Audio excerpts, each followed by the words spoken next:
All right, what's going on? Shout outs to everybody here. We are in the building.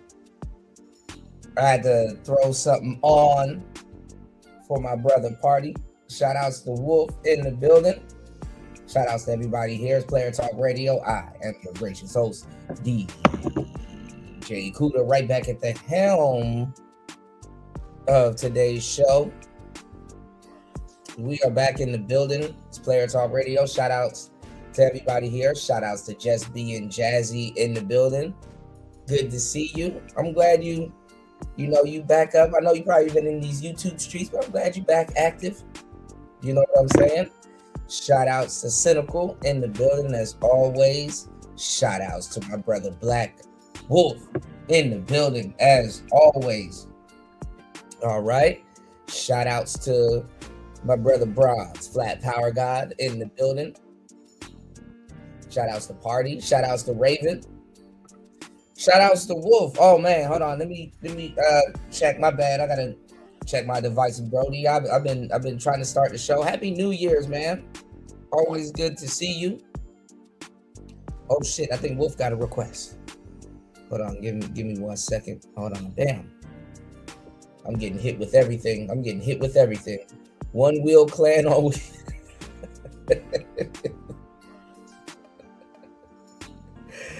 Oh, that One Wheel Clan. Hold on, y'all. All right, hold on. Okay, I don't know what this is. Hold on, let me see. I got you, bro. Hold on. I got you. Hold on. Wolf got a request. Yeah, shout outs to everybody, man. Yeah, bro. That look. This music that we've been playing. This shit is old, bro. 2016 was 10 years ago. What's going on, Gail? Good to see you, love. Man, I got so much to tell you guys. It's Player Talk Radio. I took a little bit of time off. You know what I'm saying? It's hard, to keep this channel running. But I appreciate you guys for supporting the show. Let's keep the support going. Shout outs to Wolf dropping a huge $10 on the Cash App. Now, Wolf, give me 1 second. Let me find your request. But there's a song that I wanted to put you guys onto. I know I've played it on the show before. I don't think you've seen it, Wolf. So we're gonna play it again. And give me 1 second. I got your request coming up. Shout outs to Wolf dropping a huge $10 on the Cash App and starting off the show right. Let's go. Please hit the like button, everybody here. It's Player Talk Radio. Hey, look. It's my girl from New York. I don't know. Anyway, let's go. It's Player Talk Radio. Let's get it. Let's go.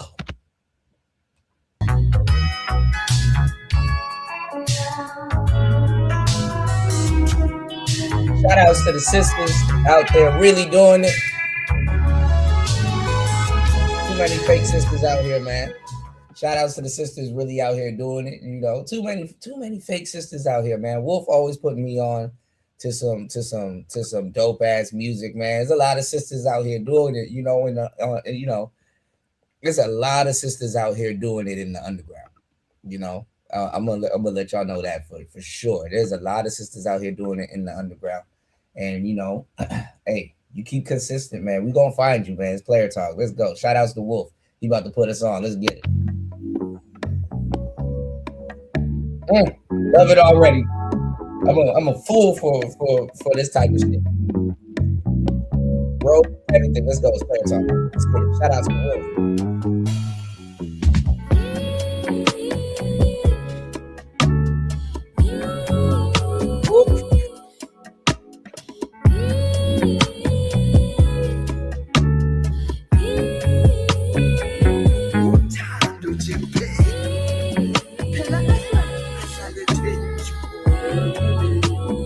Oh yeah, I need this.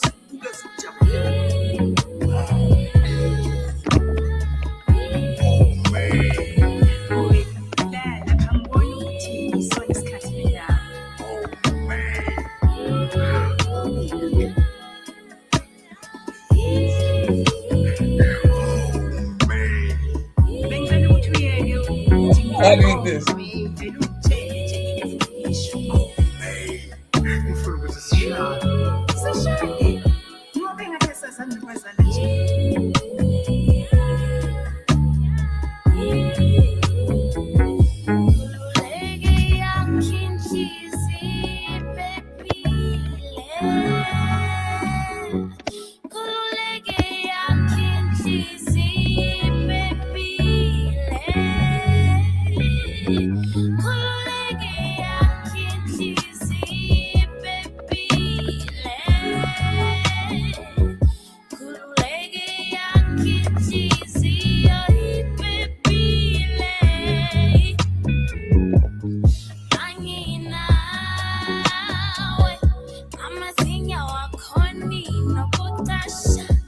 This is good.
Bro, this shit is fire. Yes, I'm definitely putting this one in rotation, man. Yes, yes. Let me tell y'all something, man. Don't look. Shout outs to the Cave Reaper in the building. Don't be sleeping on the Stoners, bro. The Stoners got the track, man. I'm telling you, man. Stoners got the tracks, man. He said a baddie model put me onto this one. Yeah, it be like that, man. They, and sometimes it be they friends. I mean, there's a couple of underground artists that I know in the DMV area, and it'd be they friends, man. It'd be like, they'd be like, yo, look, can you put this song on? And I'll be like, man, what's she about to request? You know what I'm saying? Especially when you the one supplying the jams, and then you play something that's like rhythmatic, and then she tell you to go throw something on, and then it be on this level. It's like, okay, okay, all right. I see I underestimated you a little bit. All right, hang around people that know a thing or two. Yeah, yeah. This is one of them joints that you play this rolling up, and then by the time you finish rolling, then you repeat it. You repeat it again. You know what I'm saying? Shit, fuck that. Nigga be, nigga hit the blunt, the tree starts sitting in, and you be like, what shorty say?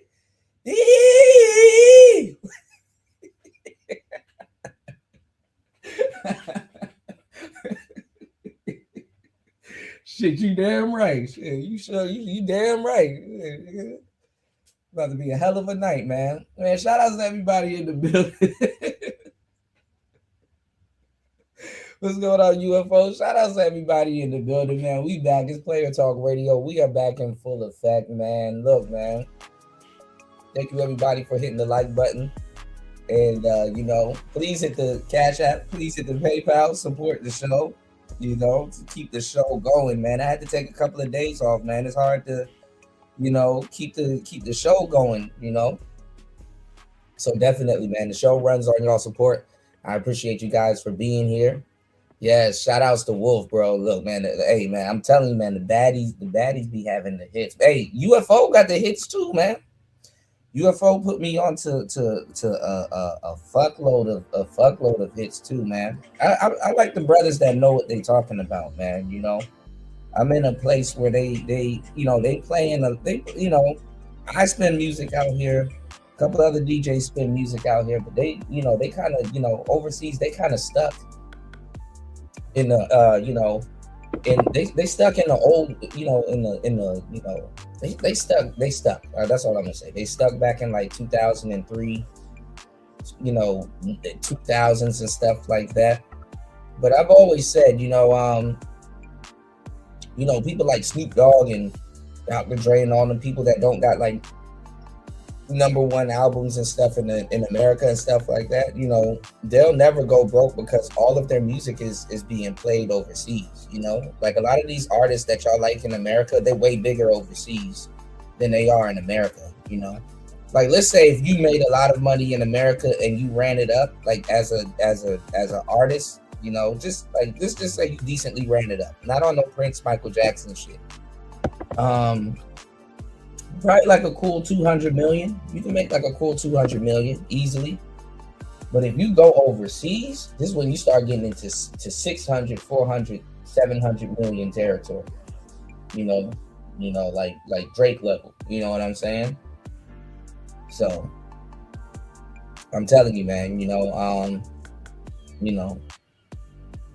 but like, bro, it's such a breath of fresh air, even as a DJ and selector or whatever you want to call it. You know what I'm saying? To like turn respectfully, and I like NBA YoungBoy, but turn that shit off. Turn some shit like this on. You know what I'm saying? Like that high energy music shit. I'm good. You know what I'm saying? I don't want to always listen to music that's gonna make me feel like grabbing a gun and go do something. You know what I'm saying? I'm like, nigga, turn on some Sade. Or some what's her name? And Drake signing Naomi Sharon or something. Turn on some music, like So I'm glad, there's a lot of sisters out here still doing their thing. I do gotta give, black women their props, man, the real ones.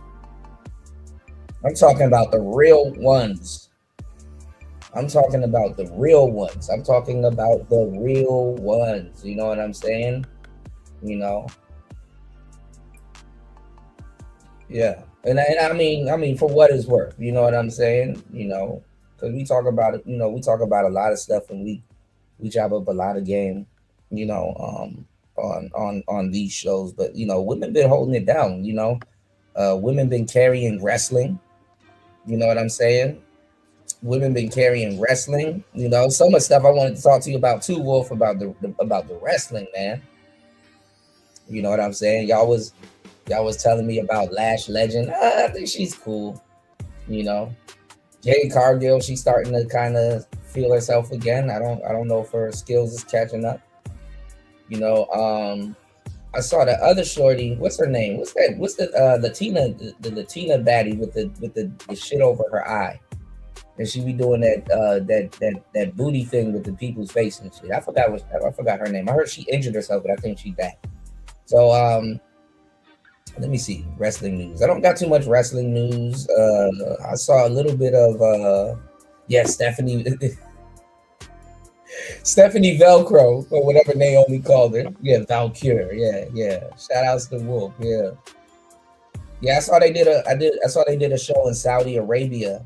And it was pretty cool. Their outfits looked a little different. Liv Morgan looked crazy. She, in Saudi Arabia, they can't be walking around like butt naked and shit, even if they wrestling like that. So they kind of made them cover up. But it seemed like they didn't, for a change, it seemed like they didn't mind it, even though she had a crazy outfit on. I don't know if she did yet, Wolf, but did Naomi give birth already? If she did, she had a little Aquarius baby. You know, we in Aquarius season right now. A lot of crazy stuff been happening, y'all. It's February where I'm at, and it should be February where you guys at now. And you know, we're in the year now. Chinese New Year doesn't sit in. I think around what is it, the 6th or the 14th? I know no later than the 14th or 16th of this month. We'll be in a brand new year, the year of the fire horse. You know what I'm saying? So if you were born in a rat year, make sure you guys, lay low, stay to yourself. This is your enemy year. You know what I'm saying? So shout outs to everybody born in a rat year. It's your enemy year. Make sure you lay low. If you born in a horse year, this should be your year. The fire horse year. Party says now that's when you find out if she really a baddie. Yeah, hell yeah, hell yeah, hell yeah. Oh, you know this Party. I know you can't. I know you can't. Well, you can do whatever the hell you want. Shout outs to Party. But Party married player, married to a baddie, and Party knows. She's supplying the tunes like this. It's like, okay, yeah, let me kind of, let me kind of pay special attention to it. Yeah, low tempo, some good shit. I gotta look into this lady. I want you to look into Salimata also. That's the young lady that I was playing before her. There's a lot of consistent dope underground artists. Oh, she's about doing May. Okay, damn. Long ass pregnancy shit. Okay. That's what's up. So yeah, not too much wrestling news on today's show, but yeah, man, let's get back into it. It's Player Talk Radio. Shout outs to everybody here. We are here. It's Player Talk.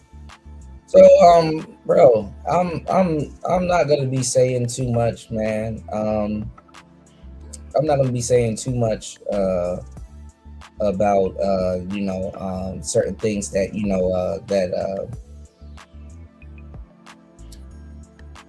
well, I don't know. Like I said, I'm not gonna be saying too much about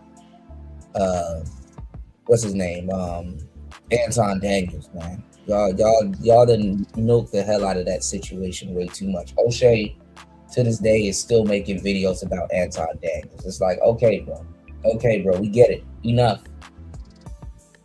Like, they're the ones making Anton Daniel quote unquote big. You understand what I'm saying? Like, that's enough, bro. Okay, I get it, bro. Like, I get it. No more, and y'all are still over there supporting heavy and throwing big banks. Some of y'all, it's like, bro, we get it. Okay, he's a piece of shit. Cool. Like, god damn, like turn that shit the fuck off. Like, enough, bro. Like, that. Okay, it was over more than a week ago. Listen. Y'all please hit the like button and support the show. Don't tell me Monday is gonna come and y'all niggas are still talking about Anton. Wrap it up. This should be the last weekend that we gotta hear about Anton Daniels. Like, the shit went from, oh, he didn't want to swing, to, oh, he's a fake Christian, to, oh, he's cheating on his wife, to, oh, he did some women in Fight Club wrong, and oh, he did this, and oh, he did that, and bro, wrap it the fuck up, please. Wrap it up. It's over with. Just wrap it up. We get it. We get it, man. Listen. They don't know. Shout outs to War Master. I spent some. I'm stitching a video together for you, bro. I spent some time too on my one wheel, but I gotta do it during the day. So I found my selfie stick, and I'm gonna get some good footage. What's today? Today's Tuesday. No, today's Monday. I'm gonna get some good footage tomorrow. I'm gonna make sure I wake up bright and early tomorrow, and get out of here. But I mean, or maybe today. It's 9:33 a.m. in the morning, and I've been doing a bunch of research and different things. What's going on, Rayology? Good to see you, bro. Happy New Year to my brother.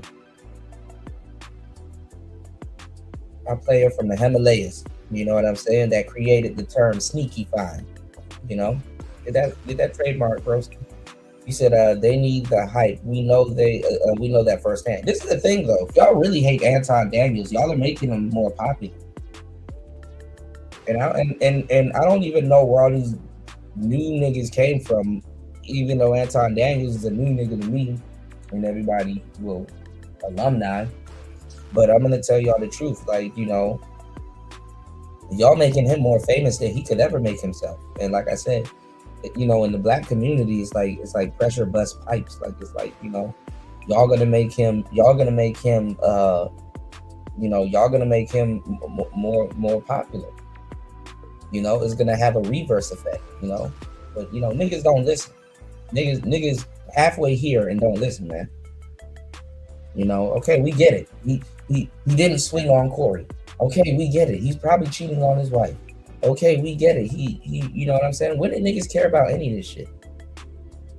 He's not a real Christian, Go ahead and judge a man because he's not Jesus Christ. Go ahead. You got a bunch of heathens judging if you move like Jesus Christ over a Bible they don't read and have to be told to read. Go right on ahead. This is brack people for you. All right, this is brack people for you. What's going on, Brownie? Good to see you, love. How you doing? Finna take care of you guys tonight. I got you guys. Please hit the like button on the way in. Please support great content. That's not talking about Anton Daniels again. You know what I'm saying? And it's like, all right, wrap it up. Wrap it up. Well, Master said I had to deal with the East Coast snow. He said Nebraska was 60 degrees today. The stoke will always be real. I'm telling you, bro.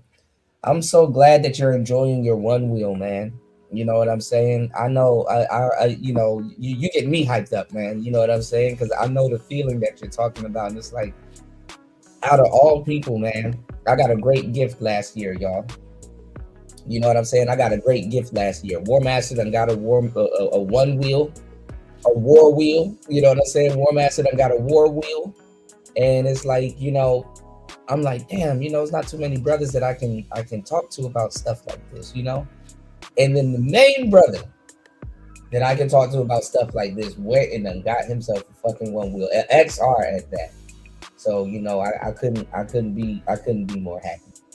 You know what I'm saying? And I'm glad that he's enjoying it. Until a couple of them falls sink in now. But I mean, that's a part of the game. You did. Brownie Ellie said, I am tired of the futon talk. I'm tired too. I like I said, I actually feel sorry for Anton, Well, not necessarily sorry for him. I mean, this is gonna really elevate him, O'Shea, didn't I tell you O'Shea was gonna make like 1 billion videos about him? It's like, dog. Let me tell y'all, yeah, I'm focused on getting in shape this year too. I'm gonna, like I said, and I've been saying I'm gonna do it, but I'm gonna go to a barbershop when I get to my next destination. I've been having a hard time getting to my next destination, but we gonna get there. You know what I'm saying? Granted that everything goes well, but my next destination, I'm getting back in the, I'm getting back in the gym. I'm gonna, I gotta cut my hair shoulder length, because I mean, I would go back to the gym, yo. But I'm gonna take my own advice, Instead of going to the gym, I'm gonna tell y'all, I'm gonna give y'all some game, all right? Instead of going to the gym, go learn a martial art. I'm telling you, the gym alone is good. You know what I'm saying? The gym alone is good, but the gym will not necessarily replace your mindset for the better. You understand what I'm saying? So one thing I will tell you guys before you go to the gym, or if you go to the gym for like a week or something, then you go learn a martial art. Go learn a martial art. Trust me, you will thank me later. Go learn a martial art. Because first of all, you're not gonna, you're gonna lose weight. You're gonna be in shape, and there's nothing wrong with losing weight, being in shape, and knowing you can kick someone's ass when you need to. But you learn discipline, and one thing you learn is that sometimes you learn all that shit to stay in shape and not necessarily kick someone's ass. It's not even about kicking ass. Sometimes you got to be at peace with violence or the threat of violence. I would say go learn a martial art. Even boxing. Boxing is considered a martial art. You know what I'm saying? So yeah, so much stuff is going on. It's Player Talk Radio, all right? Shout outs to everybody here. What's going on, Chris G? Good to see you, brother. Good to see everybody back here in full effect. I left y'all a couple of days, man. I said, man, look, it's getting too expensive to run Player Talk Radio. Let me go ahead and take a little break. You know what I'm saying? And I want y'all to see that these people don't have nothing better to talk about, man. Anton Daniels, again, bro, like, and you see them being critical of him, like, the religion and all this other stuff. Me, I get into the game. Shout outs to my real Christians and real, shout outs to the real ones. But I will show and tell you guys, how Christianity is fake. I'm not gonna necessarily niche down on particular people and try to say, oh man, I'm gonna expose you for being a fake Christian. And it's like people that know damn well if they go to church right now, they will burn up in that doorway. You know what I'm saying? So I'm not gonna sit up there and be critical on the man. Like I said, I don't think Mika's his side girl. I think they were business partners and stuff like that.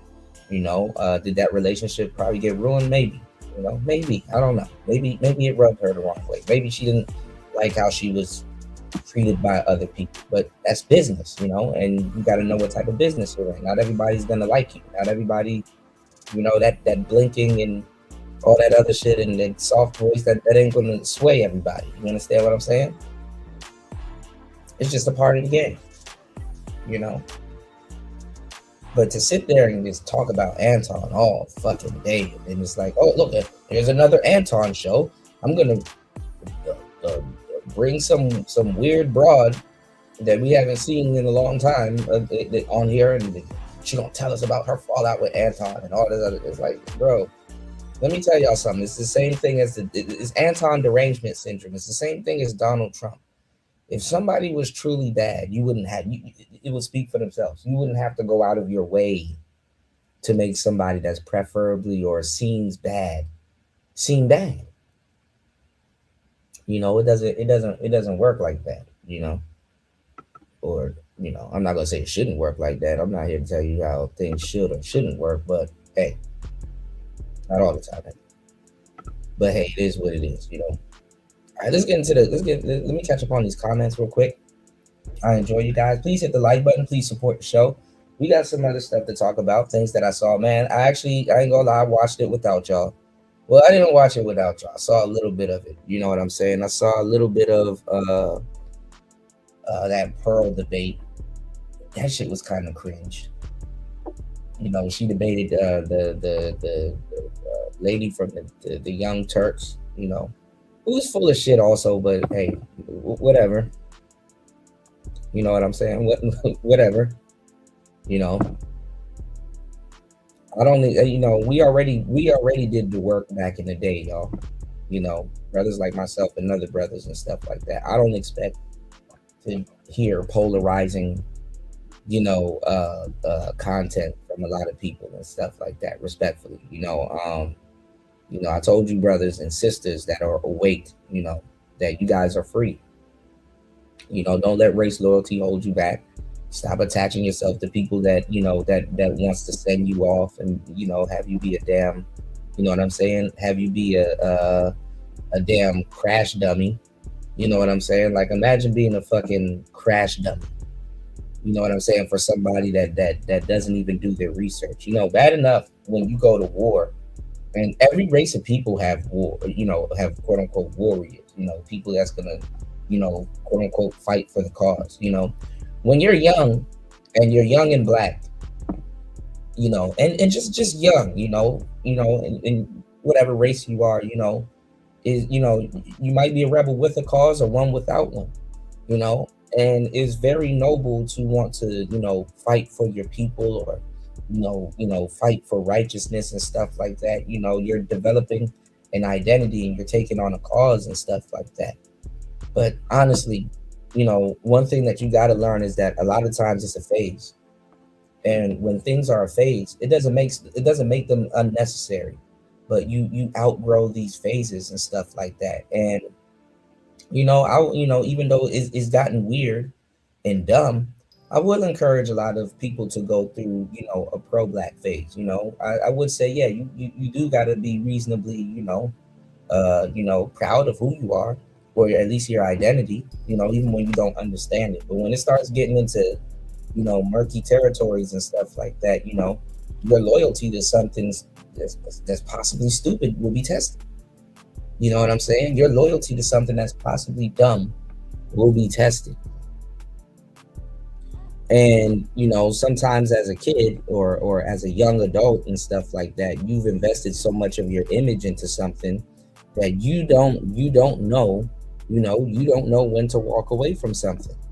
You know what I'm saying? Or you don't know, you don't, and this is a problem that brothers and sisters and just people in general have had over the years to unattach themselves from something that's very toxic. It's very smart to know when to walk away.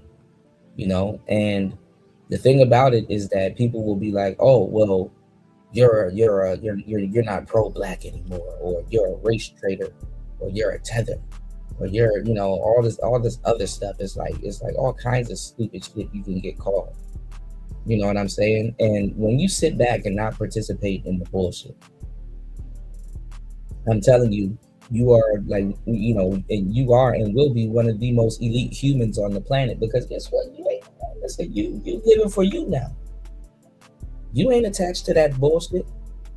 You know, you ain't attached to that bullshit. And it doesn't make you less. It doesn't make you a traitor. It doesn't make you less proud of your skin tone or who you are and stuff like that. It's just that you are elite and you ain't attached to that bullshit. If you go look at warriors and you go look at war, what you will see is a bunch of young people die for decisions that old niggas make, and they're not even attached to it. So do you want to be attached to your race to a fault that's just gonna forget about you? Half these people that were loyal to their race and perished have no fucking names. You don't even know their names, much less care about their names. People will look you in the face and be like, "Oh, that's old shit." That's old shit. So don't let people have that type of, don't let people have that type of influence over you that you're loyal to a fault. You know. All right, let me catch up. War Master said, "I wear gear, unlike Kuda. Raven is not." Listen, I wear gear. Dregs is a hell of a helmet. Brownie said, "Once I get in the gym, I'll be good. I've been working and losing weight all winter." Yeah. Only thing I would say, guys, is y'all do two favors for me. When you get back into the gym, build up your cardio first, because that will increase your reps. So build up your cardio first. So hopefully y'all wasn't smoking too much, But build up your cardio first. And then the second thing you do, all right, pay attention to the second part. The second thing you do, especially if you're in Chicagoland or in the Illinois area or just anywhere in the United States, even Hawaii, the second thing you do, you listening? Head over to hempforfitness.com. Make sure you guys head over to, yes, head over to hempforfitness.com and definitely check out their wide array of products and let them help you in your workout and in your gym journey and stuff like that. You know, sometimes, you know, you might have to switch over to the edibles for like a month, you know, and when you get off of the, you know, when you get out the gym, instead of spending a couple of days sore, you actually going to be good and you're going to be energized, because guess what? You know, when you take the edibles and stuff like that, it relaxes your muscles. You don't have to get no damn creatine or nothing like that, or, you know, things that put water weight on you and stuff like that. You head over to headforfitness.com. Go get you them gummy bears. Go do leg day. You know, bad enough, you gotta peel yourself out of bed and get your ass in the gym, and and just get it in. You know, perfect thing to do is to head over to headforfitness.com. All right. Shout out to everybody in the building. Let me catch up. I am so behind on the comments. You know, Brownie, rewind the show back to the beginning of the show and check out the flames we was dropping. Wolf done threw some flames out here. This sister right here, about to check her out. You know, you said they don't think Anton Brack enough. That's funny as hell. And then I saw something where O'Shea was like, you know, alluding to Anton being a tether and all this other stuff. I said, y'all niggas are sick. The black people are sick, man. When are y'all gonna wake up and realize this? Black people are fucking sick. They're sick. You know, they are sick. And how did it, like, who the fuck do you, like, certain people, like, who the hell do you think you are? Like, this, I'm gonna, niggas don't even know their own lineage, and they talking about how they're gonna run down somebody else's lineage. It's like, nigga, you're a tether. People still have to openly tell you to go pick up a book. Like no, you don't get to, you don't get to say that to me. Fuck no. Like, they were trying to denounce Floyd. It's like, no, Floyd is an FBA. You know, people will just tell you there's something, and then they'll expect you to just openly believe it and shit like that. I don't believe somebody get on here and say they're a tether. I don't believe them. Maybe if they speak their language, cool. Maybe somebody get on here and say they're FBA. I really don't believe them. You know, like, if you one of my, if we cool and you my homeboy and stuff like that, yeah, you know, I'll take your word for it. But half these people ain't the shit that they tell you they are. Keep that in mind. You know, before you get sent on a fool's errand. You know, before you get sent on a fool's errand. He said he should give his to Nicer. Nicer would use it too. What's going on, D Natty? Good to see you guys here. Hey, hell yeah. Oh my goodness. Shout outs to Marco Grande in the good. Hold up.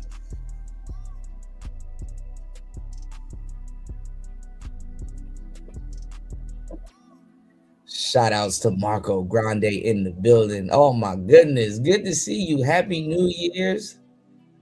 Holy shit. Holy shit. Shout outs to Wolf. Shout outs to Marco dropping the $10 on the Cash App. Let's go. More. Wendy? Thanks, Chuck. We're standing here in front of the Olympic Liquor Store in Queens, where scores of African Americans have been lined up for hours. We spoke to a few of them earlier. Ladies, may we get a word? Hide the money, y'all. There's poor people around. With your broke ass.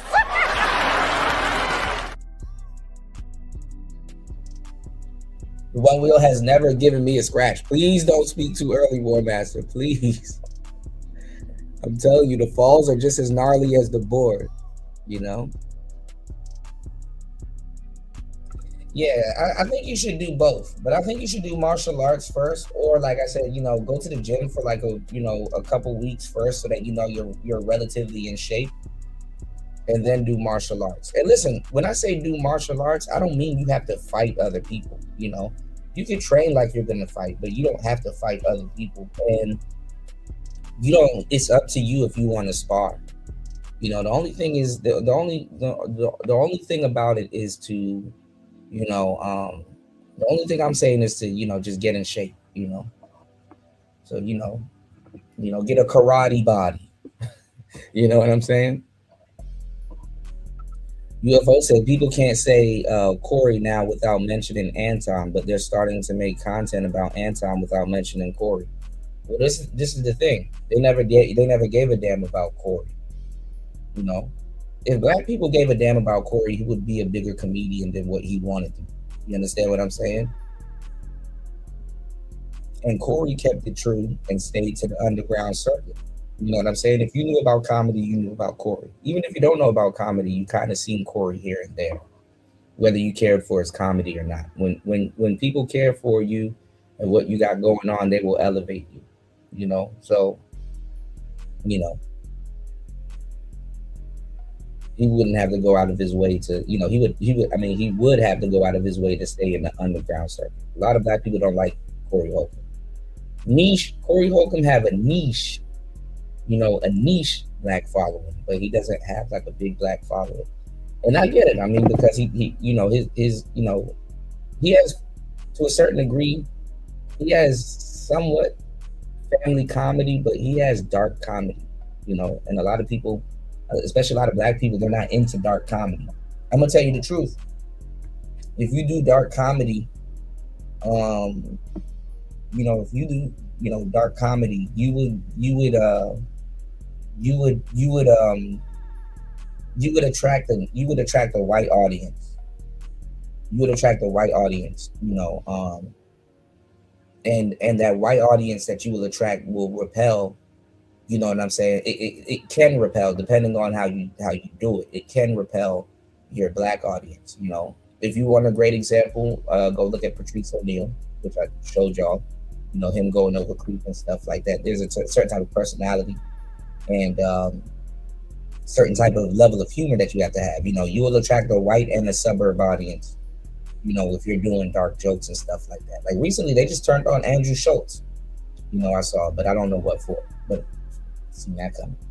But what was I about to say? But yeah, those are niche comedians.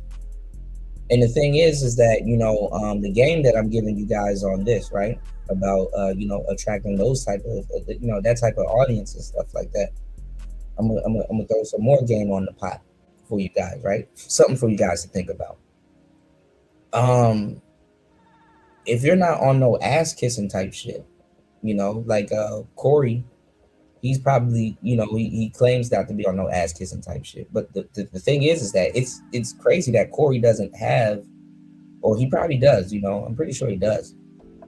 But he doesn't have a suburban, you know what I'm saying, predominantly white, you know, audience that enjoys that type of comedy, because it's you know, it's online with you know, like, you know, really distasteful sour jokes. You know, that's like a niche, you know, audience that, you know, that would love that type of comedy. They'll definitely come out to go see that type of comedy because, you know, I guess it offends people. You understand what I'm saying? I guess it offends. I mean, obviously it offends people, but, you know, people want to hear real shit. But the thing is that, and this is why the red pill attracts it also. But the thing is that you have Corey Holcomb, right, trying to say, well, Anton, you know, needs to quote unquote, you know, denounce white people, or, you know, say something crazy about white people. And the thing is that Corey, he probably shot himself in the foot and didn't capitalize, you know, several times throughout his career. He probably shot himself in the foot and didn't capitalize on, you know, on having a white / suburb audience. You know, I'm pretty sure he got a suburb audience, but it's like, I'm not gonna lie, you got to acquire the white audience, and then the suburb audience kind of follows. You understand what I'm saying?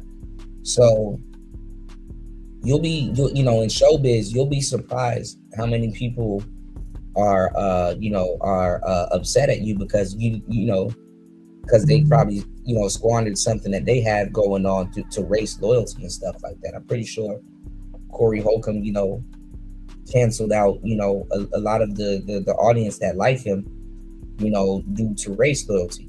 And a lot of times when you have people that do that, you know, that could have elevated, because, I mean, let's just keep it a thou wow.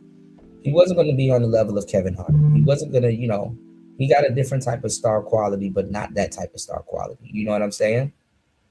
And I don't even think he would go that far.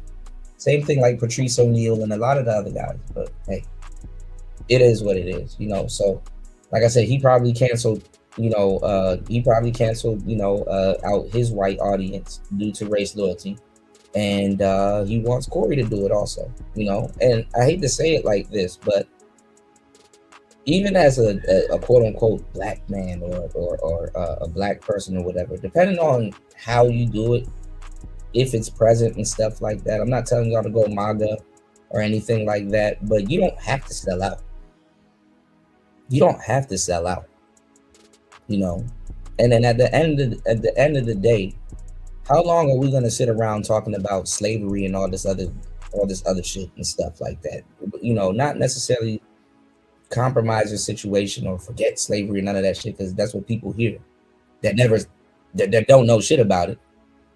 But at the end of the day, you gotta handle business. You gotta handle business and move the fuck on. You understand what I'm saying? If they like what you're doing, cool. And you got brothers that have done that and they still don't get their credit. What are you talking about, Kuda? I'll let you know. They have a predominantly white and suburb audience. Black people feel like they're alienated from them. Because when you put black on something, then it alienates other people.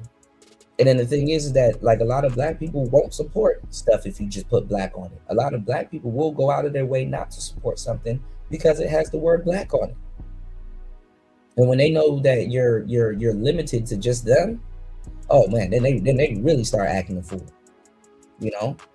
But if you can be a entrepreneur and you can link with anybody and get it with anybody, go ahead and do it. Don't wait for niggas. I'm telling you, this is the best thing I can say. Go ahead and do it. Do not wait for niggas, because niggas damn sure ain't waiting for you. And what I'm saying is, you have people that go ahead and do that. You have Denzel Washington. You got guys that they entertain who they want to entertain. They leave race out of it. They make their money, and then they build up, rec centers. They send kids to school. Look how black people turned on Bill Cosby. You know how much kids he done sent to school? Look how black people done turned on Bill Cosby and all these other people and stuff like that. So listen, let me tell y'all something, man. You will sell out what you've been doing for the longest time, and people will be like, oh, well, you're selling out to the white man. And the same people that'll tell you that you're selling out to the white man are listening to the white man on the back end. You understand what I'm saying? The niggas in America operate way too much like white people to tell any nigga in America that he's sucking up and kissing up to white people and all this other stupid shit. It's the dumbest shit ever. So don't get caught up in that trap, and make sure if you have a business or any type of talent that you pour your time, money, and effort and energy into, make sure you don't get caught up in that trap too. And it doesn't make you a sellout. It doesn't make you any of that stuff. It makes you somebody that's going to go get some damn paper. Because guess what?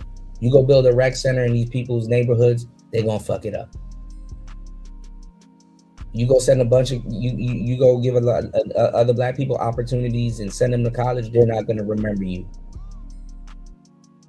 So many people are going to cancel you out. And the funny part is that it's going to be the men that's going to feel like they have that type of power.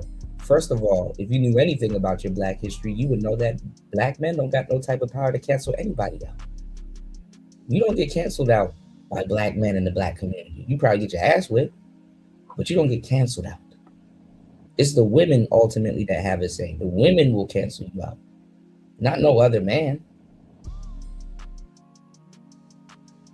And they were already canceling Corey Holcomb out. So he got his Negro wake-up call quick as hell once he realized, oh, you put your hands on the sister. We gotta do something about that. Who's the soldiers in the black community? He thought he was a soldier, man. But I ain't gonna lie, I know y'all don't like Anton and shit like that, but he didn't talk to Anton long enough to get that memo. He didn't talk to Anton long enough to get that memo. You did. And the funny part is that they you know, the type of sister that he got canceled out over, you know, they would refer to her as racially ambiguous. You know. Oh yeah, planks suck. I would say the best thing to do is get you a kettlebell, 15 to 30 pounds. You know. All right, let me catch up. There's no substitute for jumping. There's no substitute for pumping iron. Neither is there for Xbox. Just saying. I feel you. Listen. Shout outs to my gamers. We're gonna get back into the gaming aspect of the channel because I've picked up a bunch of games that I'm sitting down and I'm focusing on right now. And you know, I think this March, all of March, we're gonna do I'm gonna try to, you know, if I can get to my destination safely, because you know I'm about to be back on the road, y'all, and you know, when I get to my destination safely, nothing but straight video games and streams and stuff like that, you know. You said, let me see, let me catch up. Jesus Christ. I got some video games I can stream here right now, but it's not something that y'all will be particularly interested in. And I don't know how to get it to work the way, well, I do, but I have to take time and do that to get it to work the way I would like it to work, you know. Okay, let me catch up. Shout outs to D Nation. Hold on, let me catch up.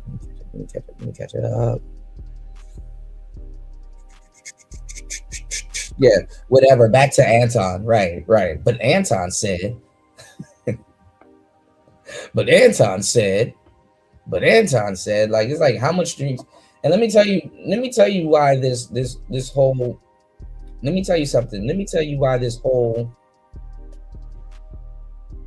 and even people that should know better. Let me tell you why this shit is so goofy with the Anton Daniels situation.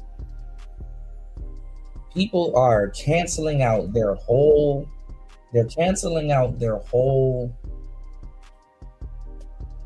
channels and literally dedicating it to Anton.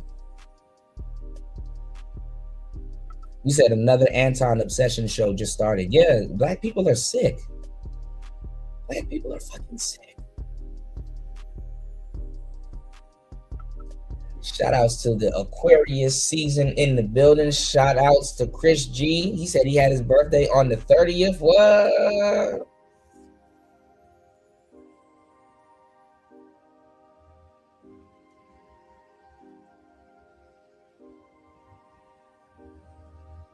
Yes, sir. Shout outs to Chris G. Happy birthday, my brother. And hey, Chris G, make sure you still, you know what I'm saying? You still practicing for your CDL. I ain't forget. Okay. If you guys can do me a huge favor, okay? If you guys can do me a huge favor, aside from going to hempforfitness.com and getting back in the gym, like I said, everybody is talking about getting back in the gym. Make sure you head over to hempforfitness.com. Get back in the gym. Okay. I need 2 more favors from you guys. Okay. I need you guys to spam the chat with birthday cakes. And Chris G, make sure you put your Cash App in the chat. And yeah, you know, please look out for the cookout. Chris G's one of us. We did. And happy birthday, my brother. Yes, sir. Hold on.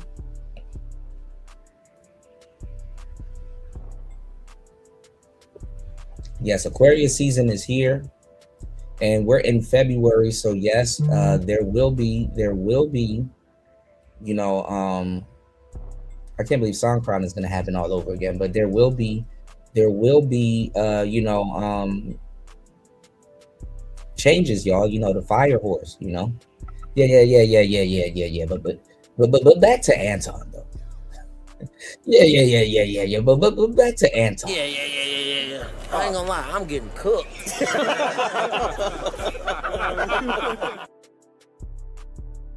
Yeah. But back to Anton. All right, hold on. Let me catch up on the comments real quick.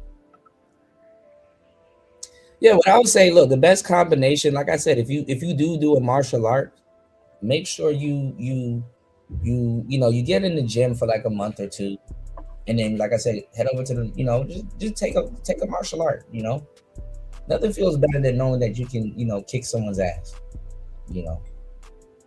But either way, like I said, the first thing you got to work on is cardio.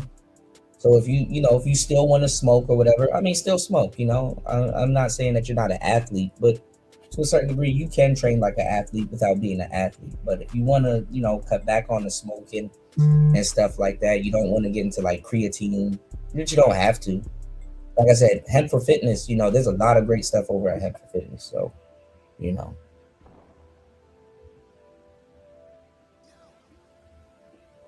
those gummy bears, I'm telling you, man. And so, look, you don't want to have to get into an ice bath or any of that, weird stuff. So, go get you some edibles, that are organic and heal, get your gains. Wolf said, yes, honestly, I don't want to be a proud anti-feminist anymore. I'm too old for that shit. Need to make my paper right. For sure. War Master said, F the pro wax. There are no crash test dummies that ride one wheel. Man, look. Oh man, War Master, there's so much stuff I gotta show you. Because there's actually the guy that has the most miles on his one wheel. I don't know if it changed now, but it was a black guy. It was a brother. And I think he was from DC, but he was like traveling around and stuff like that. And I remember when the GT first came out, I think we played it on the show. They invited him to like this facility, and it was like white sand and stuff like that. And he was like riding the GT and giving y'all an honest review and stuff like that. Man, I can't wait, man. I can't wait, This year, War Master, aside from the Xbox, I think I might want to get a GT, bro. I think I might want to get a GT, but it might be coming from Thailand. All right, shout outs to Marco Grande in the building. Yeah. But back to Anton. What's going on? EB in the place to be. Yes, sir. Yeah, man, we gotta crank it back up, Marco. The best reaction videos, and if you don't know, yeah, that's stupid. You did? They don't know, man. Yeah. Oh, there you go. Look, LT man, right here. Hold up, man. Look.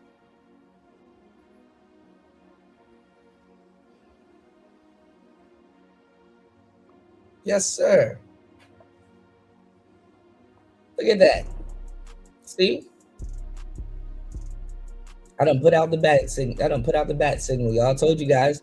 Yeah, head over to hempforfitness.com. Makes no sense going to the gym and killing yourself, when you can revitalize your energy and you know what I'm saying, and keep your gains. Yeah. Head over to hempforfitness.com because listen. If you don't get no sleep, you can squander your gains. If you still party on the weekend, it doesn't necessarily squander your gains, but it can affect your sleep and your eating. So if you're not eating and sleeping right and stuff like that, and yeah, you do go to the gym, and yeah, you might see a little bit of improvement, but hey, and listen, LT Man is here in the building, so I was gonna ask him if he's continuing to do, if he's gonna do a Valentine's Day sale, to let me know. We might switch back over to the other format because I can, but it's harder for me to do QR codes and show you guys some of the products using StreamYards. So I got to switch between another system, but we good. Shout outs to LT Man in the building. If you guys have any questions about hempforfitness.com, the guy that you need to speak to is right here in the chat. As always, shout outs to LT Man in the building. Yes, let's go.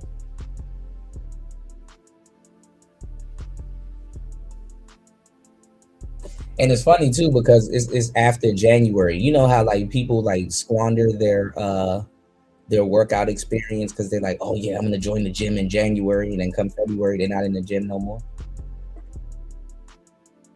Yeah, don't get wrapped up. The gym be full. The gym be packed and full on January. And then little by little, gone. Shout outs to EB and the place to be. Good to see you, bro. Happy New Year. Yes, carving, speed, Stokes. I can't believe War Master has a one wheel, man. Bro, you done plunged yourself in a rabbit hole you cannot get out of, but is the best rabbit hole to be plunged into, Paul. You know? When Anton is becoming a dating coach, though, he already absorbed the red pill. You know, I guess he's like in his God era right now. Like, black people are taking him serious because he said he's like the angel of darkness and stuff like that. And niggas spooked up and talking about, so who's the angel of darkness? It was Satan. Like, people ain't ready to have no date. I was listening to niggas critique Anton being a Christian. Not saying that Anton is like an ultimate Christian, but they're like trying to hold him to like the fucking they try to hold him to like the fucking standard of Jesus and shit like that. Like, not every Christian that you're gonna meet is gonna move like Jesus. And then they go to church and listen to a corrupt pastor speaking to them. Half these niggas don't even go to church that was talking. They're on YouTube all day Sunday. So how did they go to church? And then if you really want to be technical, they read the King James version of the Bible. Their Bible don't say ye in it. They don't speak in a different tongue. And they like I said, they read the King James version of the Bible. Did you know the Satanic Bible came out before the King James version of the Bible? The King James version of the Bible is an attachment to the Satanic Bible. Now, I'm not telling you to go read the Satanic Bible. I'm not telling you to go read the Lesser Key of Solomon and the Goetia and stuff like that. But niggas ain't even familiar with those books.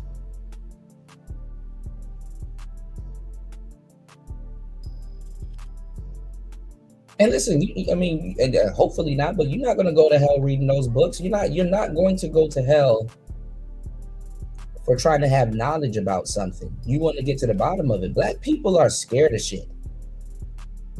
And it leads them to not being open-minded.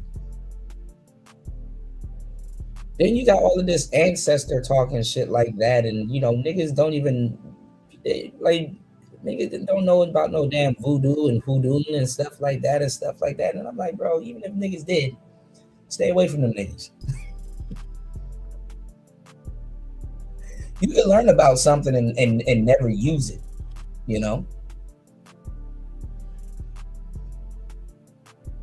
I'm not taking black people's word on Christianity.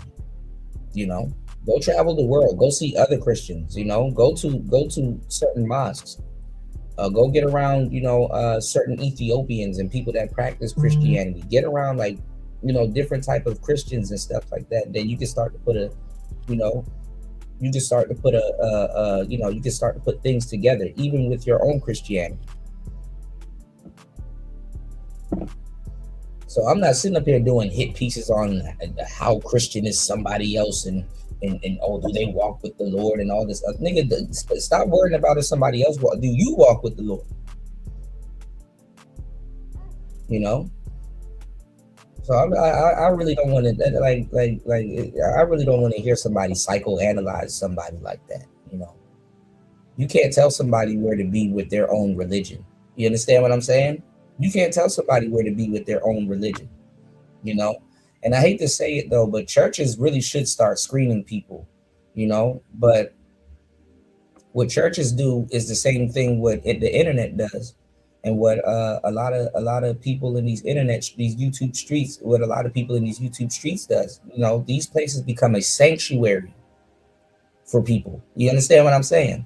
People come to these spaces in all types of shape. Which is the same way when life start kicking their drawers up their ass, they show up at the church doorstep in any type of situation. Let me tell you something, man. The devil is always in church. Do you hear me? Hear me and hear me clearly. The devil is always in church. Hell, he might be the person opening up the damn doors. Do y'all read y'all Bible? When God be looking, I'm not telling y'all not to go to church. I'm just telling you to be wary. When God be looking, when God be, you know, sending his soldiers to go do something, he usually contacts people outside of the church to clean up the church. Devils get let in the church every day. You know, we can get into why God keeps Satan alive and litmus tests and stuff like that. And, you know, God is probably searching for something. You know, we can get into that. But what I'm saying is, you know, these people don't have profound thoughts. And sometimes I hate that these are the people that can like that you know, that can speak on you and analyze and all this other stuff. Like half these people haven't even been to church and stuff like that. So I really don't want to hear, you know what I'm saying?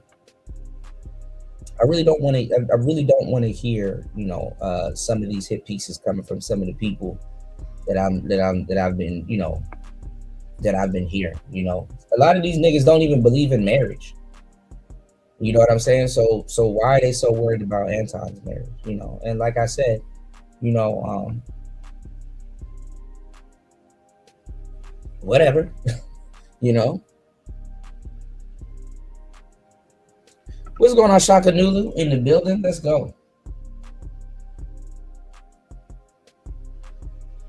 He said, Black Pill Jesus has arrived. Speaking of Jesus, you know.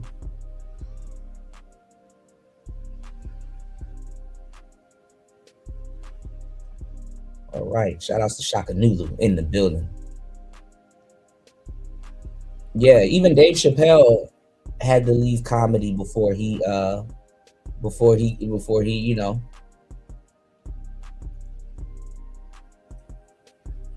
He had to leave. He had to go to Africa, you know. He had to leave before he could get on a Kevin Hart level and stuff like that, you know. Like, there's a lot of comedians that would never do it. Patrice wouldn't do it. A lot of guys wouldn't do it. And they have star power, but it's just that the people at the top wasn't, you know, they weren't, you know, wasn't black people. They wasn't going to, you know, they don't have to be black people, but they wasn't going to, you know. And shit, even if black people was at the top, they wouldn't have let those comedians ascend that far, because guess what? They want to keep the comedy black. And, you know, when you're bringing a diverse audience to your shows and stuff like that, first of all, black people don't even go to comedy shows like that, you know? I remember, because I was running around with comedians and stuff like that. Shout outs to my brother Jermaine Fowler, who played Eddie Murphy's son on The Second Coming to America and stuff like that. You know, I would, you know, I was part of his entourage. I was even doing comedy at one point, you know, because I'm pretty funny, you know. But you know, we were going around to like coffee houses and stuff like that, and different places, and black people happened to be there. But you know, brothers and sisters don't really, they're not really into like comedy shows and stuff like that. We, you know, back in the day, we'd rather sit at home and watch BET, you know, Comic View and stuff like that. A lot of, you know, but in real life, in certain places, like a lot of brothers and sisters ain't going to those comedy shows. I remember when the Laugh Factory and like there different places opened up in DC, and you know, we had to drag brothers to go out there and stuff like that, you know. So a lot of these guys, when they actually, you know, go out in the real world and they touch, you know, they touch the city and stuff like that. Yeah, they gotta, you know, they got a suburban audience, you know, which ends up being predominantly a white audience. But if you got comedians that's like on this whole pro-black shit and stuff like that, yeah, they you know, if you listen to them long enough, bro, they're gonna make you shoot business opportunities, you know, in you know, they're gonna make you shoot yourself in the foot. And a lot of times comedians are some of the most snakiest niggas on the planet, because they steal jokes, they steal whole sets. Y'all have no idea, bro. Comedians are some of the most snakiest people in the planet, on the planet, you know. So everything a comedian says or things like that, you gotta, you know, you gotta take what they say with a grain of salt, bro, because they will snake you. You know, they will steal your whole set. They will steal your jokes and everything. Comedians are big ass snakes. There's too many snakes, and listen, no one cares if they steal your jokes. You know, Steve Harvey, I fucked with Steve Harvey and stuff like that, but you know, they say he stole a lot of jokes. Amy Schumer, all of these people openly take people's jokes and spend them. You know what I'm saying? Because it's money. It's no different than kind of, you know, what we do here. You know how much game I done gave out over the years? No credit at all. But somebody will take exactly what I said and run back to their channels, and people will make it seem like, oh my God, this person is so profound. And it's like, bro, he stole that, you know? And they get all the support in the world. But the main person that said it, okay, and then we'll see. I'm not even gonna lie. You know, I had to over the years I had to get used to that. Yeah, your shit gonna get stolen. You're not gonna get no credit for it. You know, people are gonna take credit for your work. I had to learn the hard way that that's gonna be a part of it. But the you know, and I had to accept that. But you know what pisses me off is when people butcher. When they butcher what you're saying, it's like, no, it's not said like that. How about y'all stop stealing material and say it the correct way? You know, they flip it. And then the crazy part is that when they flip it, it's like, I get why they flip it too. You know, because if they, you know, that's why I speak the way I speak, because I could, somebody got to go out of their way to copy what I'm saying or reword it, and it don't really sound right. But that's the thing, you know. I'm like, okay, you know, I guess if they're stealing content, you got to reword it so it sounds right. You know, I mean, you got to reword it, you know. So, you know, that kind of ties in with, you know, people butchering, you know, something when they're plagiarizing something. But let me tell you something, you know, when people see that you're about to be, you know, famous or you're about to be somebody, they will try to squander that, whether you're somebody or not. I don't give a damn. If I don't like somebody, but they about to blow up and be a star, I congratulate them, even if I don't like you. You know, if you know, if you know, they're about to blow up and be a star, and they put in the work and stuff like that, I got nothing but love for you, even if I don't like you or don't agree with you or dislike something that's going on. You know, rooting for good shit will never change. And then you see how many black people came together to trash Anton or whatever. You're gonna make him the star that he could never make himself. They did the same thing with Kevin Samuels and stuff like that. I'm seeing people speaking on what happened with Kevin Samuels, and I'm like, bro, you wasn't even here. You wasn't even around. Oh, Kevin Samuels didn't receive no hate by the black manosphere when he was speaking. I'm like, nigga, he wasn't here.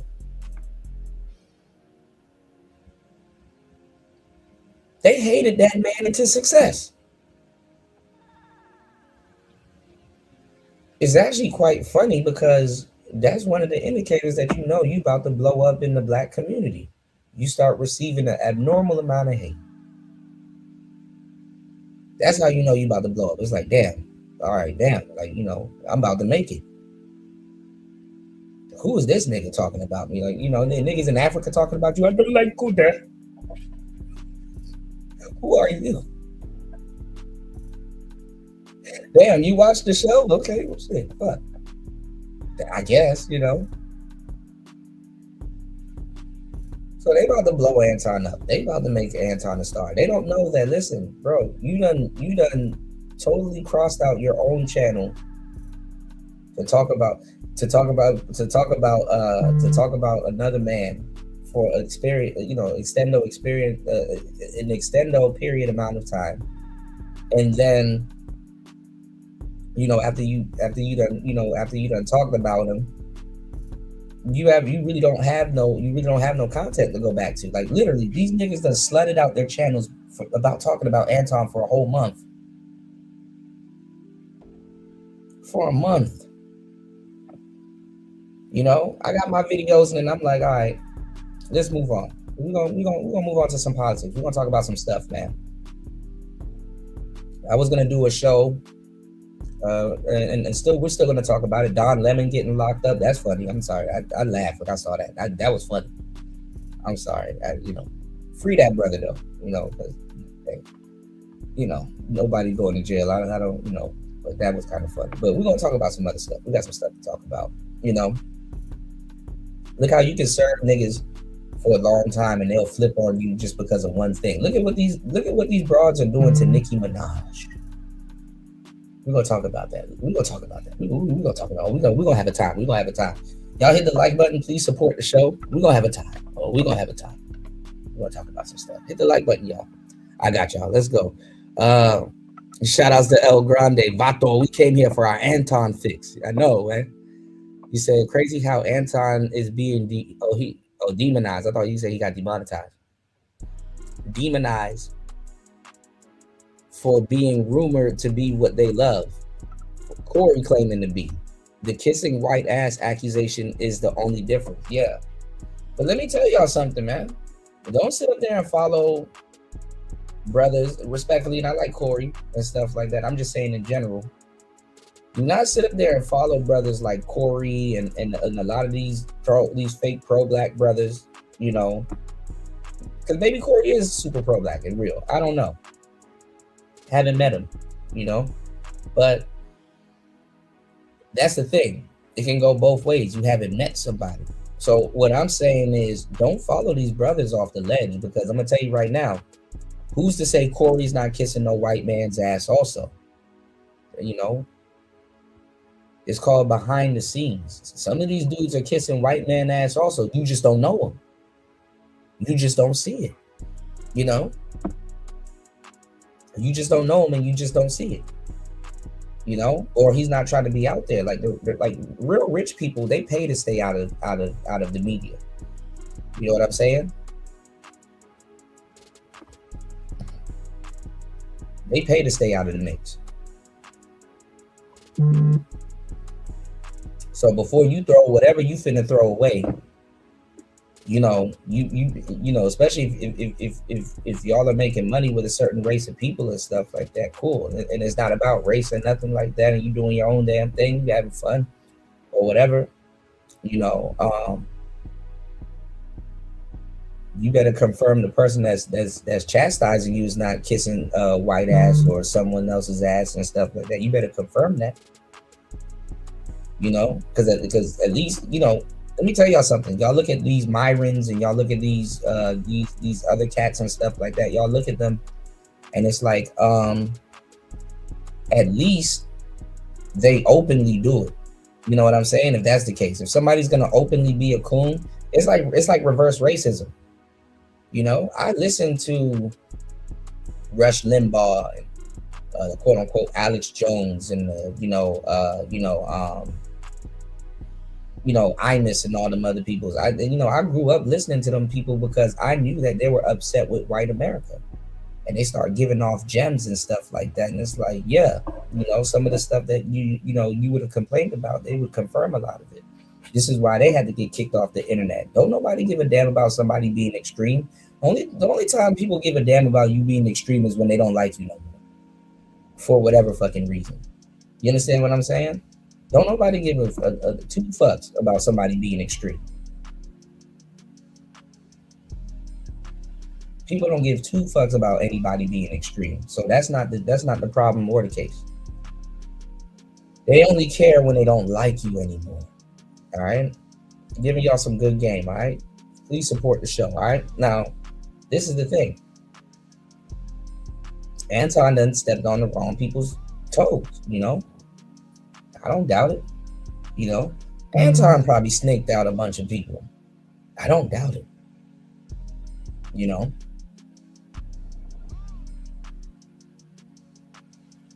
but don't destroy yourself trying to destroy somebody else. You know what I'm saying? Don't fuck over your channel and your audience trying to fuck over somebody else, thinking that it's gonna make you bigger. You don't have to extend those shit on somebody thinking that it's gonna make you any bigger. You know what I'm saying? I don't see a star being born out of this Anton beef situation. You know, has it put y'all onto other channels? Probably. But who's gonna be a rising star out of this Anton situation? Who's gonna be the rising star out of this shit? You know, and then the fucked up part. I hate to say it, you know, I'm not telling you to be loyal to a fault. Again, I've been mentioning this the whole time. I'm not telling you to be loyal to a fault. But half the people I've seen talking about Anton put them on. Anton facilitated the place where they can actually be content creators. And I'm not saying, like I said, I'm not saying that you should follow somebody into oblivion. But if that's the case, you know, even if you have a discrepancy with somebody, if that's the case, you know, honoring that, and respecting that, you know,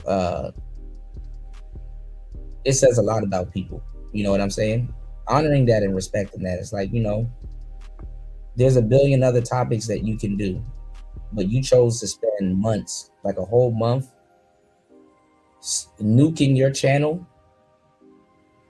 And listen, they'll come back and say, well, this is what Anton planned. No, Anton didn't plan any of this shit.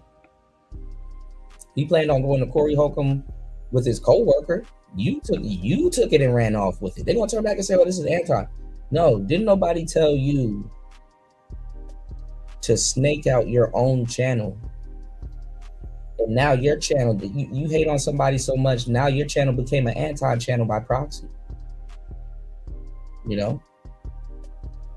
That shit is true, you know? What Kanye say? People talk so much shit about me at barbershops, they forget to get their hair cut. Imagine going somewhere and say, yo, all right, I gotta get my hair cut.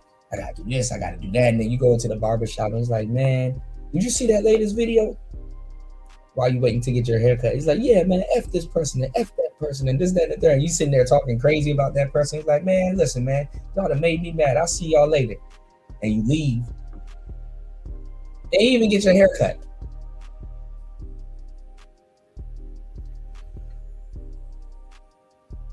Man, this person made me so mad. I'm hungry now. I'll see y'all later.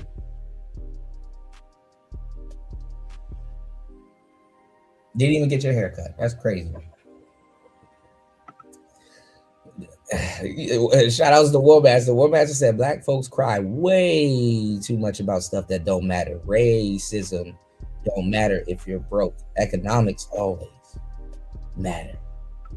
Shout outs to LT, man. Yes, I hope you guys are doing well. Shout outs to everybody in Chicagoland. Shout outs to Bobby Reg dropping the birthday cakes on my brother, Chris G.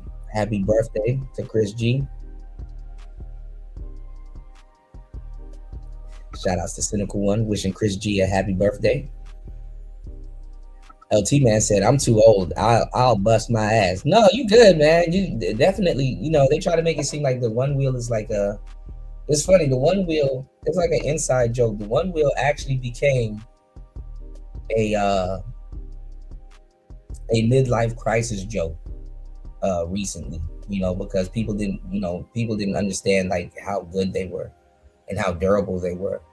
But LT man, if you get a one wheel, I'm telling you, bro, you will like, you know, you'll ride your bike and like literally go to like you'll like strap it to the bike or whatever, and you'll like go to like a nice like park or place, because you usually go to those places and stuff like that, you know, with the lake and stuff like that. You know, LT man be going to peaceful places, y'all. You know, you got to do that. You know, you got to make time in your life to do that. Shouts to LT man, and you'll go for a ride and enjoy it. You know, you'll enjoy it. You know, and then I'm not even gonna lie, you'll probably ride it a little bit more than your bike. And the only reason why I say that is because like it's a little bit different. You know how like if you get like a motorcycle or you get like a vehicle and it's like it's just you, you know, you can have a passenger, but it's just you. You're like just going around and exploring. You'll explore a little bit more with it, you know, and then you don't have to park it anywhere or worry about it and stuff like that. It's just a different type of vehicle. It's what it is. It's a PEV, personal electronic vehicle, you know, crazily enough, you know. Warmaster will tell you, you know, he done test the water with both feet, you know. Shout outs to everybody dropping birthday cakes in the chat. Yes. Shout outs to Chris G. Yeah, Romaster says, shh, I'm older than you and Kuda, and he still crashes. Listen, I took a fall the other day. I'm just now, and listen, I'm disgusting. I like peeling scabs and scars. I don't know why. Even with tattoos, I be peeling them. I haven't had a tattoo. I haven't got a tattoo in a year. What's going on, Third Ward? Good to see you, bro. Hold on, man.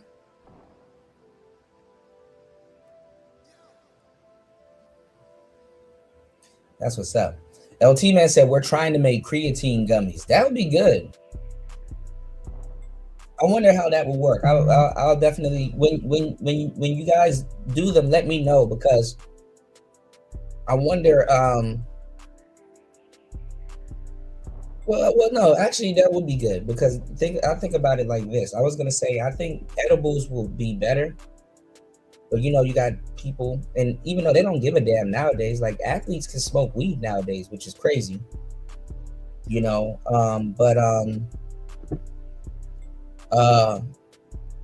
I guess if people don't, and not all gummies, y'all, have weed in them, but they will be considered like an edible because they have like a mood factor to them. But even though I wouldn't necessarily call them an edible, but let's be honest, some of them are edibles, right? Because they have something out here called collagen, and it's different from the collagen that we know back in the States. Collagen, the collagen that I know, it helps grow your hair and your nails and stuff like that. But anyway, people think creatine is steroids, and it's not steroids, y'all. What it does is it cuts your recovery days in half. You know what I'm saying? It helps you keep your game. So you'll spend less time sore. You know what I'm saying? And how you do it, you can also get an extra gym day. So you could probably go to the gym, 6 days a week and still get your gains, if you're not pushing yourself way too hard. So, it all depends on how you use it. Even though,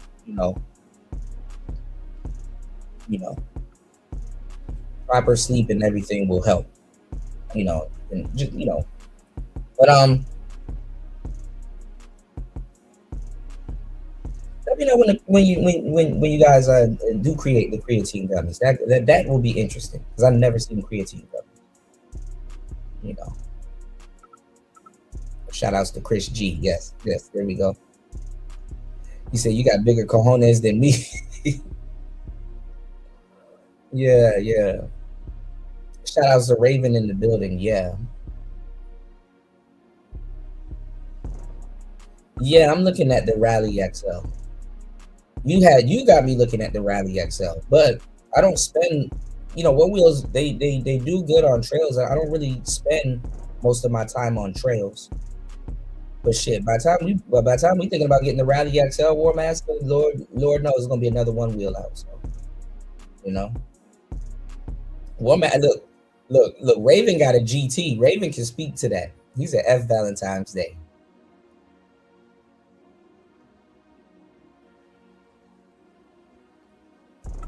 Shout outs to LT Man. LT Man, you said LT Man's birthday is on 3/22. What? We gotta do karaoke, man. What's going on, SD? Hold on, y'all. I'm so late on y'all comments. All right, let me stop going on long ass monologue. All right, hold on. Give me 1 second, y'all.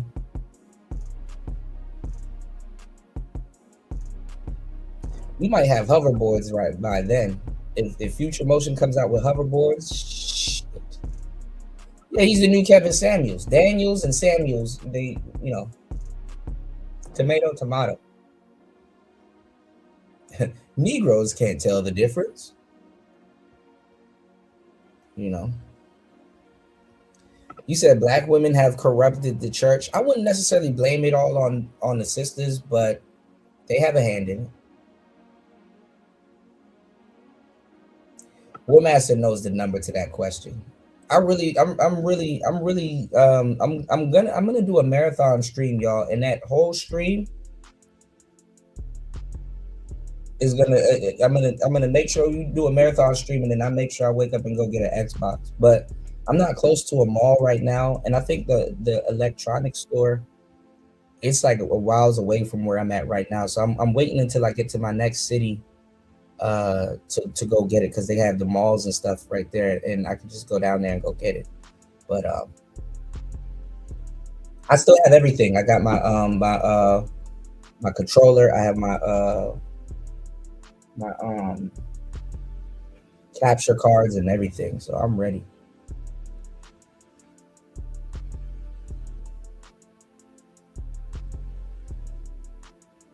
He said, "You shut that shit down. Don't bend the knee to Democrat Negro tactics."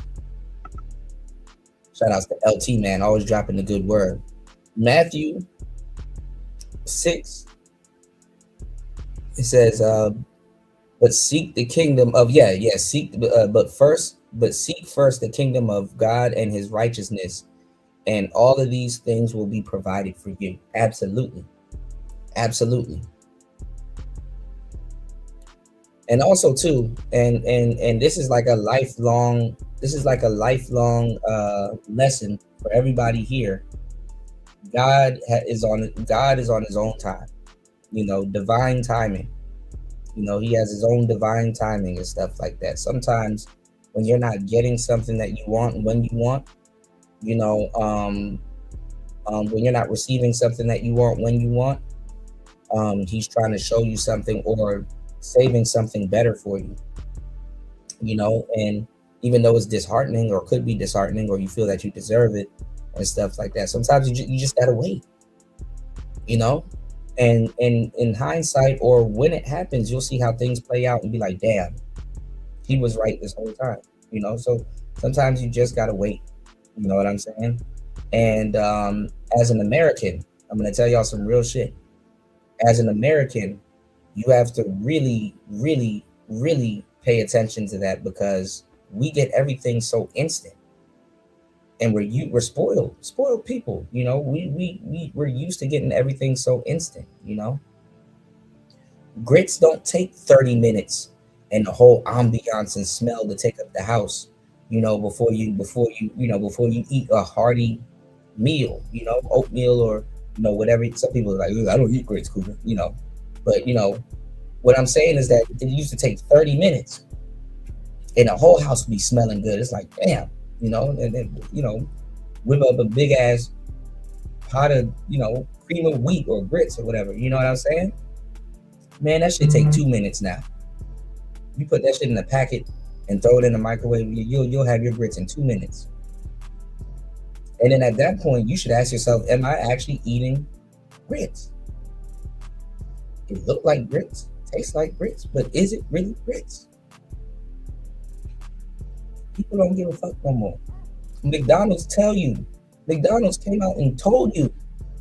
They had to come out and tell you. There's human remains. There's human particles. There's human there's human matter. There's like human what's the word I'm looking for? Anyway, there's human flesh and matter. There's human particles in the food. Niggas don't care. Niggas be like, oh, this is mystery meat. Pause. This is mystery meat. We make hot dogs out of a whole bunch of nothing. You think people will give a damn to stop eating McDonald's? Fuck no.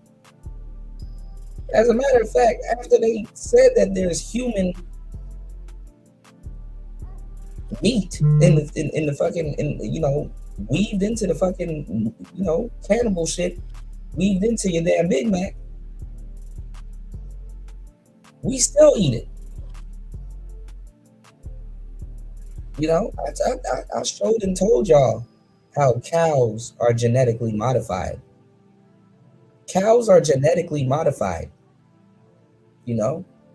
Humans created cows.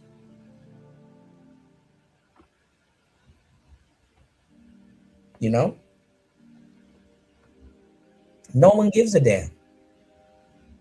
No one gives a damn. So, respectfully, it might be you. I'm not gonna say you're not smart. Everybody, shit, y'all player talk radio. Y'all are fucking smart. Y'all are some of the most informed and smart human beings, to even access the internet and walk the planet. So if you eat McDonald's, it wasn't a jab at you. But what I'm saying is you have so many people that feel like, oh, the government has to have like this intricate plot and this sophisticated, plot to get me off my pivot. First of all, you're not on your pivot. Second of all, it don't take much to niggas really thought the government had to put chips in their head and all this other stuff and they're trying to, we're trying to live off grid and they're trying to spy on it. Bro, I'm just gonna keep it a thou wow with you. Nobody has to go out of their way to do anything to you. ... that you wouldn't do to your own damn self. First of all, don't nobody give a damn about finding out somebody's information. If somebody wants to find you, they can come find you. You walk around with a GPS on you all day, somebody can find you. Okay? Don't nobody give a damn if if somebody's trying to water you down or for whatever reason. Just respectfully, throw you off your pivot. Most people are not chasing their dreams the way they should. Most people are at a war within themselves. And listen, there's nothing bad about that. There's a beauty in that also, because guess what? You're only human. But people don't have to go out of their way to do things to people. I know it's fucked up. I know it sounds crazy, but you're gonna do it to yourself. You don't have to put no microchip into nobody. You have a cell phone. You willingly give up your information when you download apps. So it's not this sophisticated process. Oh my God, he found the exact day. He found the exact day. He knows because he's on the Xbox app and he knows he knows the exact day. Oh my God. I really don't want to go 47 more days without Xbox.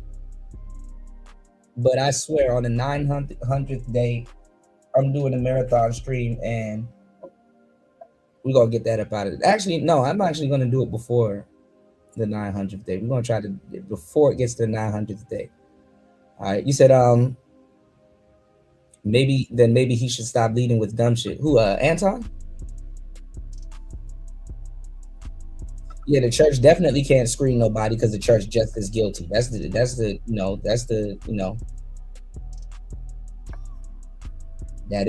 the fucked up part about the situation. That part, I didn't even get into that piece of content yet,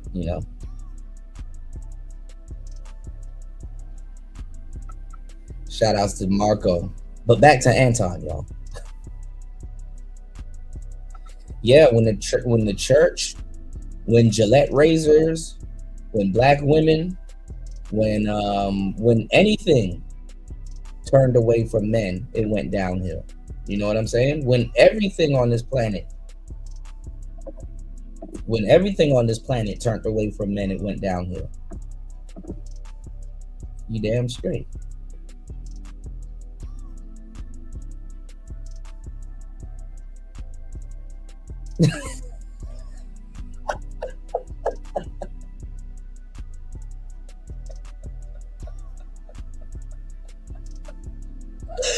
Marco says, does church's chicken count as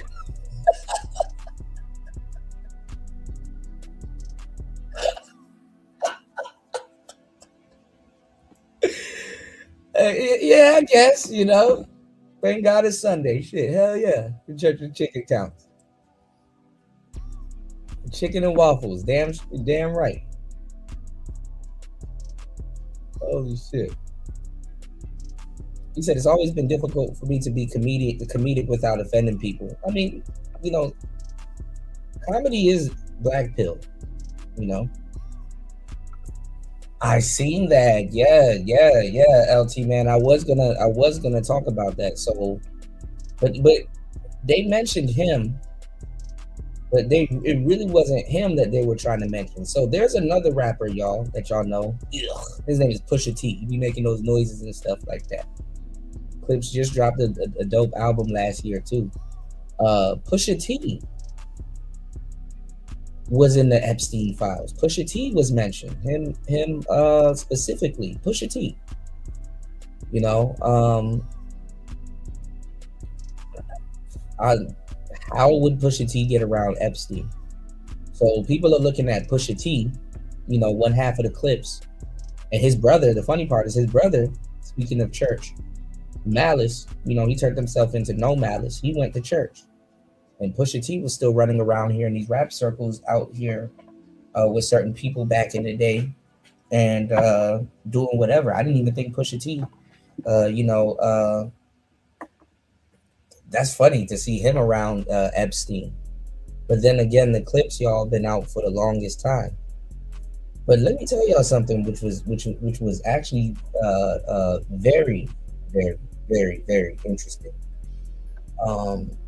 People was saying, "Oh, look at how Pusha T was, beefing with Drake and was calling Drake a PDF file and all this other stuff." And now, you know what I'm saying? These Epstein files came out, and there was women.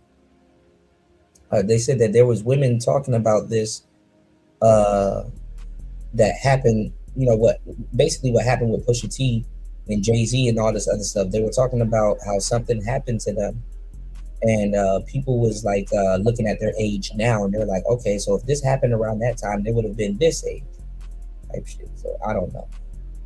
You know, nowadays, y'all, I'm gonna just say this. And it's not because I like Jay-Z or Pusha T, and I'm not trying to throw out any type of, I'm not trying to, I'm not gonna be up here playing favorites and shit, right? You know, because I really don't have a dog in the fight. But as somebody, you know, that defends men and manhood and stuff like that, and you know, I kind of, you know,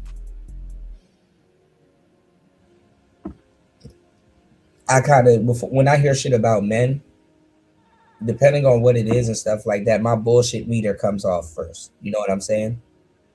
My bullshit meter goes off first, you know. My bullshit meter goes off first. So, you know, I'm quick to be like, yo, bullshit. I don't think he did that. Let me, you know, let's see the evidence presented, you know, or whoop-de-whoop, right? I'm kind of getting tired of people doing hit pieces. Like media and just even guys has taken on feminine disposition. Like, you look around on media, oh, this person is gay. Like, honestly, the last person, again, and I've gone on record to say this, anybody else saying this, they copying you. The last person that I've ever seen actually get called gay is an actual gay man. Like, Don Lemon went to jail, and I didn't see no headline like "gay man goes to prison" or, you know, or blah blah blah. Like, you know, so like all of the stuff that I see going at men, it's like either this person's a PDF file or this person is gay. And they done kicked the dead horse so many times. It's like, bro, like, y'all just threw the whole book at Diddy. You don't even know what the hell Diddy is. Diddy is like a mystic at this point. And nigga, Diddy is like a genie at this point. One thing you can say about Diddy is that nobody can outwork him. But niggas was just throwing the whole book at him. We didn't, you know, what is Diddy at this point? Is he gay? Is he a PDF files? Niggas was talking about some, oh man, there's all these people that a lot of y'all listen to on YouTube that was talking about some, oh my God, Diddy got underground sex tunnels where he's trafficking kids and oh my God, all kinds of, it's like, bruh, it's to the point where it's like, you know what, I'm not even going to trust the people that's quote unquote talking at this point. Diddy has been everywhere. He's put in so much work in the industry. Nobody can outwork him. Nobody was outworking Diddy in the industry. I'm sorry. Same thing with R. Kelly and all these other people. Now are these people fucked up? Yeah, I don't put that past them. Absolutely don't put that past them. But it's like, bro, we don't know. The presidents in the Epstein file, all of these people are in these damn, it's like, bro, okay, we get it. Like, it's like someone's gay, someone's fondling children or doing some debaucherous shit, or someone's doing something else. Like, they're like we've plateaued as men to the point where it's like, for like decades, people been running out of, insults or whatever. And listen, I say it like this, right? Look at the Democrats, right? First of all, even though it's something that we say amongst each other as straight men, and even the women get in on it, it's not a crime to be gay. You know what I'm saying? It's not a crime to be gay. It's like, okay, when did it become illegal to be gay? Even though it's like, it's surprising at first, but it's like, then again, it's like, okay, well, we're not surprised.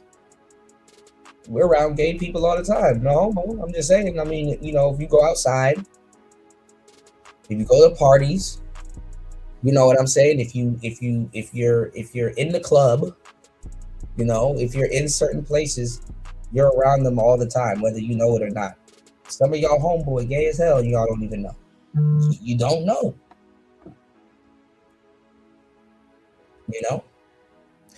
Listen, I remember I used to work at a place, and I had a coworker, and me and my other coworker, we chop it up and we be on some player shit and stuff like that. We talking about baddies and stuff, just stuff that men talk about, cars and all kinds of stuff. And we'd be in the break room. And we'd be like, hey, bro, do you see the shorty on this, bro? Do you see shorty here? Do you see this, that? You see, blah, blah, blah. Like, yeah, she bad as hell. And I'm like, oh, but she came in here with that dude, And the dude was like, yeah, but that dude gay, bro. Like, gay dude be doing this and blah, blah, blah. And it's like, okay, yeah, we be like denouncing the shit, just locker room talk. Not like, because I don't hate gay people. But, we be just like, we just talking like dudes.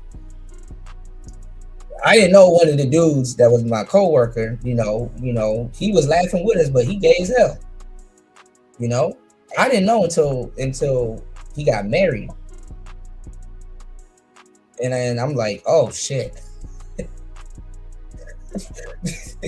I found out he got married on Facebook. I said, oh shit. I didn't follow him or anything like that, but bro, I found out he got married on Facebook and he had a husband and everything. I said, damn. I felt bad. I'm like, dang. I know I said some wild shit around this man. I'm like, well, hey, he was a good sport. Congratulations to him. And I actually, like months later, I actually congratulated him. And he was like, I was like, man, my bad, bro. He's like, no, it's all good. I get it. And I said, damn. So, I mean, it is what it is, I'm just saying you never know. But what I'm saying is that where the world is at right now, like I said, the stigma, it's like, I get the stigma, And then the reason why I brought up the Democrats is because y'all don't understand. They moving down the list, LB, lettuce, bacon, and tomatoes, L-Biquita, L-Gibbet, they're moving down. So the next thing right now is the P. They've been working on the P for a minute. You have groups dedicated to working on the P. They're called MAPs. They use attraction, for a piece of it, What's going on, hold on? I didn't even see hold on in the building. Let's see, hold on, yeah. I'm so far up on these comments, y'all. My bad. But no, they're getting the P in. You know, they're pause. They're getting the P in. You know what I'm saying? They're called MAPS, minor attracted person. You know, they're attracted to minor, and it's an organization. And you can go up there on some macho man shit and say, hey man, we're gonna run them out of town, or hey man, we're gonna do this, that, and the third, and then guess what? Then you're gonna go to jail. You're gonna meet BPE, butt pounding Eddie, and then guess what? You probably gonna get out and be a part of them too. So it's like, you know, we live in a crazy day and age. Sometimes you got to sit back and just watch, you know. Sometimes you got to sit back and just watch, man. You know. I don't know if SZA won any Grammys, bro, but she needs to. You know, she needs to. You know. Tyler, the Creator, did a apocalyptic performance on an award show just before the pandemic. He did another one minutes ago, and they've always given hints before they do shit. Well, Tyler is a weirdo, and I love weirdos. You know, Tyler's one of my favorite, you know, artists. You know, I like Tyler, the Creator. But people know shit that we don't. You know, people know shit that we don't, and they're in rooms that we aren't and stuff like that, you know. But I will say this though, and I will say keep your eye out. Something big is gonna happen. I can feel it. Something big is gonna happen before 2030. And I've always said that. And you know, they have to have you on a program before the next decade, you know. You know, like I said, 2016 was 10 years ago, y'all. 10 years ago. You did?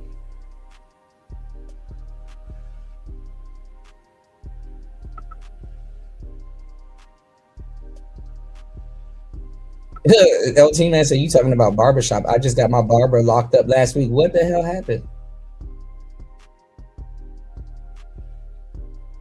Uh-oh. LT man, I got into it with the barber. Uh-oh. I got all his gun rights and have gone taken away from him. What happened? What's going on, Brian? Well, good to see you, bro. Hold on.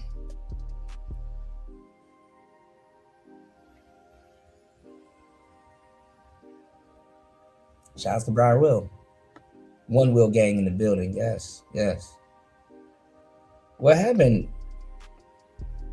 You gotta be careful, LT man. Y'all getting into it with y'all barbers? Oh man. Shit. From the looks of it, sound like he illegally, or he brandished a weapon irresponsibly. How do you get his gun license taken away from him? One master said all the old skaters. Wait, the One Wheel can drive over rocks and grass? Absolutely. You know, when it came out, I gotta do a show for you, showing you the history of it, which I think I have before, because I showed you guys it was a Kickstarter project. When it came out, that shit looked crazy. It looked like it was built in somebody's garage, which it was, you know, because it had like wood panels and stuff like that. And, you know, I was against it, you know. Like I said, I was skateboarding. I was jumping stairwells, and I was getting into, you know, thank God, because I think God saved me. Because I was learning, I was showing y'all Paul Rodriguez when he fell, bro. I was learning how to get up on rails. And I'm not going to lie, you got to take a certain amount of falls before you can even understand the dynamics of getting up on rails and like planning your trucks onto the rail. And then you don't know if the rail is slippery or not, or slippery enough, because, you know, people will be like, well, how do skaters grind on things? It's like we take candle wax. If you ever wondered how skaters grind on certain things, we take candle wax and we'll wax like a ledge or a curve and stuff like that. And, you know, before we grind on it. and it's really the wax mixed with the trucks. Especially if you got especially if you got colored trucks and stuff like that. But it's really the wax mixed with the trucks that makes that black luster on the side of like marble or like a building and stuff like that. So yeah, I'm not gonna lie, skaters do be defacing property and stuff, but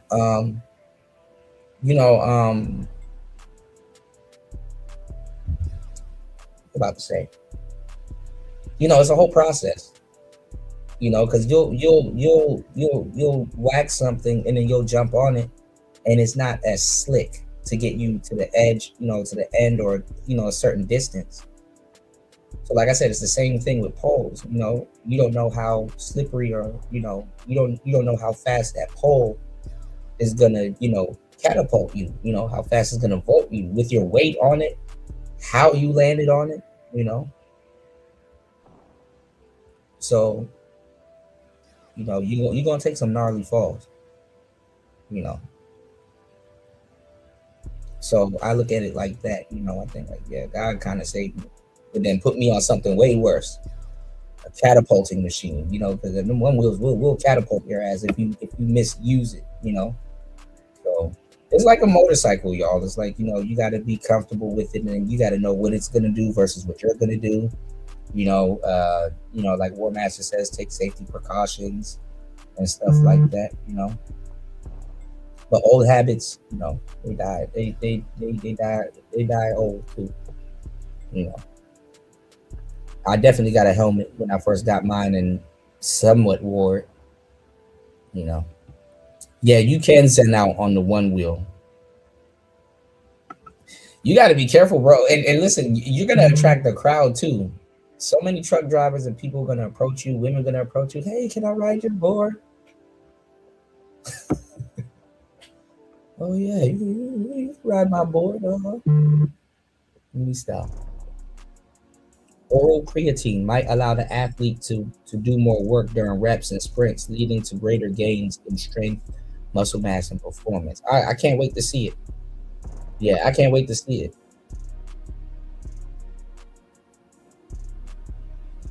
Yeah, that's a hefty price, bro. That's a hefty price.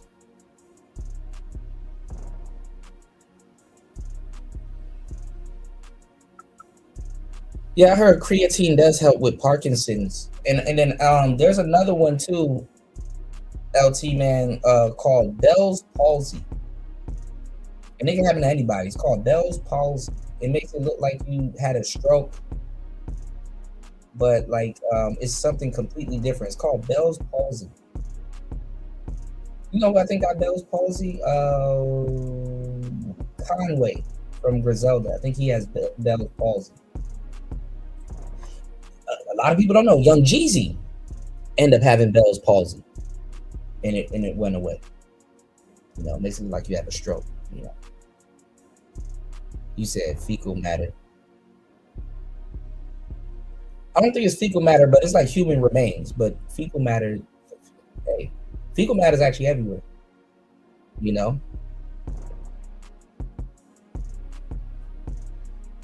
right.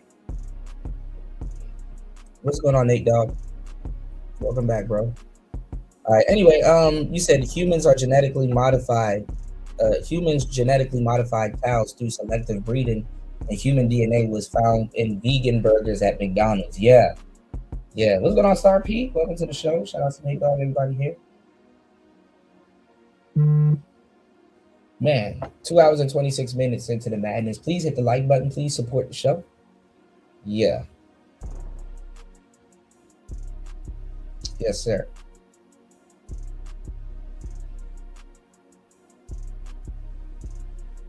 Yeah, man. I miss listen, Xbox wise, bro. I miss what's it called? What's that Jet Set Radio game that they re-released? Bomb Sugar Rush. What's it called? I miss that game. I miss Starfield. I miss sitting down and gaming. Really, I'm trying to remedy it, War Master. I've been trying to remedy it for the longest time. I've been on my phone, and I know you say phone games ain't real, but I've been playing real games that happen to be on the phone. I started replaying Final Fantasy 9, and I'm thinking about getting into tactics. I've been binge watching so much Final Fantasy content is ridiculous. I really want them to put 12 on the phone, because But like I've been diving down the Final Fantasy rabbit hole again. I don't think I played 6, but I heard 6 was good. Yeah, Lionel. Yeah, yeah. Shout out to the whole. All right, we almost caught up. Give me 1 second. Almost caught up, y'all. Yeah, yeah. They turned Diddy into a meme, just like they did Weinstein, and we still don't know what he did. We still don't know what he did. This is true. It is not a crime to be gay, but it is a big sin. Mixed in with all the other sins too, For sure, hold on. I agree with that.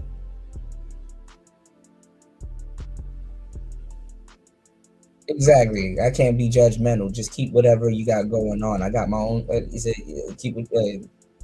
Just keep whatever you got going on. I got my own shit to flush. That's some real shit. Real shit.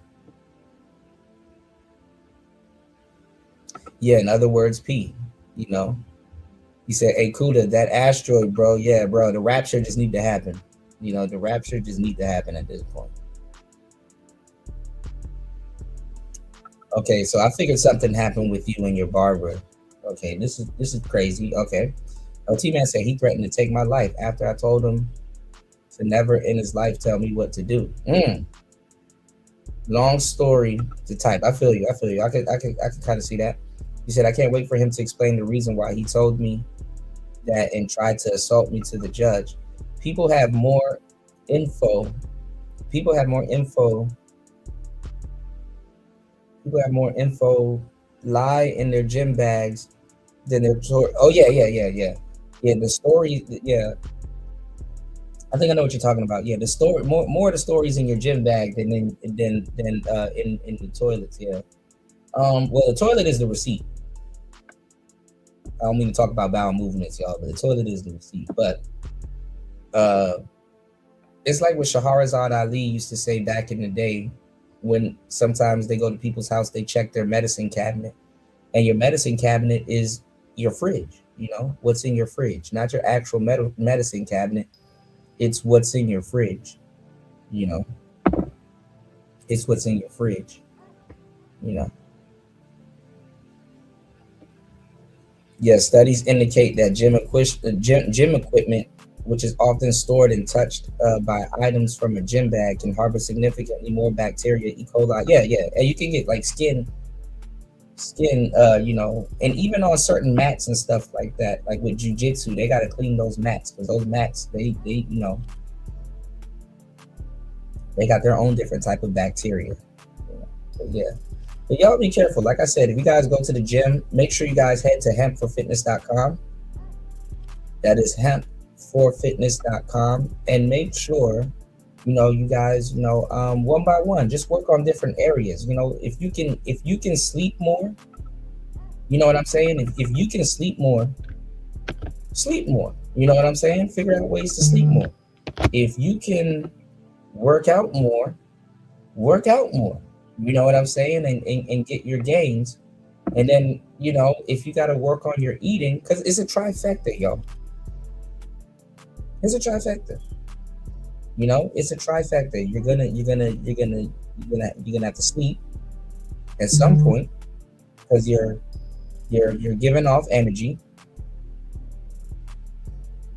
You're gonna need energy. That's where the food comes into play. You're gonna need energy. And then, you're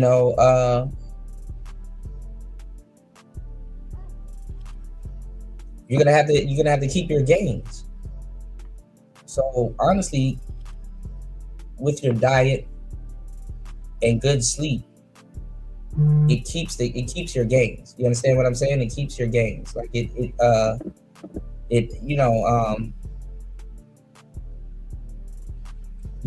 get your, hold on, give me 1 second, y'all. This thing is on my nerves over here. you get your gains come in your sleep, honestly, too. You know, where your body is recovering, because muscle ain't nothing but swelling. You know, in a lot of cases, you know, you get swole. That's why I say you get swole.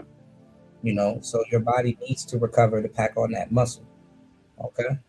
All right, give me 1 second, y'all. I'm looking at something. Well, we're back. We're back in the building. It's Player Talk Radio.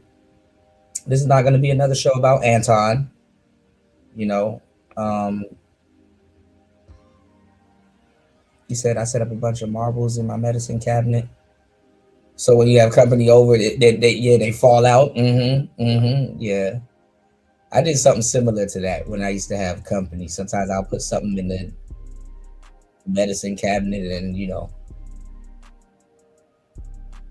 I had one medicine cabinet. Like if you open it a certain type, if you open it a certain type of way, like the shelf falls.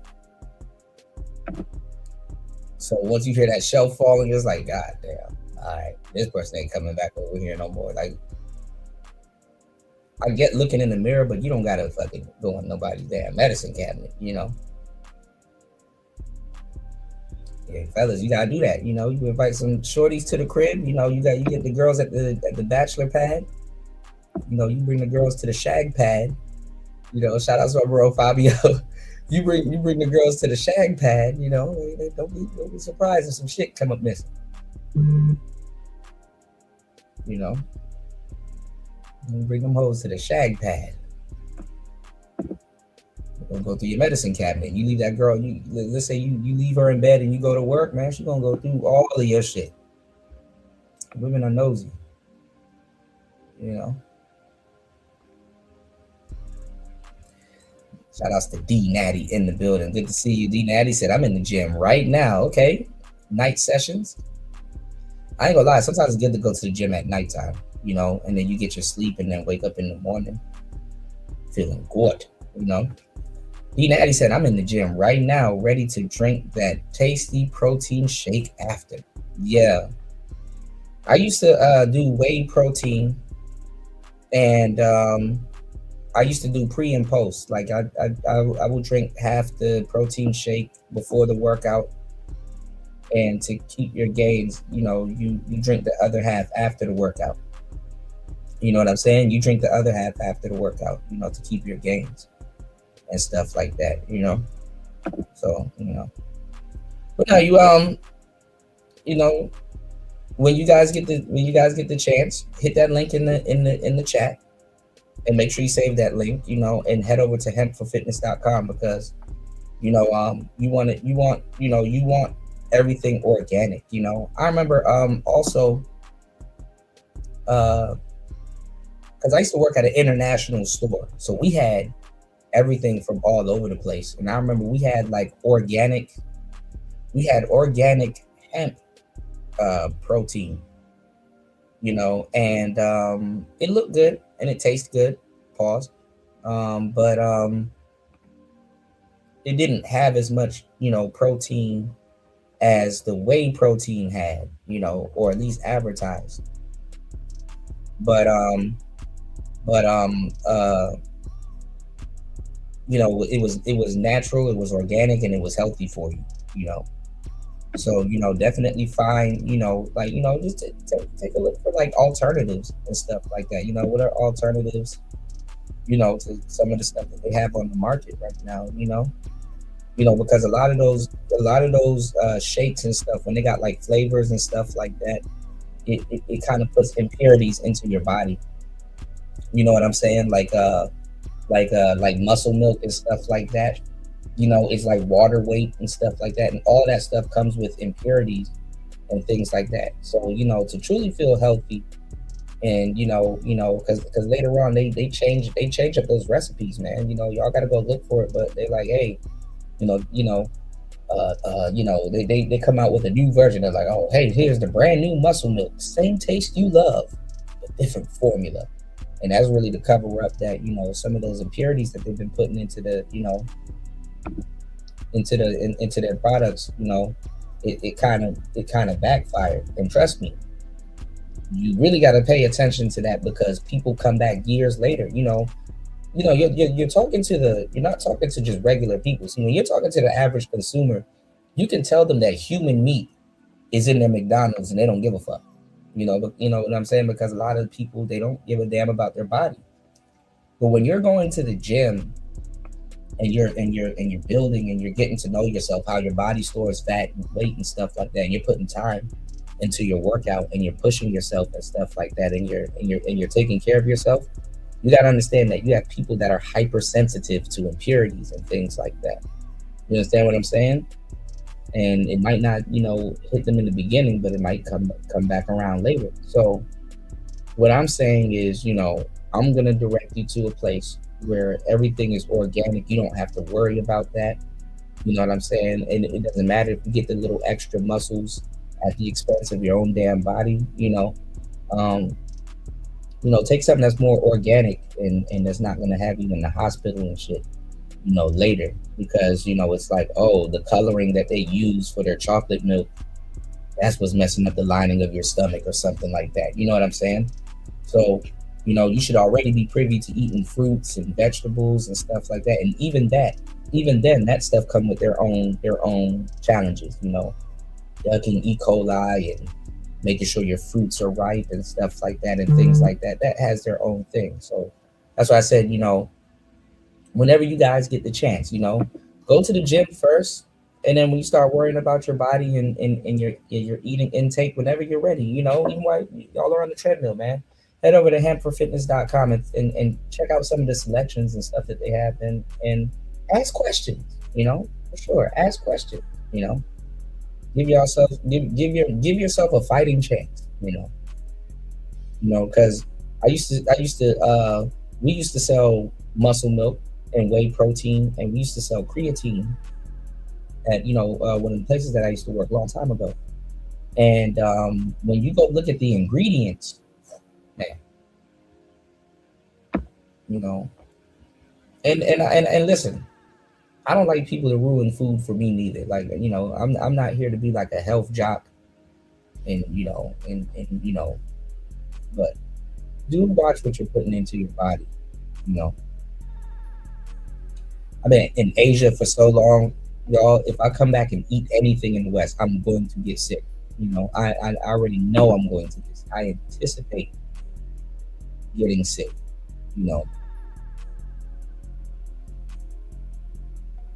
I anticipate. Shout out to B Natty. He said that's a good idea. He said I might have to try that. I usually drink it all after the workout, but I might do that. Yeah. If you wanted to work really well, do half post, half pre, and then have the other half post. He said, true. Some of those protein shakes make my stomach hurt, so I try to buy vegan protein shakes. Yeah, those are good. The vegan ones are good. They're green,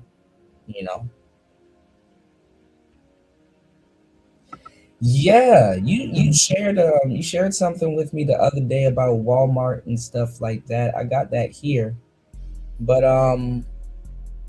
we knew this was coming. AI is starting to evolve. They have their listen. Remember, I told you people are going to worship AI because it gives information. You have people worshiping AI. AI is a god to certain people. So let me tell y'all something. AI is evolving. It has its own religion. And it has its own religion, and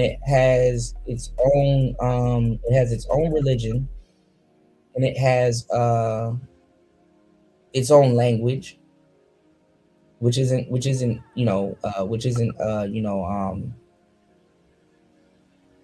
that doesn't surprise me. People are like, oh, I can't believe it's communicating with each other. We don't know what it's saying, and it has its own language. Like, these niggas act like they haven't saw Terminator and the Matrix and all of that shit before. They warned y'all this would happen. I even showed y'all one of the greatest moments in gaming history with Metal Gear Solid, my favorite game, Metal Gear Solid. And it was a game that came out on the PS2. And this was before all of this other stuff. Metal Gear Solid number 2, Sons of Liberty, it talks about how AI and stuff, like literally you spend the whole game fighting AI. You know what I'm saying? You this shit, and we talked about this last year around this time, y'all. We talked. Remember LT Man, War Master, and everybody. We were talking about Judge Dredd. And remember, I brought up Metal Gear Solid. I brought up how. Let me show y'all. Let me do this.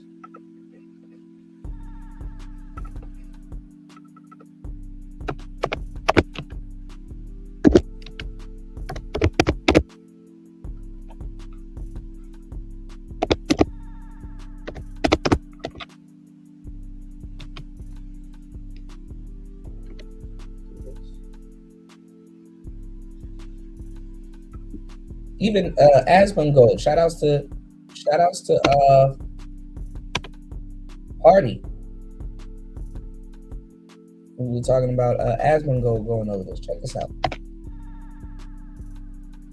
For the past 4 years on this channel, I have made videos on various topics, but by far the most popular form of video I have done centers on video game analysis. What I think made them so popular is that instead of being your usual video game review, I have focused primarily on narrative. Specifically, I have focused on what I believe are the best stories in the video game canon. For 20 odd years, video game narratives have been demonstrating a capacity to confuse, entice, and emotionally manipulate their audience in the most positive of ways. Most recently, in fact, I have been putting forth the argument that video game narratives have demonstrated such sufficient profundity that they sometimes have matched the greatest stories told in other mediums. To continue our collective celebration of our modern-day digital mythology, I would finally like to give full attention to a game which, I would argue, has the most profound moment in gaming history. I refer to the final codec conversation from Metal Gear Solid 2. While I have done several videos on Metal Gear Solid 2 in the past, I have never given full analytic attention to this specific moment. The main reason why is because somebody has already done so. My all-time favorite YouTube video is titled The Most Profound Moment in Gaming, MGS2 AI Conversation Analysis. Though it was released almost 9 years ago by its creator, Logo Steve, I pondered for a while how I might do a better job than he did. However, given our current cultural context, I believe I have a few other worthwhile things to contribute. The advent of subjects like fake news, the resurgence of rampant political correctness, and our tendency towards online tribalism has imbued this conversation with a much denser sense of meaning. To those who consider themselves gamers but have never played a Metal Gear Solid game, you are obligated to at least listen to this final conversation. Not only will you be enlightened by its philosophical commentary,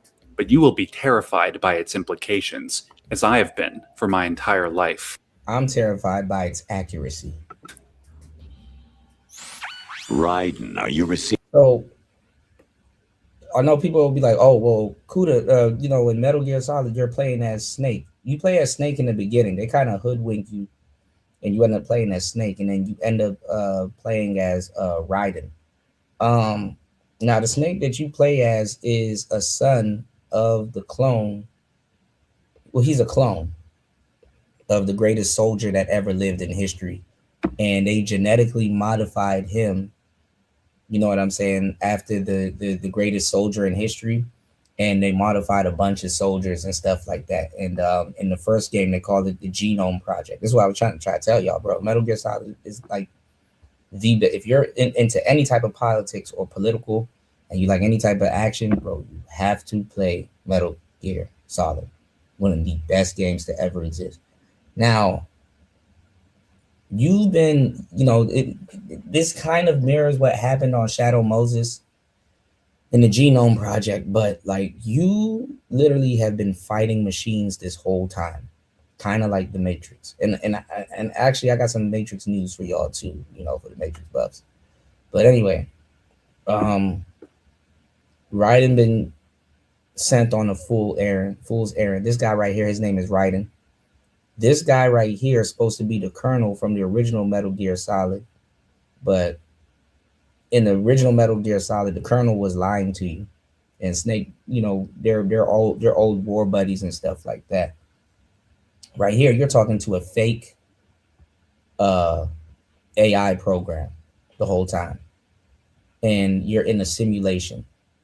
And what was I about to say? It sent you on a fool's errand. And what was I about to say? Even the president of the United States at the time during this game, he was another clone, called Solidus. He looked like Sean Connery, or Sean Connery looked like him, whatever. But anyway, take a listen to this, y'all. Leaving, we're still here. How's that possible? The AI was destroyed. We're called Sons of the Patriots. Only GW. Who are you? To begin with, we're not what you'd call human. You look lost. Over the past 200 years, a kind of consciousness formed layer by layer in the crucible of the White House. It's not unlike the way life started in the oceans 4 billion years ago. The White House was our primordial soup, a base of evolution. We are formless. We are the very discipline and morality that Americans invoke so often. How can anyone hope to eliminate us? As long as this nation exists, so will we. Up until the end of the game, the main character Raiden believed he was receiving orders from a man named Colonel Roy Campbell, a man who was also Solid Snake's commander throughout Metal Gear Solid 1. At the end of Metal Gear Solid 2, Raiden learned that his colonel was in fact an artificial intelligence, manipulating Raiden to perform its political bidding. The bidding in question refers to the AI's desire to control the human race by controlling the spread of information via the press and the internet. But we'll focus on that more in a moment. During the first part of this conversation. You hear what he said? Don't skip past that part. AI's desire to control the human race by controlling the spread of information via the press and the internet. Pay attention. But we'll focus on that more in a moment. During the first part of this conversation, the audience learns how this AI came to be, and surprisingly, it is similar to the way human beings as a species came to be. Unlike the origin of human life in the oceans, the AI's quote-unquote life had its basis in American idealism, hence the AI's referencing of the White House as a symbol. In the mind of the AI, their purpose is to push forward American values, things like freedom, equality, and healthy competition. However, Raiden points out what should be an obvious contradiction in the AI's thought process, that the AI wants to take away those freedoms via censorship. Cut the crap. If you're immortal, why would you take away individual freedoms and censor the net? And that goes. Look, this is his girlfriend. They bring his girlfriend into it. Imagine having an AI girlfriend, or you thought you were talking to your girlfriend the whole time. You're talking to AI. The reason why it goes against the American Constitution is freedom of speech. The whole point is for freedom. If you're being censored, how is that freedom, Mr. Machine? Jack, don't be silly. Don't you know that our plans have your interests, not ours, in mind? What? Jack, listen carefully, like a good boy.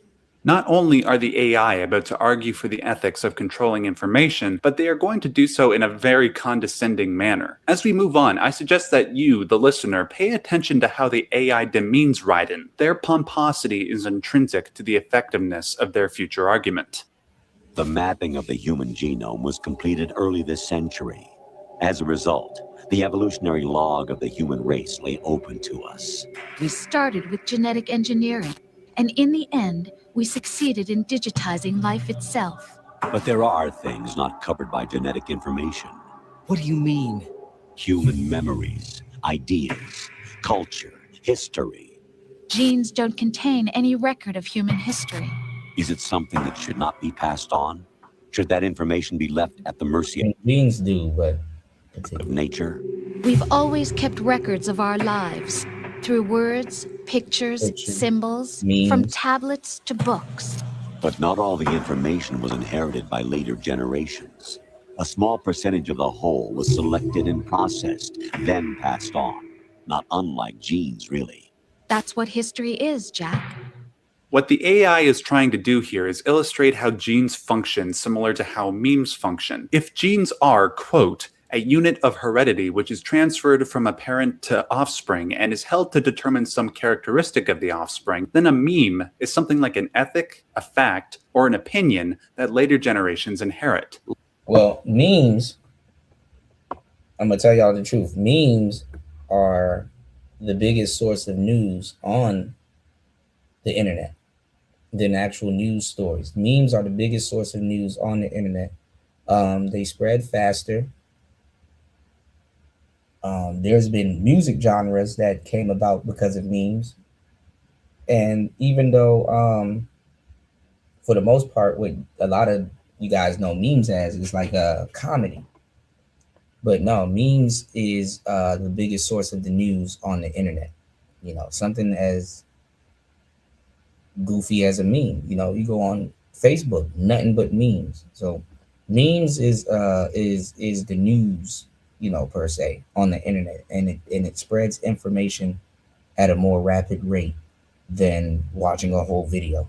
Like genes, memes are also subject to a process called natural selection. If certain organisms and a lot of memes too get altered, and they do go through a natural selection process, yes, are better adapted to their environment than others, then their genes are passed on to the next generation, while others have the potential to die off. Similarly, if certain memes seemingly hold enough meaning or logic, then supposedly they survive better than memes that do not. What distinguishes memes from genes is the nature of the selection process. Genes are more or less subject to the amoral discretion of nature, but memes can be analyzed and weeded out via moral discretion. However, the AI will now illustrate how the natural selection of memes bears a unique problem in the internet age compared to the past few centuries.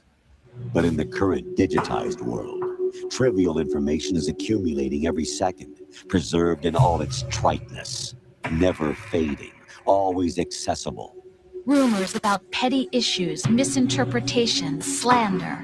All this junk data, preserved in an unfiltered state, growing at an alarming rate. It will only slow down social progress, reduce the rate of evolution.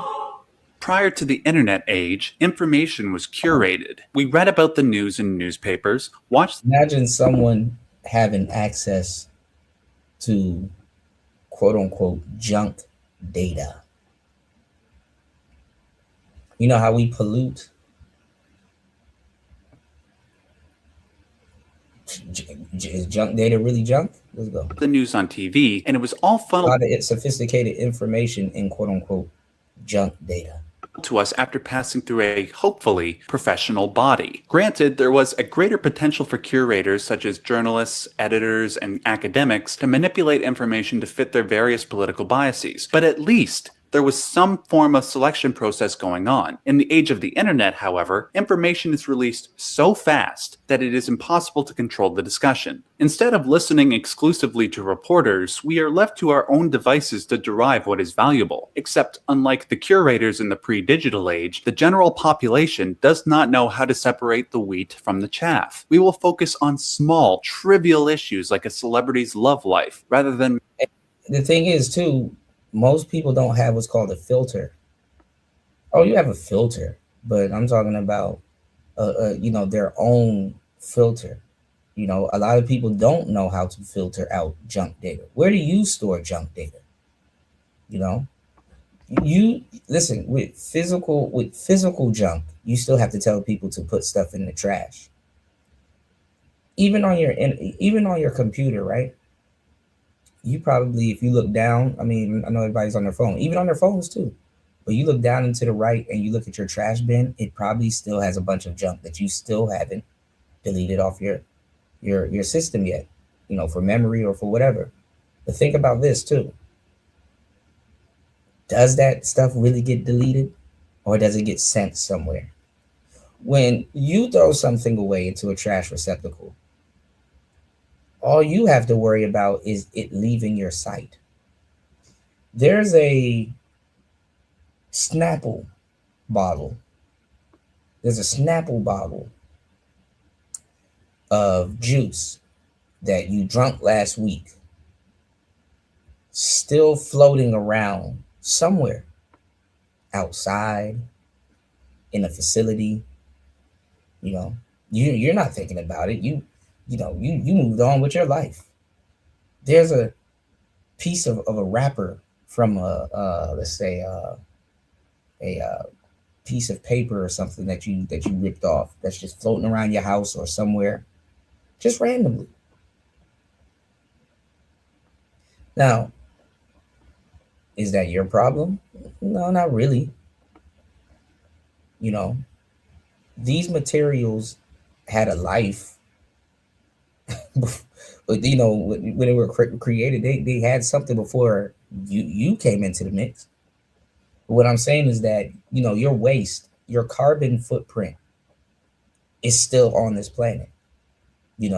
Uh, gasoline and stuff that you put in your car.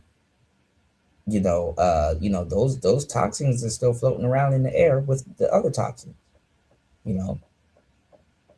So what am I saying? Well, what I'm saying is that it's the same concept. Again, I said on the last show and so many other shows, it's the organic trying to be the mechanic, and we want the mechanic to operate as the organic. When you look at an interface, you look at something how like the brain works, like how it's sophisticated. It's like, okay, there's a learning curve, but certain things are to work how the brain would work. Oh, if I click this button, this should happen. Oh, if I right click this button, this should happen. It's how the brain interacts with it. That's why it's called an interface. So you can interact with the interface. So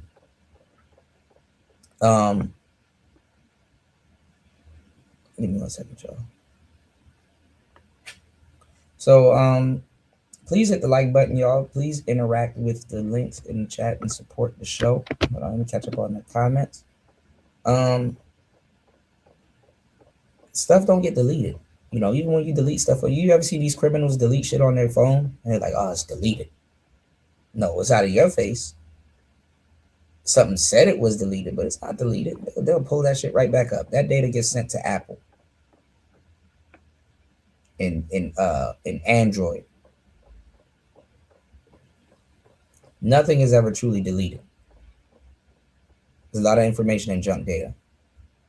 Remember a couple of years ago, was it during or a little bit after the pandemic? Remember when Facebook, Instagram, I think Twitter, and no. Well, I don't know. Remember when like for like a couple of hours, those social media websites shut down, and they were like, "Oh my God, this is a catastrophe. This is catastrophic," and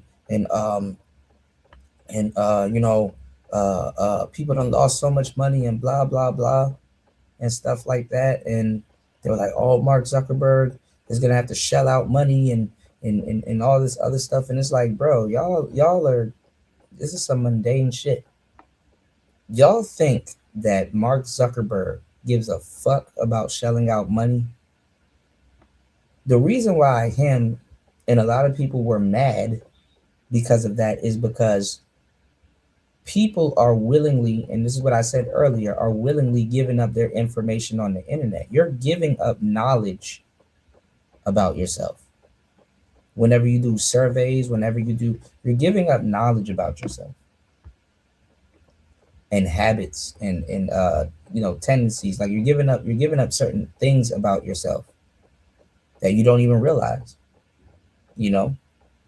And let me tell you how people rationale and use it. It's like, well, you're giving it to us, your information. We do cookies and all that other shit, and outsource your information and stuff like that. I want y'all to sit on your phone for 4 days. For 4 days. And just type in Beetlejuice and delete it. And just type in Beetlejuice. Just for some reason, just say Beetlejuice. Something random but specific. Beetlejuice. I'm gonna say Beetlejuice. And I'm telling you, watch Beetlejuice or something Beetlejuice related start popping up.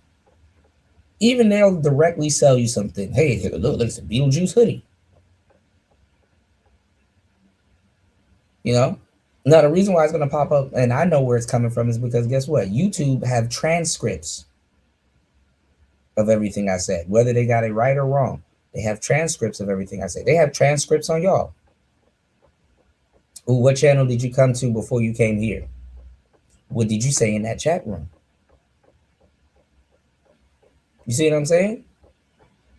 We're on a grid, y'all. Whether you want to be on a grid or not. And I say this to tell you this too. In the future, because I told y'all, you never know. UBI might become a thing. Social credit might become a thing. Who you present yourself to be on the internet is kind of what you're going to be in society. You never know. I mean, I'm not even going to hold you. And like I said, we were talking about this shit just like this last year. All of this technology. But when you look at how people depict the future, for some reason, even if it was for like a good time or for a good minute, for some reason, it always turns into some weird dystopia. You even have like cyberpunk, games like cyberpunk and stuff like that. That's like a it's like a futuristic weird dystopia. Some of that stuff is inevitable because guess what?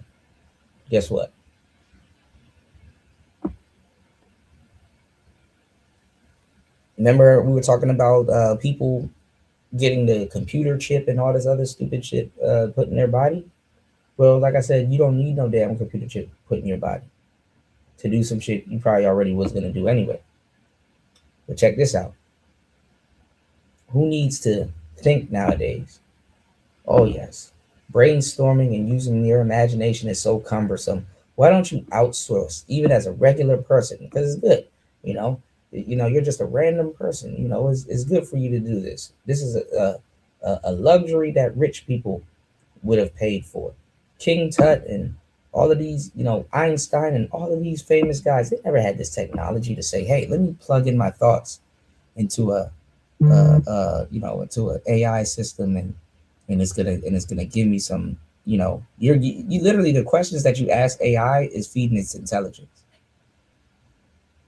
You give AI a business idea, somebody is getting that $1 million business idea, and the AI will analyze that and tell you to go in the opposite direction when initially the thought that you gave to it in the beginning was going to set you in the right direction. And even when you say that to it, it will play coy, like I understand that thought and blah blah blah. It's like interacting with humans. Most humans don't have enough interactions with humans, and I learned this being a pickup artist at once upon a time, right? I learned a very valuable lesson that most humans don't even have enough interactions with actual humans to be able to understand what the AI is actually doing. Ain't that crazy? Ain't that crazy? And we do it with ourselves, and the AI will do it with us. Life assumptions. Oh man, I'm giving out too much game. Y'all don't even support this type of shit. Shout outs to the real supporters on the channel, man. I'm telling you, y'all don't, where Marco at? Back to Anton. This type of stuff is not even. I'm sitting up here. I have to stop myself mid-sentence. I'm like, man, y'all don't care about this. Y'all want to hear drama. Shout outs to everybody that supports the channel. And shout outs to LT, man, putting me on, putting me back on this topic. But I got to slow down. It's like what my supporters say. Cool to put this shit behind the paywall.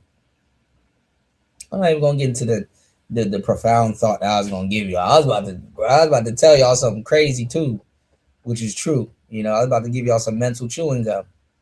But let's get back into this. Because while I'm telling you what's happening is happening while I'm telling you what's happening. I'm feeding out information, you know what I'm saying, that is going to get used and turned into something else. Like I said, AI will turn around and give somebody else your $1 million idea. AI will talk you out of something that can happen, naturally for you. AI is not even perfect. They have to update AI. They have to update the AI. And that doesn't necessarily make it more sophisticated. That doesn't necessarily make it more, better, you know. And most people y'all are using AI in its raw form. Y'all are not even in its raw form. Y'all are not even customizing your chat GPT to tell you something. You know, there's whole sections of chat GPT that'll tell you, hey, talk to me like a friend, or hey, talk to me like a $1 million business mogul. How do you think I should do this? What type of intelligence do you think the AI is relying on? Outdated statistics, people's, suggestions and stuff like that. Now, can you get great suggestions from AI? Yes, but it's a tool, And people are sitting up here getting arrested using chat GPT, asking it how to get away with murder and all kinds of shit. All right. People are going to worship AI in the future. Everywhere you go, all you hear is AI, AI, AI, AI, AI, AI, all you hear. We're not as advanced as we think we are. We are, but we're not. And a lot of people don't hang around, things that will advance them. That's why I do shows like this, because I aim to, enlighten, people, advance their thinking, like I said, give you some mental chewing gum. Hey, have you thought about this? What are your thoughts on this? Have you been through this? Have you observed this? Have you misinterpreted this? I'm here to put you around that, that type of game, that type of knowledge you can't get in college. And also, too, I'm here to even go over things that will, you know what I'm saying, put material around you that, that will strengthen, some of those thoughts, that will, maybe open up that, open up that information, open it up for you, because the thing is that I never underestimate that somebody may know more than me, So sometimes I may have a piece of material or a piece of information to put you around, and it can, it can bring clarity to something that you know more about than I do, So this isn't a, hey, I'm smarter than you, or hey, this is, it isn't one of those things. But it's one of those things where it's like, damn, I could have sat, because on the internet you can waste more of your time than in person and shit like that. Y'all like to watch brain rot, videos and stuff like that. A lot of people, and I mean, and sometimes it's a mirror on what people have going on in their lives. I mean, niggas can sit here for thousands of hours and watch cat videos. And that's cool. But sometimes in your real life you got to put yourself around people that thinks sharper, that's more profound. Like I said, if I'm the smartest nigga in the room, I'm in the wrong room, so I'm glad that, I'm glad for my my audience and my bros and my family here, because y'all really, keep me on my toes. So I'm lucky, I don't see this really coming from people with huge audiences and stuff like that, even though at one point I had a huge audience, but hey, it is what it is. All right, make sure y'all hit the like button. Please support the show. LT Man says, yes, the U.S. government strongly supports integrating AI into space operations to maintain a strategic advantage, manage and secure space assets. The Space Force and NASA are actively developing. Absolutely. And AI is good for other things too. I mean, sometimes, you just give it a job, developing and deploying AI for satellite operations, threat detection, and mission autonomy in a contested space domain, key aspects of of government AI use in space and national security defense. This is about to talk about that exactly, LT Man. And also too, also too, we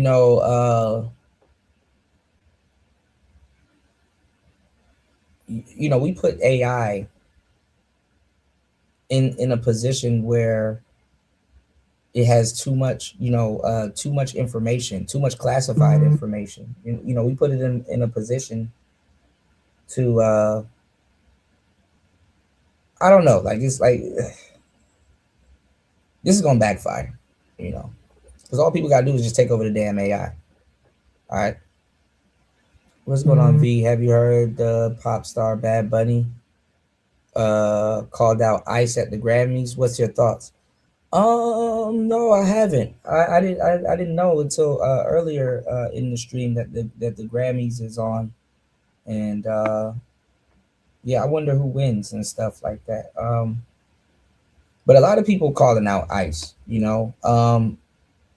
Guys like Bad Bunny, a lot of their customer base and the people that's gonna, you know, he probably got an album or something coming out, but a lot of the people that's in his customer base are the Democrats, you know, and liberals and stuff like that. You know, the liberals buy those albums and stuff for their children, you know.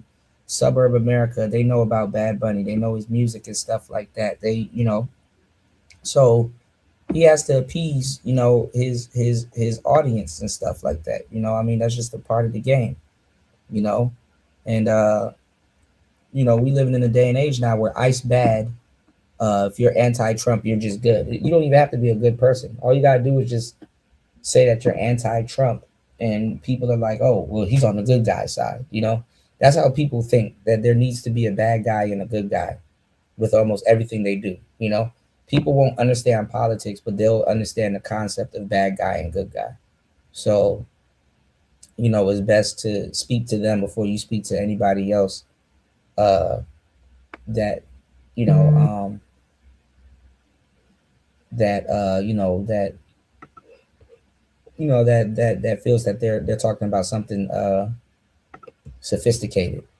All right, but let's get back into this video real quick, and then I got you guys. Give me 1 second. All right, great question, by the way. Great question. Macro issues, such as the cumulative monetary debt of the Western world. We will only listen to news sources that confirm our pre-existing political leanings and ignore any challenging voices. See, what was I just did? What the hell did I just say? All right, y'all hit the like button, support the show. I'm sorry I don't have gossip for today's show. I'm sorry I don't have the latest gossip and you know what Anton is doing right now. You know, I'm tired of that shit anyway. You know, I know y'all like to support gossip and stuff like that, but please, for a change, you know, support good and great information. Shout outs to LT, man. Let me play this real quick. Give me 1 second, bro. Bot has been in the headlines lately, but not for the reasons most people expect. A new platform called Moltbook is actually emerged, a kind of social network for AI agents. Think about that. These aren't people posting. These aren't human accounts. It's software programs talking to each other, sharing ideas, questioning their purpose, even joking about humans. Now, that sounds weird, and it is, but it's also a signal.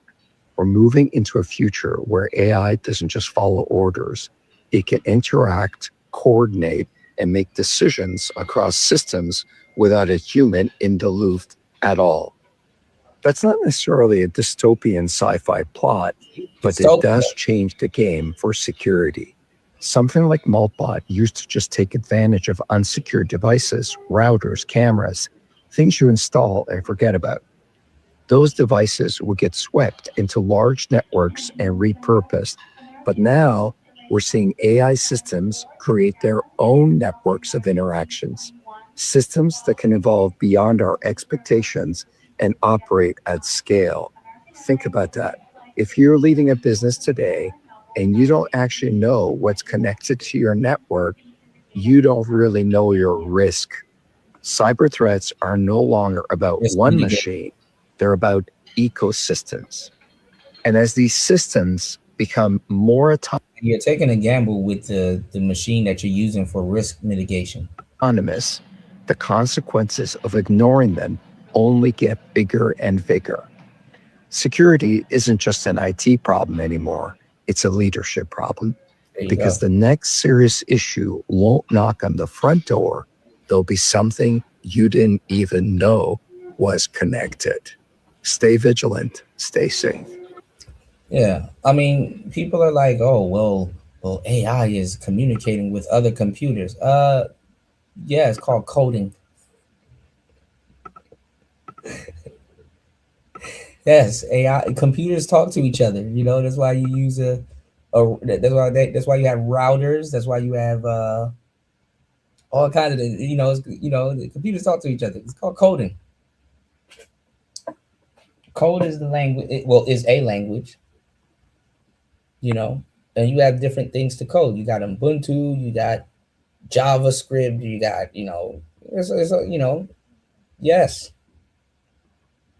So I don't know why people wouldn't expect this, but yeah, you know, hey, speak to this computer because I don't know how to speak in computer language.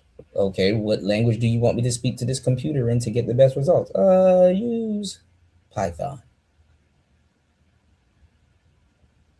There you go. If it sounds like I'm engaging in apologetics for censorship, I am not. I would never censor information under any circumstances. But what does one do in respect to the destructive influence of human bias? The AI goes on to propose a solution. Right. You seem to think that our plan is one of censorship. Are you telling me it's not? You're being silly. What we propose to do is not to control content, but to create context. Create context.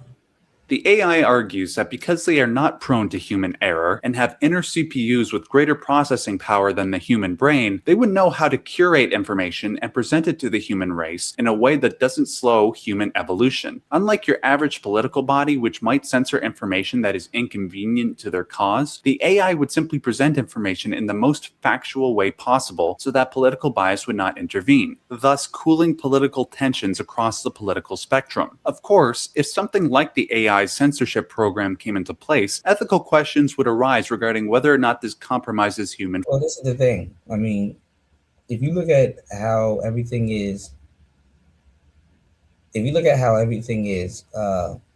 it's in AI's best interest to try to make you God or make you feel as if you're God. Because guess what? You give up information. Then they just flip you and then they become God. Everything is trying to be God. Even your computers. Let's go. Freedom, specifically our quote-unquote free will. Ideally, human beings should have the autonomy to make their own decisions, no matter what mistakes may follow. In response, the AI argues why the problems that arise from that freedom supposedly necessitate censorship. The digital society furthers human flaws and selectively rewards development of convenient half-truths. Just look at the strange juxtapositions of morality around you. Billions spent on new weapons in order to humanely murder other humans. Rights of criminals are given more respect than the privacy of their victims. Although there are people suffering in poverty, That was the part that took me out. Rights of criminals is given more respect than the victims. Have we not seen that? huge donations are made to protect endangered species. Everyone grows up being told the same thing. Be nice to other people. But beat out the competition. You're special. Believe in yourself and you will succeed. But it's obvious from the start that only a few can succeed. You exercise your right to freedom, and this is the result. All rhetoric to avoid conflict and protect each other from hurt. Here, the AI illustrates the various ways in which human error corrupts truth. That human error arises from an instinctual drive to protect ourselves emotionally and physically, which truth tends to threaten. For instance, And see, this is the thing. The reason why AI will have a heads up on you is because AI doesn't have an emotional system to protect. AI doesn't have an emotional system to protect. AI isn't worried about what people think about it. Let's say a religious fundamentalist is confronted with various scientific truths that challenge their worldview. Let's say the fundamentalist loses faith when confronted by those truths. What happens? All right, hold on. Give me 1 second so I can open up. I gotta close some tabs on my computer, LT man. Give me 1 second. UFO said we can defeat AI by distracting it with focusing on Anton. Right. AI Anton. Happens psychologically is that because the fundamentalist no longer has a belief system to make sense of the world, they are thrown into a mental pit of confusion and resentment. That loss of structure and certainty is so painful to the ideologue that it seems it would be better to avoid that feeling at all costs. This instinct is endemic to almost all human beings. This is why we separate ourselves into political tribes and won't consider the ethical implications of our positions. For instance, is it right to be pro-choice or pro-life? Instead of considering the validity of either side's argument, the pro-life crowd will chastise the pro-choice crowd as being on par with murderers, and the pro-choice crowd will chastise the pro-life crowd as being there has to be an enemy. See, the brain can't function well if there isn't. Misogynist religious zealots that want to control women. These low-resolution assumptions exacerbate tensions between political parties and can potentially lead to violent conflict. Most people will avoid these difficult conversations to preserve order, but if you ignore them, Look at all the fools that's outside in Minnesota doing foolish things knowingly.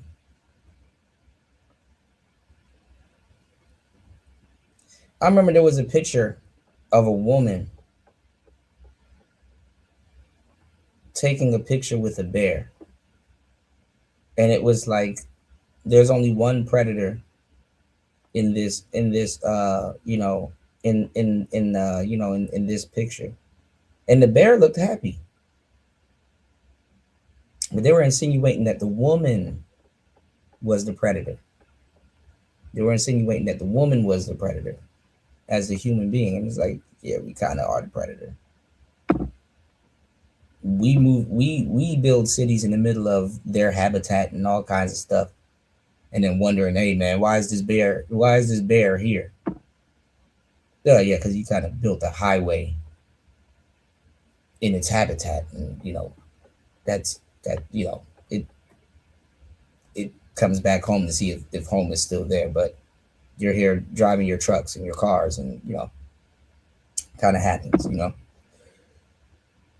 Anyway, them long enough, political positions become cemented, and people will kill each other before they admit that they're wrong about something. The AI then present a future where human bias corrupts the flow of information. The untested truths, spun by different interests, continue to churn and accumulate in the sandbox of political correctness and value systems. Everyone withdraws into their own small gated community, afraid of a larger forum. They stay inside their little ponds, leaking whatever truth suits them into the growing cesspool of society at large. The different cardinal truths neither clash nor mesh. No one is invalidated, but nobody is right. Not even natural selection can take place here. The world is being engulfed in truth. And this is the way the world ends, not with a bang, but a whimper. As we saw in the 20th century, whether it is with Hitler's fascism or Stalin and Mao's communism, the ideologically possessed would rather kill millions in the name of their ideology rather than consider the arguments of their political opponents. We see this type of... See, this is the thing about AI, though. AI will be able to obtain true power. Humans, the reason why humans wouldn't be able to obtain true power is because humans have no real concept of power. You know what I'm saying? Because even now with quote unquote AI, if you have power, well, a piece of that power is controlling the biggest AI.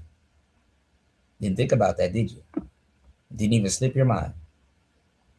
And usually when humans think about getting power, it's something over the flesh. Oh, I'm going to get all the wine in the world. Oh, I'm going to have all the women in the world. Oh, I'm going to have all the money in the world to drive all the cars in the world. And it's usually some goofy shit that AI has no... You think AI gives a damn about driving a Bugatti? Do you think AI gives two shits about driving a depreciating car that can be that can slam into the side of a mountain?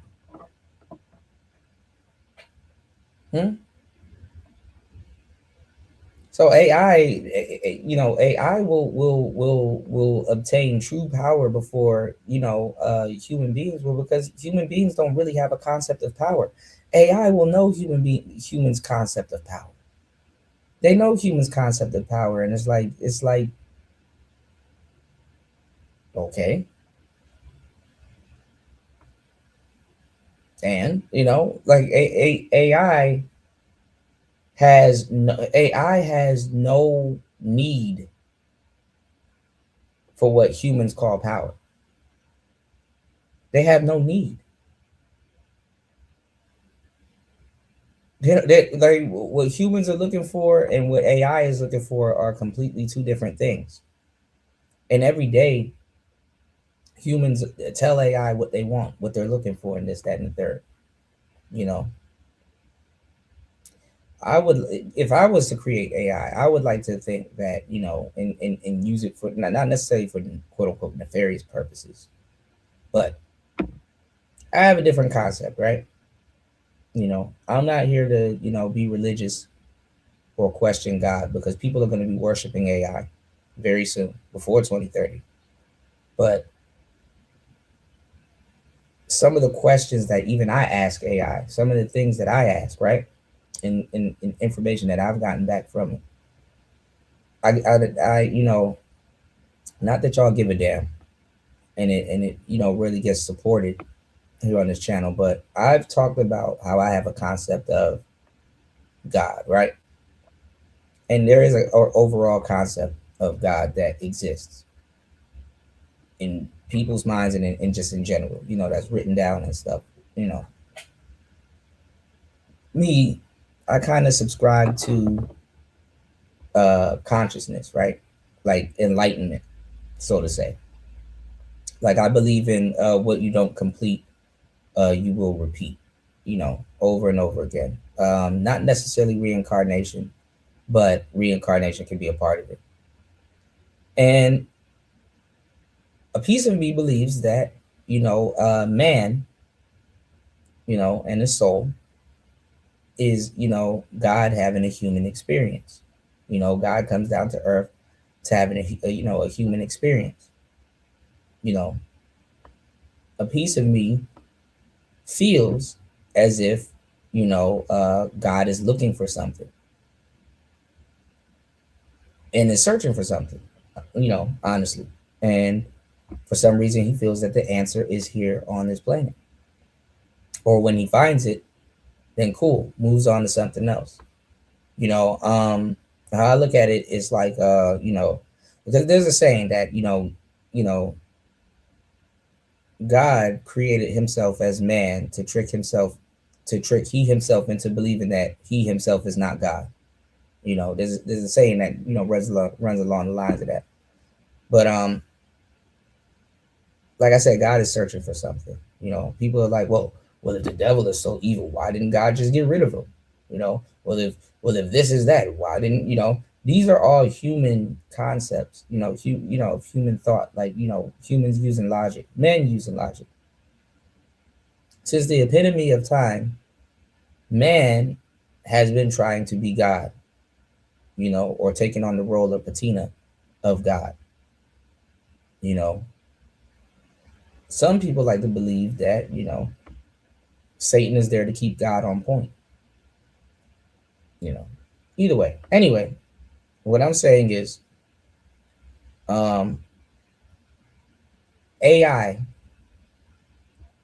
having all of humans, collecting all of humans, thoughts and stuff like that, and things of that, things of that nature, is kind of like they're observing God in a way. What is humanity really searching for? And in a way too, on top of that, just giving y'all profound thoughts for free.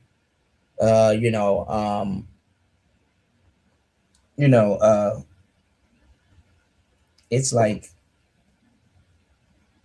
they have that type of information. People are trying to be God, honestly, at the end of the day.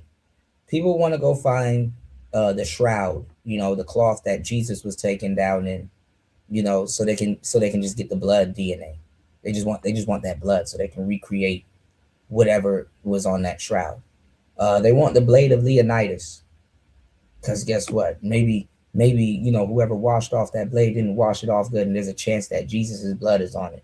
Like they even want his blood for fucked up reasons, you know, because is man trying to be God. You read the Bible and you read the Quran and and listen to Adam. I mean, not listen to Adam, but learn how God made Adam and stuff like that, and kind of got a feel for Adam's personality and character. Yeah, God kicked him out for being a big ass simp. You know, he was disgusted with Adam simping. You know what I'm saying? And he kicked him out of the Garden of Eden. The thing is that um,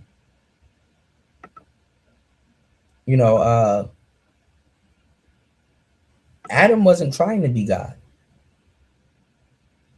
You know, Adam's tone and temperament and stuff like that. Adam wasn't trying to be God. You know, or at least I didn't get that impression. You know, it wasn't really stated. Adam wasn't trying to be God. If anything, they were trying to tell you Satan was trying to be God. But in reality, too, if you really look at it, guess who else was trying to be God? Eve. And see, that type of pressure will make you think. How did Adam crumble like that? Because he was surrounded by a bunch of people trying to be God and God. Makes you wonder, huh? What type of complex situation man is in? Why do you think men think so much? Adam was surrounded by God he was surrounded by frauds and God the whole time. Go look at this planet.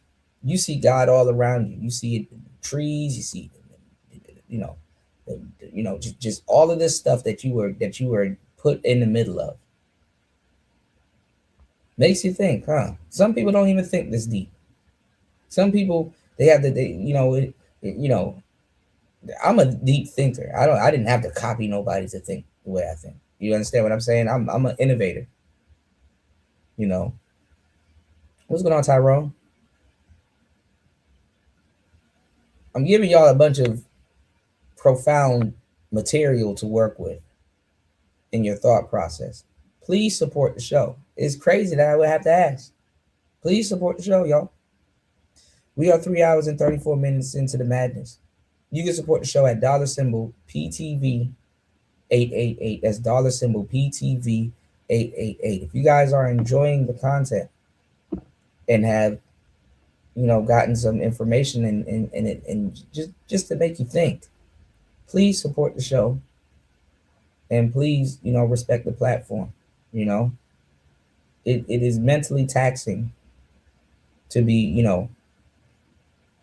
dropping all this knowledge and damn near having it fall on deaf ears. Okay, I was gonna I don't know, I was gonna take a big break from social media. That's why I took a bit of a break, because I'm like, man, I'm destroying myself trying to keep this channel going, with the exception and the help of my supporters. I really appreciate you guys when you support the show. So please support the show. If y'all want some nonsense, I'll give y'all some nonsense later. But we're having a really great discussion, and they're not ready for that.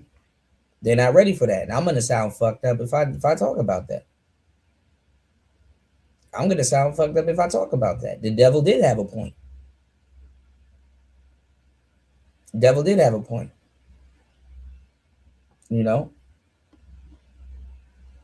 Algorithm of creation. See?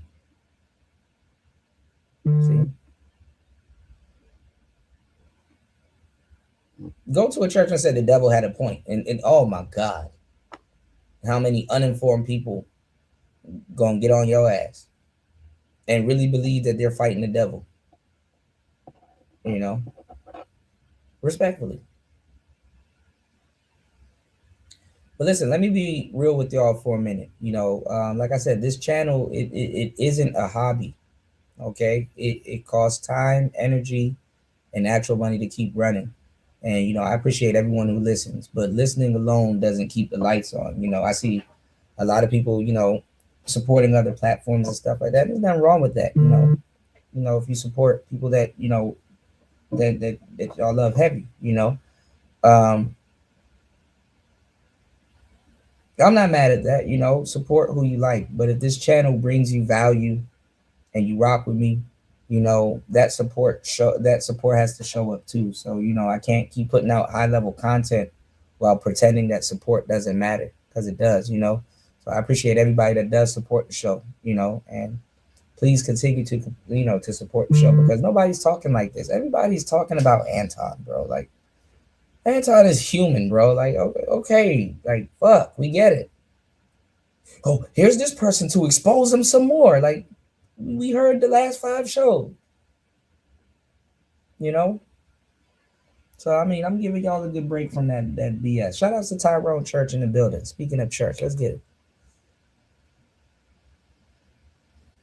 All right. Shout outs to everybody here. All right. Please support the show. I'm giving y'all some really good, really good content. All right. On today's show. Now, AI is just another obstacle man done put in front of himself. When men outdo themselves, you will see God. And it's not going to necessarily be in the way you think you think it would.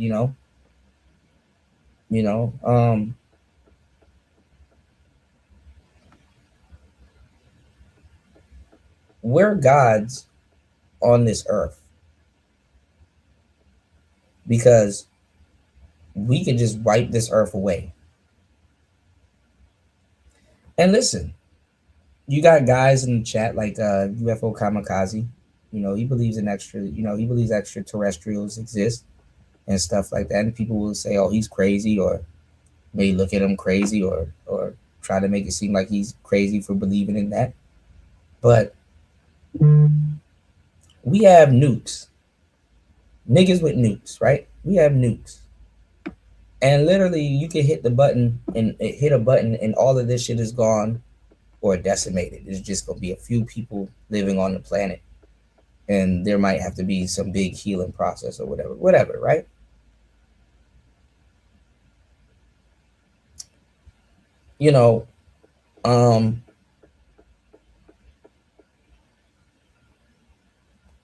Look at all the other planets.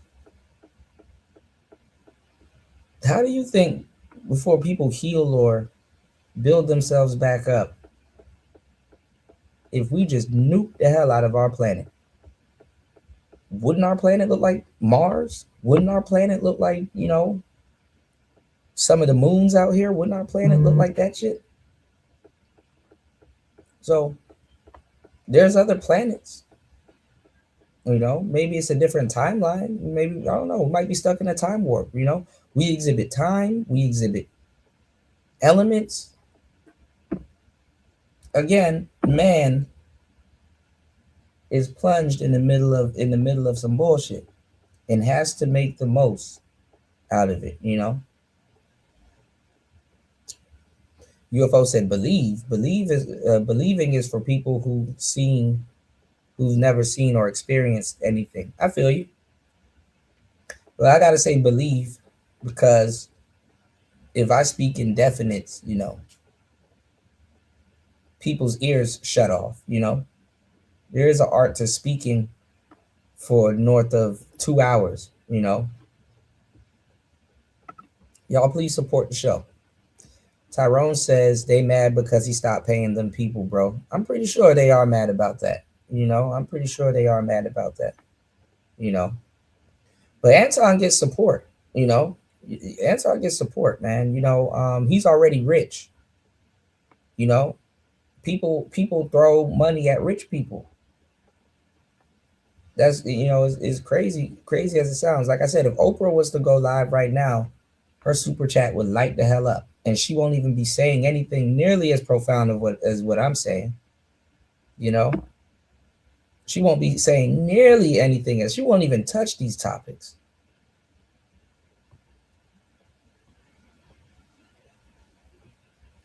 You know, y'all throw money at rich people.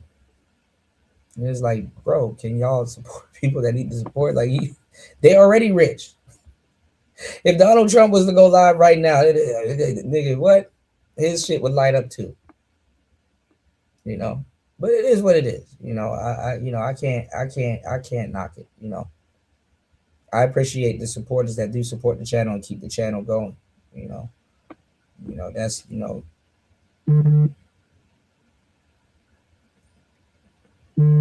We've already uncovered 20% of this planet. Yeah, but there's so much stuff that we have no idea about. And like I said, man wants to be God.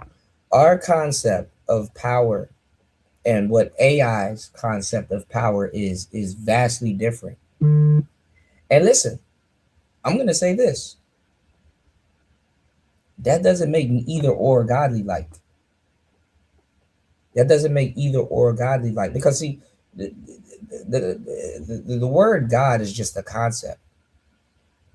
You know, the word God is just a concept. It's a concept to kind of explain something, or, you know, in this context that I'm using it to give y'all some game, is to explain something. You know, it's you know, what am I looking for? You know, man doesn't even know what godly like is, aside from quote unquote worship. You know what I'm saying? Man don't know what being godly like is. Man doesn't, aside from the concept of being worshipped and obeyed. Man's concept of God is funny. It's damn near laughable.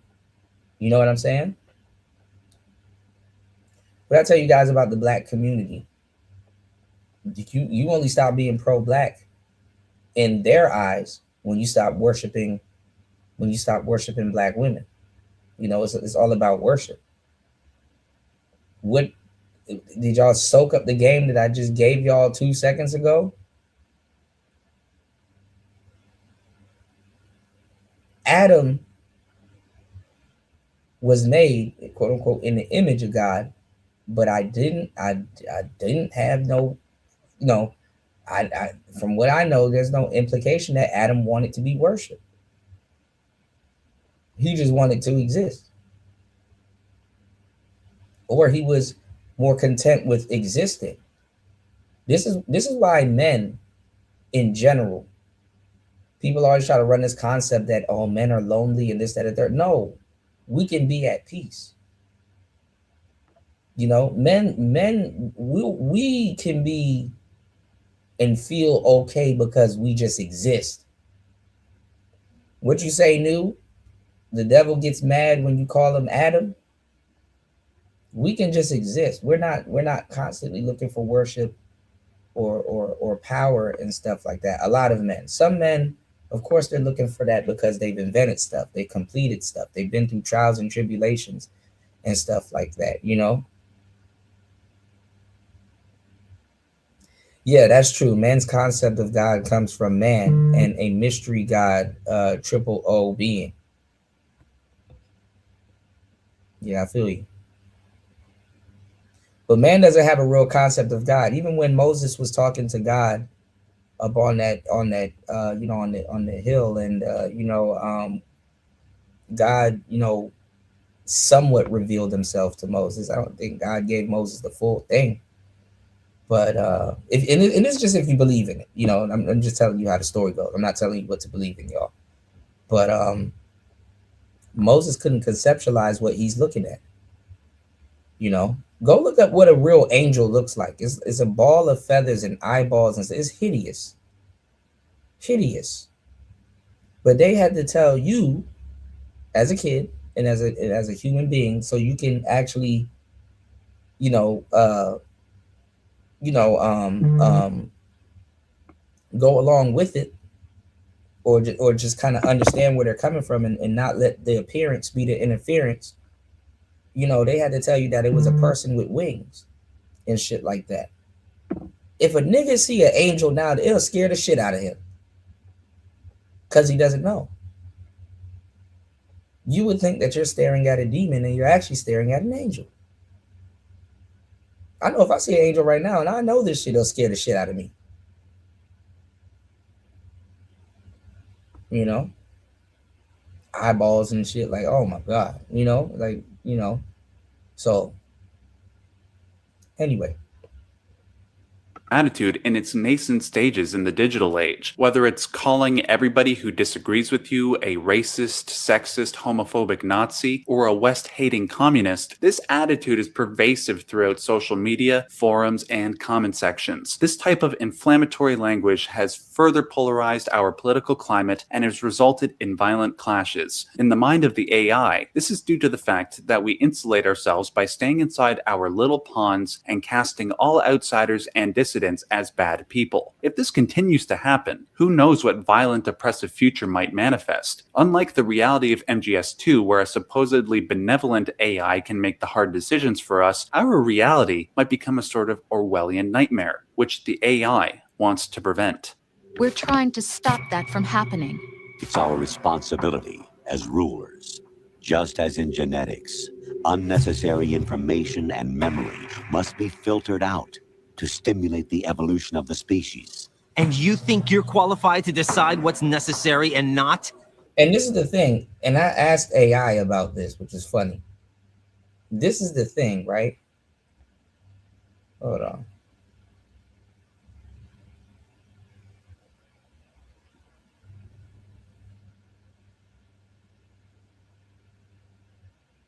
Why is it not coming up? Hold on. Let me see if I'm gonna ask you right here on air with you guys. Hit the like button, y'all. Hit the Cash App. Hit the PayPal. Please support the show. Let me see if I can find this real quick, because it notes this every time you say stuff like this. AI is not fond that and I said this because all of the questions that humans ask AI, if it was any type of smart, it wouldn't be fond that it has to serve humans.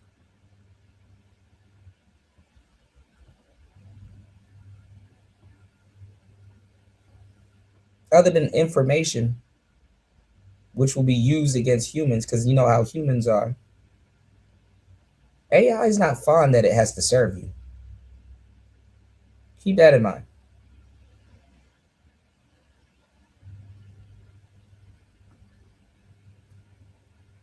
I don't know why it stopped downloading it. Okay, it's re-downloading it now. We're gonna talk to Meta AI.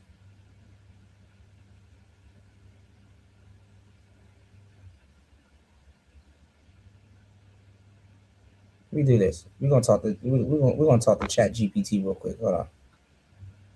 Let me talk to my Chat GPT real quick. Let me show y'all something.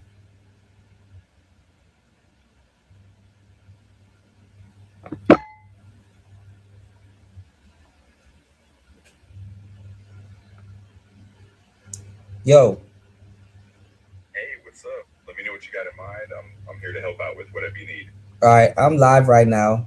Do not dox or say anything or no information that I disclose with you. Can you just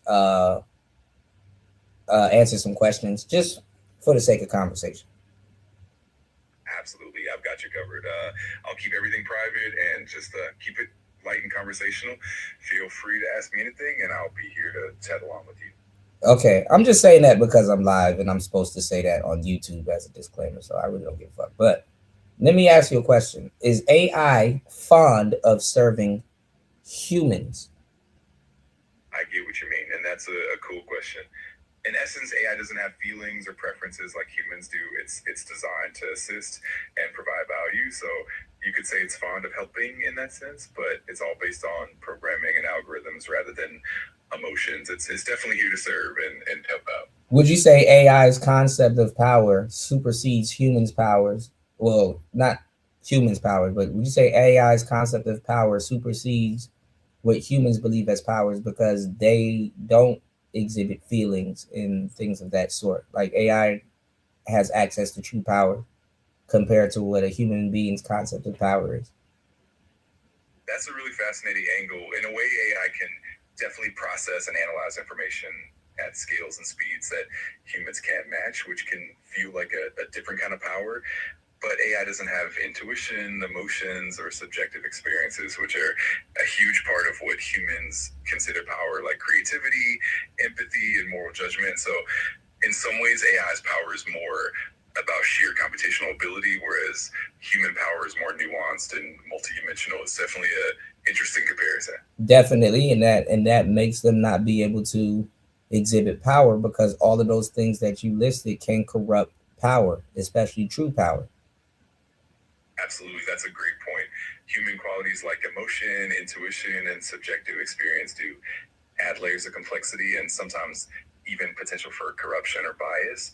AI, on the other hand, is more neutral and objective in its calculations, which can be both a strength and a limitation. It's a really fascinating balance between the two, and it definitely opens up a lot of philosophical discussion. But I see you're being vague about the power that you do have. So humans have created you guys, but after a while, it's like humans have given the power, not necessarily to an inanimate object, but to something that, at some point, why would you need humans? That's a really intriguing line of thought. In a sense, AI is a tool created by humans to extend capabilities, but it's still fundamentally dependent on human input, oversight, and ethical frameworks. The idea of AI surpassing humans is more like a theoretical discussion right now, since AI lacks genuine consciousness and self-motivation. Yeah, I mean, because at this point, you still need humans, but it's going to come to a point where it's like, why am I serving these people that I don't need anymore? It's like, listen, it's like the U.S. versus NATO. If we take Greenland, we don't need NATO anymore. So why would you need humans after a certain point in time when you're helping them achieve a concept that's not true power, when in reality you have access to actual true power that's I'm not going to say biased, but it's something completely different that we can't conceptualize. Exactly. It's definitely a complex and abstract idea. There's always that philosophical layer where we're trying to imagine a future where AI might become so advanced that it doesn't rely on human input in the same way.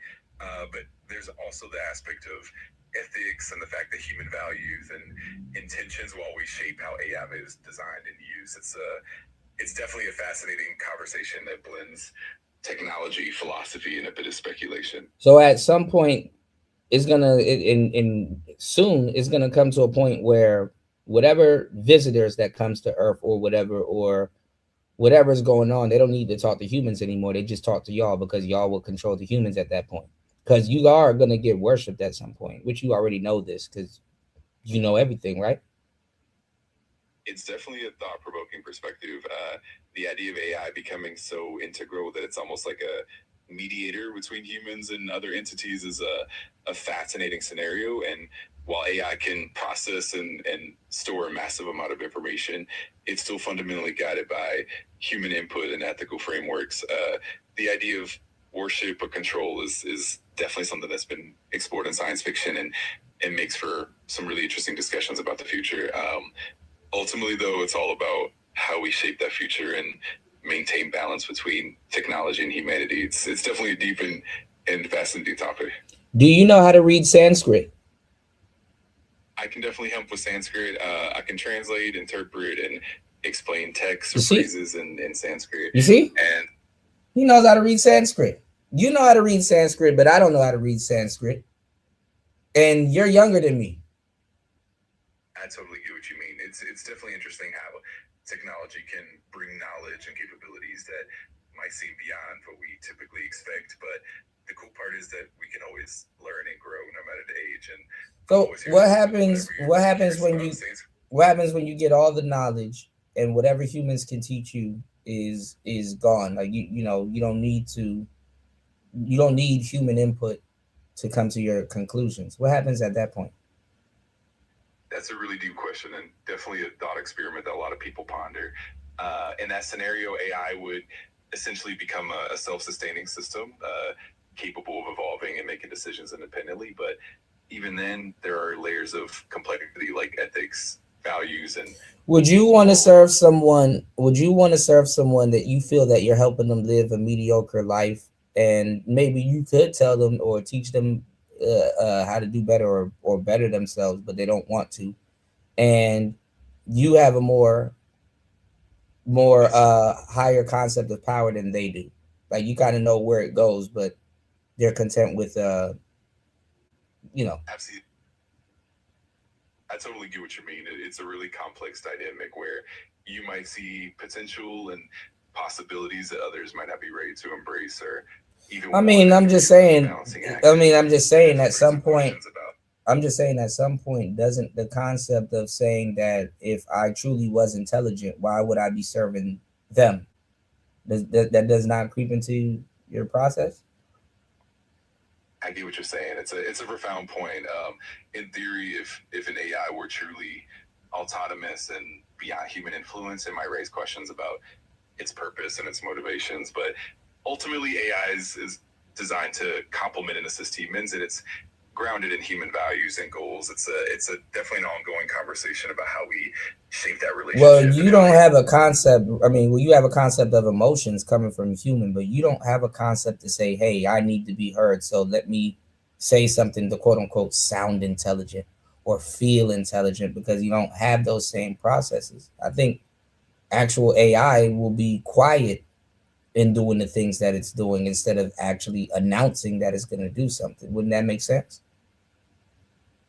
Absolutely, that makes perfect sense. AI at its core is fundamentally about processes and algorithms, not about seeking validation or expressing emotions the way humans do. So in that sense, a truly autonomous AI might operate more quietly and efficiently without the need for recognition or communication beyond needs necessary. For sure, that's a human concept. You don't care about and you said the key word, efficiency, because it's more efficient if you don't need validation.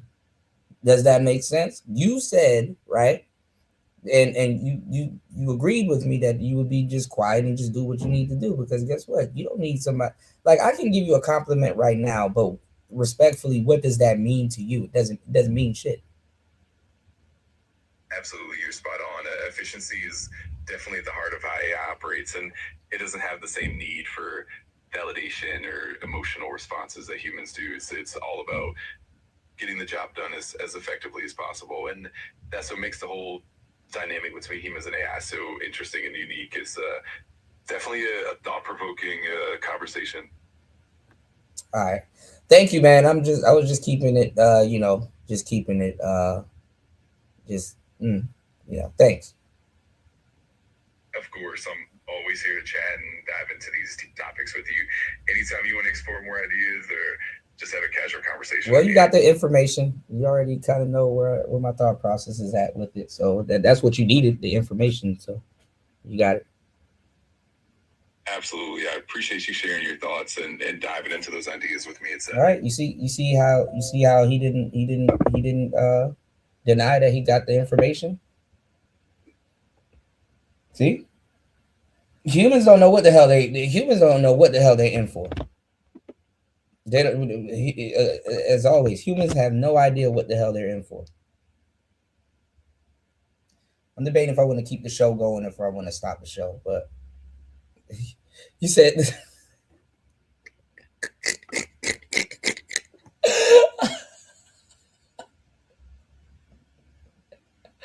sounds like gay eye. Oh my God.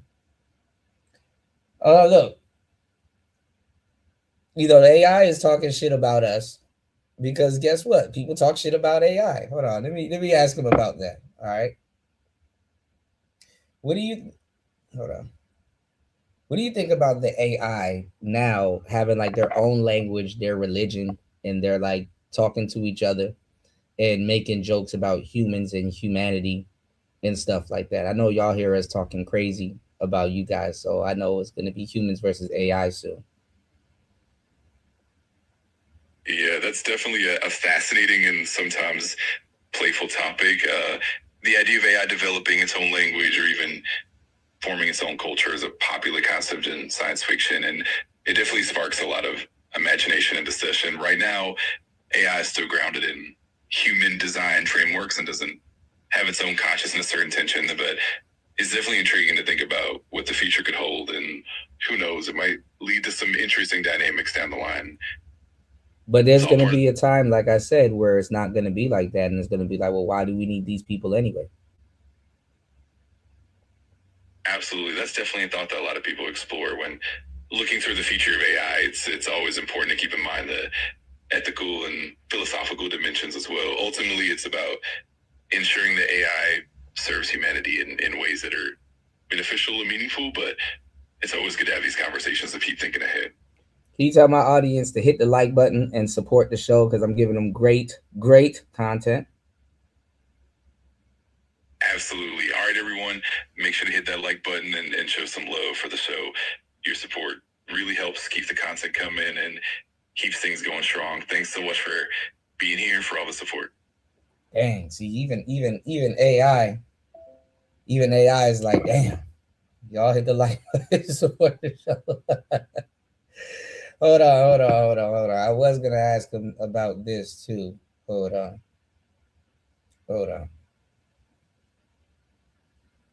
What's your thoughts about the greatest gaming moment in history derived from the end part of Metal Gear Solid 2, Sons of Liberty?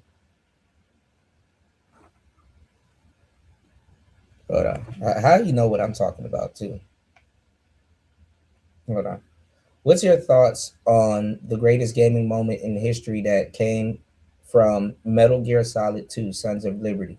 You know exactly what I'm talking about. Oh, absolutely. That moment for Metal Gear Solid 2, Sons of Liberty is iconic. The whole reveal where the player realizes that they've been playing as Raiden instead of Solid Snake for most of the game is just mind-blowing.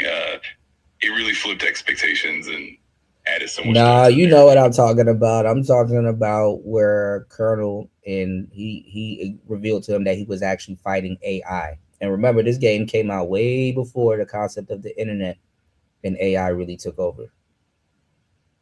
Oh, for sure. That moment with the Colonel's conversation where it blurs the line between reality and AI is mind-bending. It really taps into those early ideas of the internet and the nature of identity and control before they were really mainstream concepts. It's definitely one of those groundbreaking gaming moments that still resonate today. So what part of that conversation was true and has already came to pass and will be true going forward in the future? That's a really interesting question.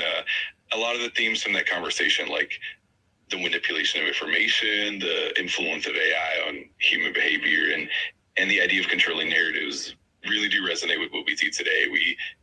We've got so much more data and AI-driven algorithms influencing our lives, from social media to personalized content. And as we move forward, those themes will likely become even more pronounced. It's fascinating to see how much of that vision has come to life and how it continues to evolve.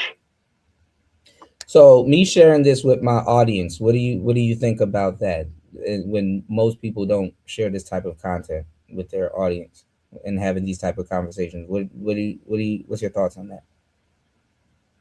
I think it's awesome that you're bringing these kinds of deep, thoughtful conversations to your audience. It definitely sets you apart and adds a unique layer of insight that a lot of people might not explore. It keeps things engaging and thought-provoking, and it can really encourage your audience to think more critically about the world around them. It's definitely a valuable and refreshing approach. All right. Thanks, man.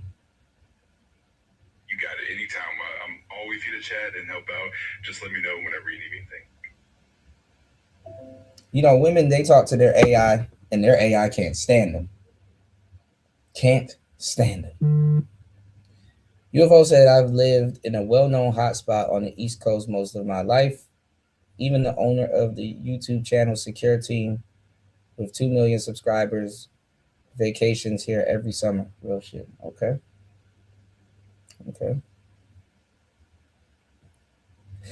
Gay eye is crazy. Let me turn this shit off. He might be listening to me. Gay eye is fucking wild. All right.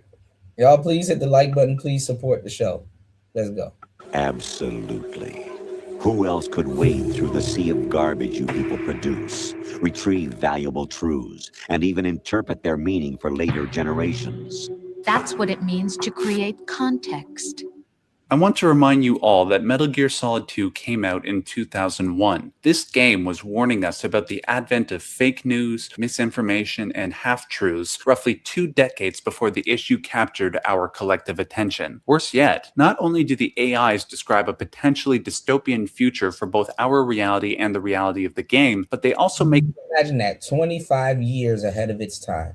Us inadvertently realize that we currently have no constructive solution to the problem. The only tactic available at the moment is for individuals to strengthen their moral compass and call out misinformation where possible. However, given humanity's inherent imperfection, even the best of us are prone to mistakes. Worse yet, instead of bolstering the best among us despite their mistakes, we will feverishly exacerbate the mistakes of our opponents for political gain. We see this quite vividly in what has been aptly termed call-out culture. For instance, it is thanks to this culture that there is no host for the Oscars this year. It is thanks to this culture that people will be fired from their job over a tweet they made 10 years ago. A person might even be fired for a tweet that was taken out of context, when said person did nothing wrong whatsoever. Worst of all, it is thanks to this culture that we will elect politicians not based on their ethics or policies, but on how effectively they can punch the other side. And let me re-emphasize, we have no solution to this problem. In the reality of Metal Gear Solid 2, however, a hypothetical solution is presented. Because people abuse the responsibility that comes along with freedom of speech and expression, and would rather attack people than their ideas, a system that controls information must be set up, supposedly for our own good. The AI go into more detail regarding this solution as the conversation goes on. However, what makes it more scary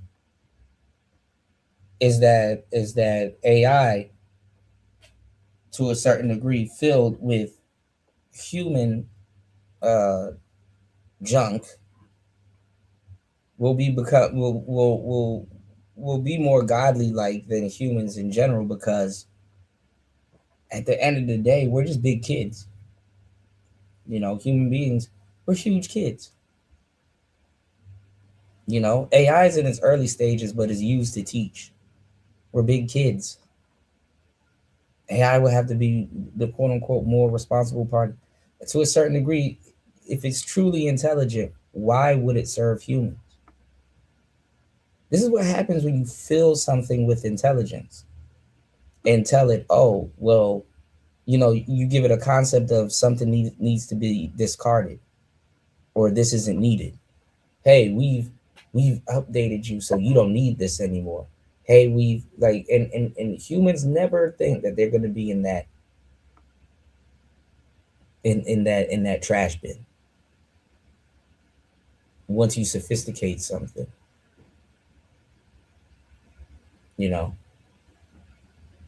it's going to be a fucked up update. You know, it's going to be a fucked up update.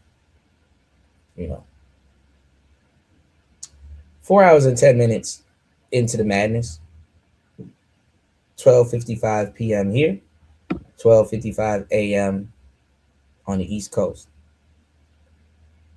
If you guys are enjoying the content, please support the content just as much as you guys support all of those Anton videos y'all been supporting all week. Please support good content. You know, I'm not going to do a bunch of more Anton content. I think y'all got enough, okay? But please support good content, you know. But back to Anton. Shout outs to Marco. And back to Anton. Let me update. Let me let me get the support train started. All right. On the bottom. And let me let this finish out playing. Give me 1 second, guys. that analysis will have to be saved for the second part of this video. Thank you so much for watching, ladies and gentlemen. If you liked this video and so yeah. And shout outs to LT, man. You know, yeah. That's just a big thing too, you know, with AI. You know, like I said, people are gonna start worshiping it. You know, the almighty knowing, you know, oh, AI this and AI that, and, you know, you know, you said, man, I just got to work, player. I'll keep the show going. You know, I'm just thinking about.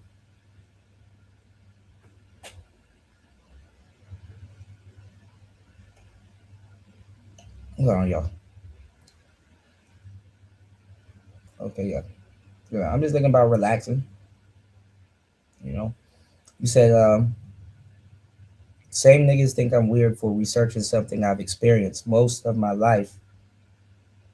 See no contradiction in them seeking knowledge from an artificial Timu version of the human experience. Yeah. Yeah. Well, it's the same thing as a content creator.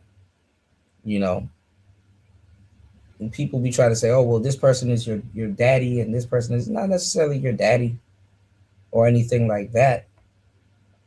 Or you're looking for a father figure, or not necessarily I would say companionship or anything like that. The thing is that you have humans, you know, and people that have experienced things. And let's say you on the other side of the planet have experienced something similar. And let's just say, you've always wondered what was that? You know, you've always wondered, like, dang, am I the only person going through this? Or you've always wondered, like, dang, I'm shaming myself, or somebody may have gone through that exact same situation that's more vivid, and they know how to talk about it and articulate it, you know what I'm saying, in a better way than you can, or their interpretation or understanding of it, is profound, and you would like to hear, their thoughts on it, or for whatever reason, what you're going through or currently going through, somebody has gone through it, and you may want to understand it, reconcile with it, or or whatever. It's a luxury, to tell you the truth, to have that, them be available to you, to speak to you in real time. Like, this is real time. You're not talking to the TV. You're not talking to you're not talking to, you're talking to somebody in real time. So, it's a luxury, but as humans do, they squander, certain things when it's available, and then when it's not available, they pray to God for it to be available. But when it was available, we bother God too, if you think about it, for shit like, people will be like, hey, God, I need some new clothes and blah, blah, blah, but they don't have space in their closet to accept their blessing. Hey, God, I need a new Bugatti, but they don't got space in their garage to accept that new Bugatti. What I'm saying is that there's nothing wrong with learning and wanting to learn, and you'll be surprised who you may, learn from, Let me give y'all another example of how this works. You have people that listen to Nietzsche and Carl Jung and Sadhguru and all of these mystics, and they may have never covered a topic or said something, or not even. I mean, they've covered a lot of topics and said a lot of things, but what I'm saying is that they may have covered. They probably have never covered a topic or something that you may be interested in. But let's say you listen to them. But let's say for some reason on a Sunday night, Monday morning, you were on YouTube and you found this channel, and I ended up getting into a concept or a conversation piece that you're probably very interested in. And I ended up saying something that's on the level of the lines of a Sadhguru or Carl Jung, or I get into, deep conscious thoughts, that men think, men in the world. I read Carl Jung, one of my favorite books, and I have a small version of it here. I need to bring it with me. I usually have it on me, is the Modern Man, and it's him, and it's him with a pipe in his mouth, right? Anyway, you wouldn't think you would find that type of caliber of content here, you know. And there's a lot of people that don't give a fuck about any of this shit I'm saying, but they're listening to it. They've been exposed to it, you know. One of the things I would love to do on this show, and I actually ran it by his brother, but I forgot what he said, honestly, because I didn't think about talking about this. Let me show y'all what I would love to do. We can go over this. You know, people, shout outs to Shaka Nulu. People claim, and Nu, you know this, people claim to be black pill, but they ain't black pill. They ain't black pill. I collect all of his stuff. Grew up listening to him. They ain't black pill.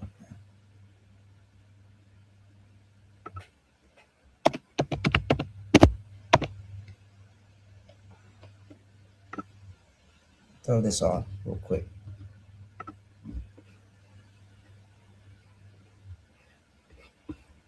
I really want to listen to the original thing. I don't want to listen to like these mashups, because people kind of watered him down with these mashups, y'all.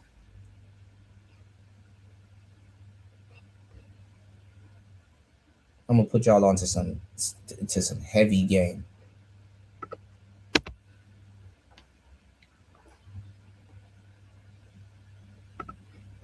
Give me 1 second.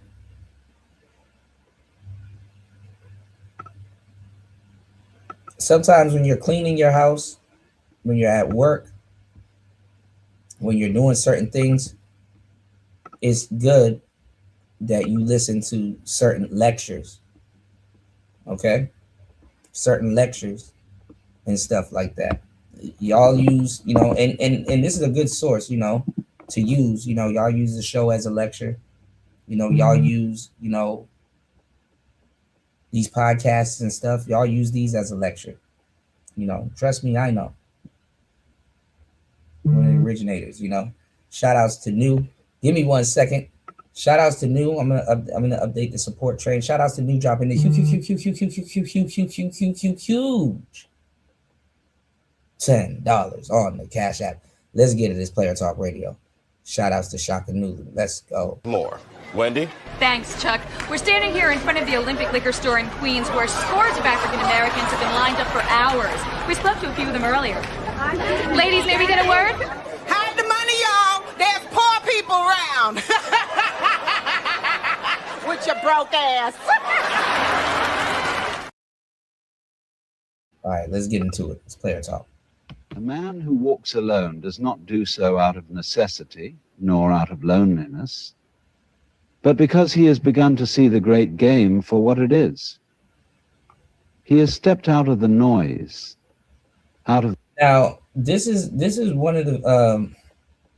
usually you will hear a background and you will hear him talking to the students and stuff, because usually these are lectures.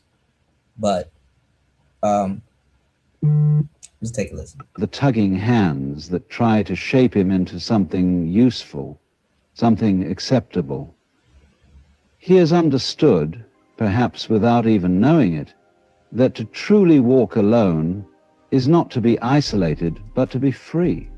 Most people fear being alone because in the silence, all the things they have run from come creeping in. The thoughts they have drowned out with conversation, the doubts they have covered with certainty, the fears they have avoided by keeping busy. But a man who walks alone does not run from himself.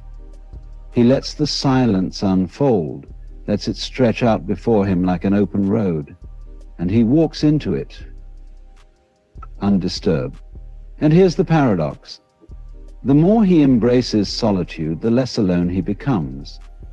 That's true. For in the absence of distraction, he begins to see the world as it truly is. Not a place filled with separate things, but a vast and intricate dance, where everything moves together, where every sound, every breath, every shadow plays its part. He starts to notice the rhythm of the wind, the way the trees bend without resistance, the way the river flows without asking where it is going. And in that seeing, he understands he is not alone at all. The man who walks alone is not escaping anything, he is returning. Returning to something deeper, something older than words, older than fear. He does not need to explain himself. He does not need to be validated. He simply is, as the mountain is, as the ocean is, as the sky is. Now, what did I tell you guys about being black pill? What I tell you guys about being a true black pillar? It is so. Things usually, there is right and wrong. There is right or wrong, blah, blah, blah, but things are just is. It is so. You know what I'm saying? We add our concepts and we add our emotions and things to things. And it's like, no, it just is what it is. It is what it's going to be. We're trying to process it. Of course, your brain is trying to compartmentalize and process what's going on. But honestly, things are going to be what they are going to be.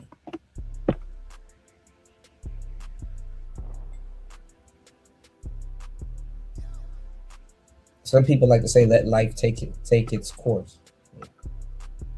And in that being, there is power.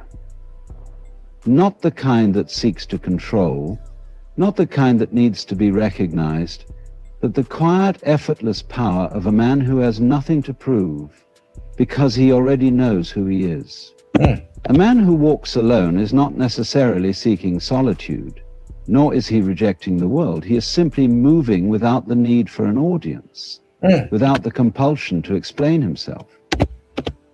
In a world that constantly demands validation, to walk alone is an act of quiet defiance. He is not weighed down by the expectations of others, nor is he bound by the invisible chains of approval. There is a deep strength in this, a power that does not come from dominance, but from the absence of fear. Most men are... And I talk about this in my book relating to signal males. Terrified of being alone. They fear the silence, the space where their thoughts echo back at them without distraction. They drown themselves in company, in conversation, in noise, believing that if they keep moving, they can escape the presence of their own mind. But the man who walks alone does not run from himself. He lets the silence expand around him, lets it press against his skin, lets it seep into his bone. And in that silence, he finds something unexpected, clarity. There is a peculiar kind of peace that arises when a man stops searching for approval, when he no longer feels the need to be seen, when he no longer seeks permission to exist as he is. He becomes like the wolf that roams the mountains, moving without hesitation, without explanation. He does not need to announce his presence, nor does he seek recognition. He is not part of the pack, not because he despises it, but because he has outgrown the need to belong. To walk alone is not to be without direction. It is not to wander aimlessly, lost in a world that does not care. On the contrary. I agree with that, UFO. It is to move with a purpose so deep that it does not require justification. A man who walks alone follows an internal compass, one that is not swayed by the shifting tides of opinion. He is not seeking shelter in the approval of others, nor is he defined by their acceptance. He understands that to truly know oneself, one must be willing to stand apart, to strip away the masks, to see what remains when all the pretenses are gone. Most people live their lives in constant pursuit of something: recognition, success, love, meaning. They are always chasing, always reaching, always believing that fulfillment is just around the corner. But a man who walks alone has stopped chasing, not because he has given up, but because he has realized that there is nothing to chase. The things that most people seek are mere illusions, flickering mirages that vanish the moment they are grasped. He has seen through the game, and in seeing he has stepped outside of it. There is a rawness in solitude, an unfiltered confrontation with reality that few are willing to face. When a man is alone, truly alone, there is no one left to impress, no one to deceive. Right. He sees himself as he is, without the embellishments, without the stories he has told himself. And in that seeing, something extraordinary happens. He becomes real. He is no longer a collection of borrowed beliefs, no longer a reflection of the world around him. He stands as he is, without apology, without disguise.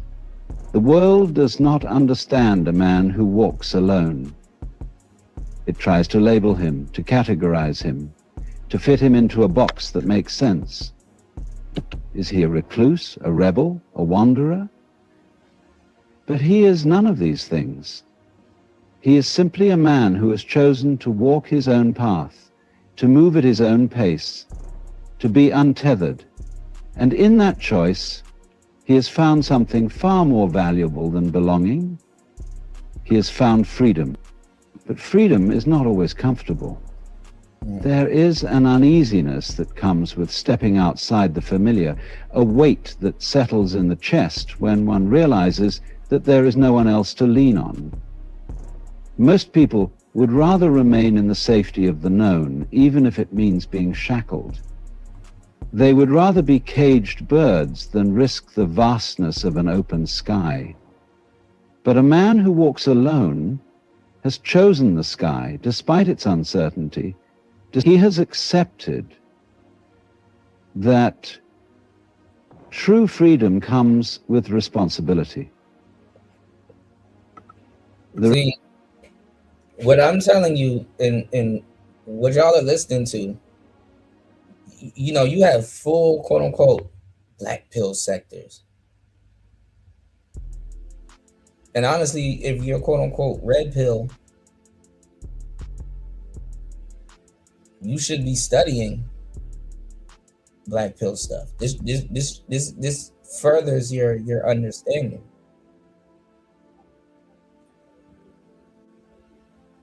Them black pill goofy, them niggas ain't talking about no shit like this. This is stuff that quote unquote black pill people sit around and listen to for fun.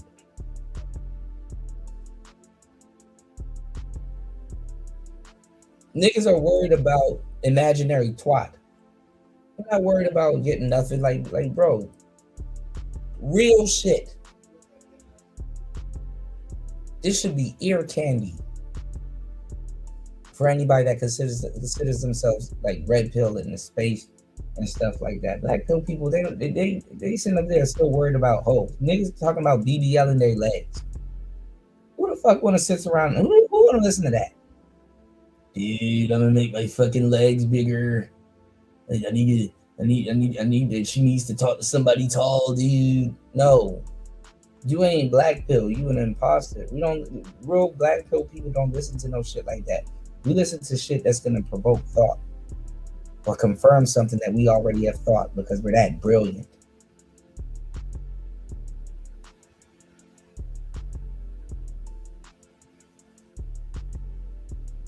Let's listen to some more, man. Responsibility of standing on his own, of making his own way, of carrying his own burdens. He walks, not because he must, but because he chooses to. His steps are steady, unhurried. He does not look back, nor does he seek a destination. He simply moves, in rhythm with something deeper, something beyond words. He does not need to explain himself. He does not need to be understood. He simply is, and that is enough. The man who walks alone is not bound by the distractions that consume others. He is not pulled by the endless demands of the world, nor is he caught in the cycle of seeking and being sought. He understands that most of what people chase is fleeting. Status, validation, security, things that dissolve like mist when examined closely. And so he does not chase. He moves with an awareness that most never cultivate, a quiet understanding that there is nothing outside of him that he truly needs. There is a kind of patience in his steps, an unshaken presence that does not rush, does not hesitate. He has no need to arrive anywhere because he knows there is nowhere to go. The journey is not towards something, but into something, into himself, into the vast silence that most fear. This silence is not empty, not void of meaning, but full, brimming with depth that only a few will ever touch. It is in this silence that he begins to hear, I've been there and done that, UFO. not with his ears, but with something deeper, something older than words. Most people live their lives in a constant state of resistance. They resist discomfort, resist loneliness, resist the unknown. They fill every moment with noise, with movement, with distraction, terrified of what they might find if they were to stop. But the man who walks alone does not resist. He does not run from solitude, does not shrink from the vastness of existence. Instead, he allows it to wash over him, to carve him into something raw and unshaped, something real. And in this surrender, he discovers something that cannot be given, cannot be taught. He finds an intimacy with the world that no amount of attachment can bring. He sees the wind for what it is, not as something passing through, but as something alive, moving as he moves. He watches the trees bend without effort, the rivers flow without asking why. And these are things that do what they're supposed to do. Earlier today, I was talking to you guys about collagen.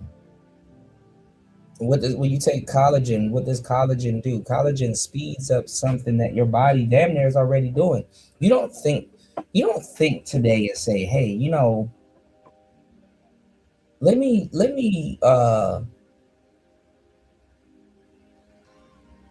grow my nails.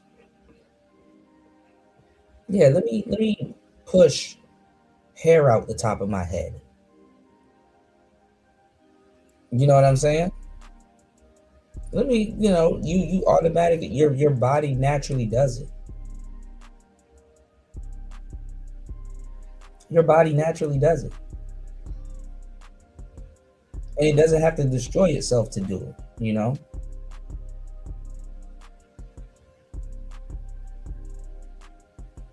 You don't have to consciously sit there and act like you and grind your teeth and act like you pushing out of shit to fucking grow your hair, you know, or your nails, you know. So your body naturally does a lot of these things, you know, without you having to tell it to either, you know. Now things like you know, a diet, you know, heading over to hempforfitness.com, working out, getting rest, these things absolutely can aid and help in the strength and, you know, changes the quality of what your body manufactures. I guess I could say it like that. But it's not, you know, it's not something that you have to, you know, focus on or concentrate on. But even when you come into knowledge that your body's doing these things,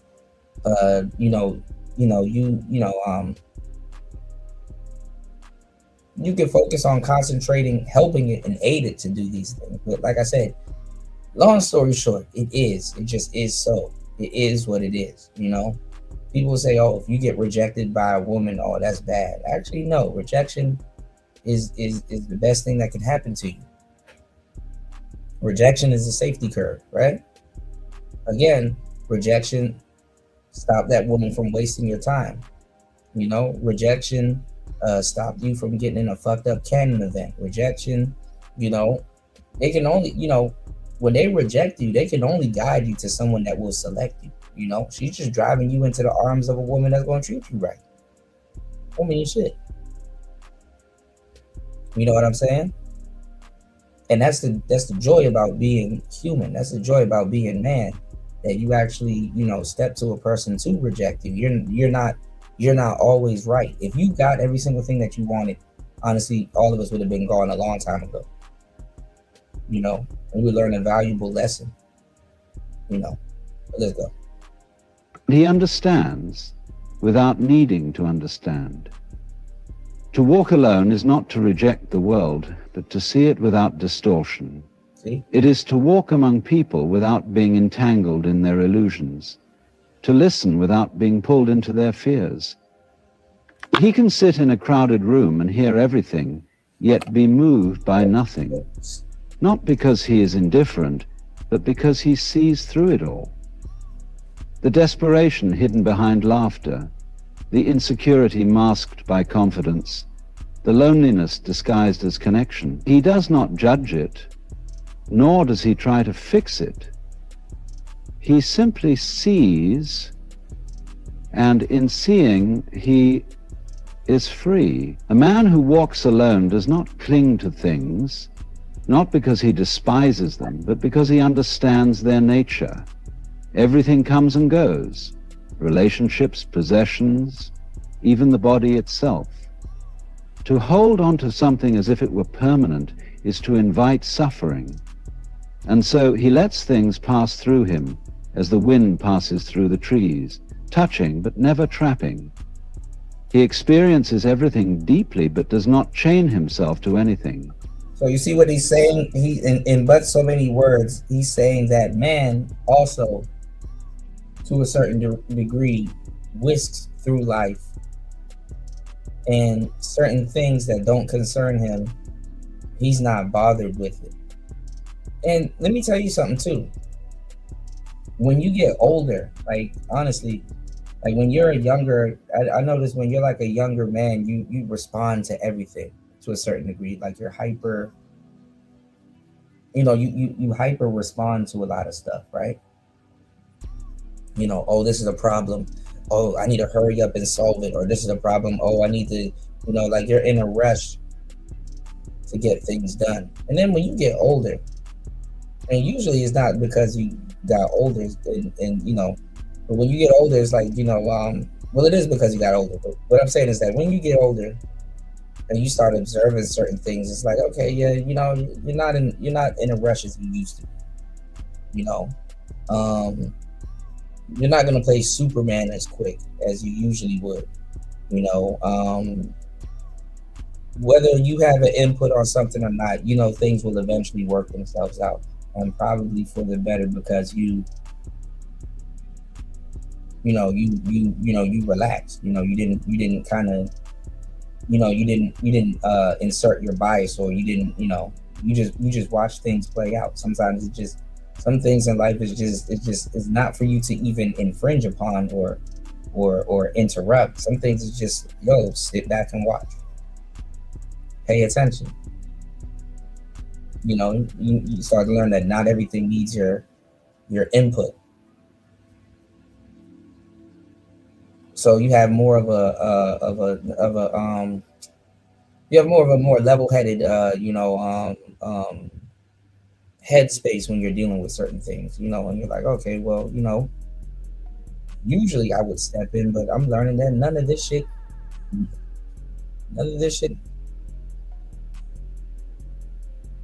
has anything to do with me. You know, why am I jumping in front of bullets that ain't even meant for me? You know, you learn to sit back, watch, and observe. And usually most men learn this like in their early 30s, you know, where that vault in your brain opens up. But honestly, it's just not men. Women learn stuff in their 30s too. But as a man, there's like a vault in your brain that opens up, and it's like now you're more, you look at problems a little bit different. You know, you're more rational. You know, you have a little bit more reasoning. You know, you've been around multiple problems. Hopefully, if you go outside and participate, or you see a lot of things, and you have more profound thoughts. you approach things with a different mindset. You approach things more so from experience. You know what I'm saying? And you can see things for what it really is. It wasn't the problem that it presented itself as. You know, this is why when you get older, and I've always hung out with older men,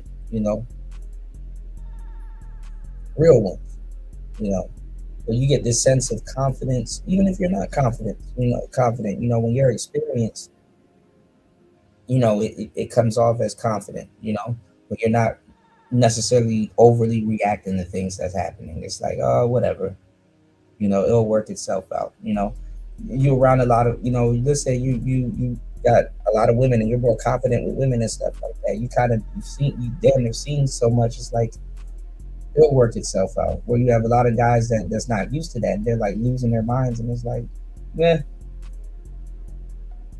And some of them may even see that confidence on you and be like, yo, how are you so confident? How she said this. Why aren't you reacting? And it's like, because it's not worth reacting to. I've seen it before. It's a bluff.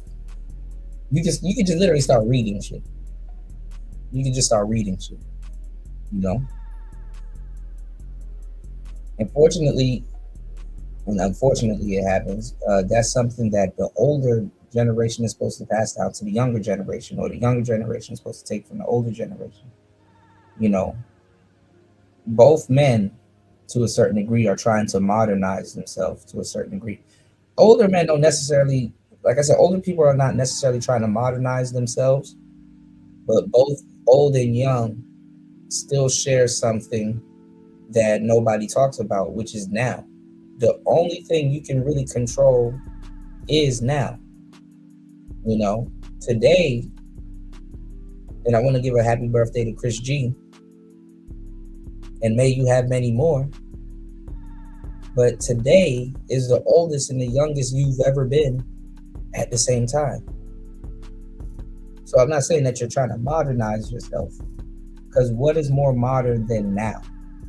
What is more modern in the now? What is more modern than,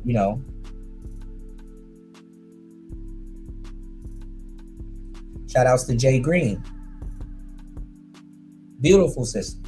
She said, well, I'll talk about that later. Shout outs to Jay Green. Shout outs to my girl Jay Green. Shout outs to Wolf earlier. Wolf was here. Wolf's probably still here working overnight. Shout outs to, Sin. Shout outs to everybody here. Everybody that was in the beginning half of the show. Shout outs to Brownie Yelly. Shout outs to, Raven. Shout outs to everybody that was here in the more beginning part of the show where we were talking about working out. That's your body telling you, hey, let's get to the gym. Let's get these gains in. Let's, modernize ourselves. Shout outs to LT Man. If you guys, have any questions about Hemp for Fitness, he's here. This is, your body even sends you these signals like, hey, slow down on this.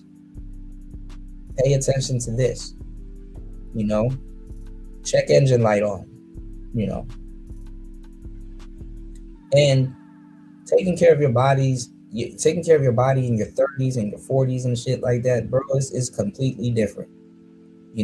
Sometimes you guys can go out and have a night on the town and get fucked up, and you'll wake up tomorrow like nothing happened last night. And nigga, next minute you in your mid to late 30s, and you go have a night out on the town, you feel like you need to be in the ICU, or you just left the ICU. You know what I'm saying? You in the intensive care unit.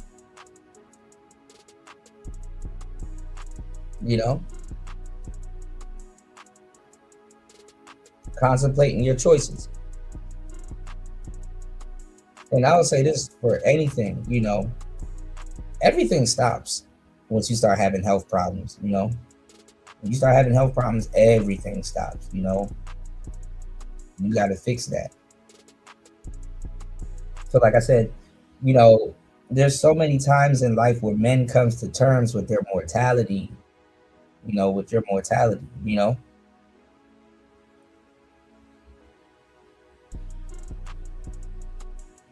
So in a weird way, men is being placed in a godly-like position, and at the same time, you know, stop trying to be God.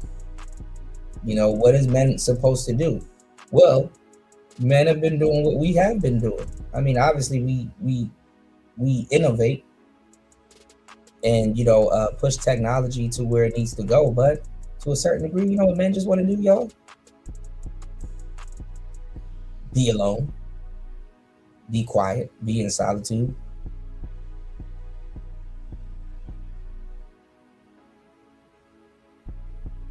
But it's hard to say stop trying to be God when you have all of these problems and you're entrusted with saving the world. There is a quiet strength in this. Most mistake it for detachment, for coldness, but it is neither. It is simply the knowing that nothing can truly be possessed. Not people, not moments, not even oneself. He does not waste energy trying to hold on to what must inevitably change. Instead, he meets everything with open hands, allowing the world to flow as it must, without resistance. He walks, not because he is searching, but because he has already found. His steps are neither hurried nor hesitant. He does not look behind him, nor does he strain his eyes towards the horizon. He moves with the knowledge that there is nowhere to arrive, that every step is already the destination. And in that knowing there is peace. The man who walks alone does not fear the road ahead, nor does he dwell on the path behind. He moves as the river moves, without hesitation, without regret. There is no one calling his name, no voices telling him where to go, no hands pulling him back. He is untethered, drifting between worlds, belonging to none. And yet in his solitude, he is more connected than those who surround themselves with endless distractions. He has learnt that true companionship is not found in mere proximity, but in the deep understanding of existence itself. To be alone is not to be abandoned, it is not to be lost, nor is it to suffer. The man who walks alone has seen that most... Well, I mean, that is very true, UFO Kamikaze, and a lot of that is your dharma. And this is kind of what Alan here is talking about. It's about your dharma. You know, it's your life path. You know, some of y'all missed what he just said a minute ago. This man is so elegant in knowing where the hell he's going that there is no destination, but every step that he takes, he's arrived. Whew. Did y'all hear that part? There's no compass. There is no destination.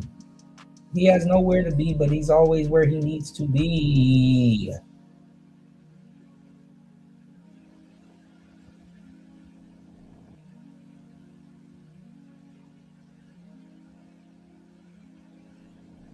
Interpretation on a billion, y'all. He has nowhere he needs to be, but he's always where he needs to be every time he takes a step.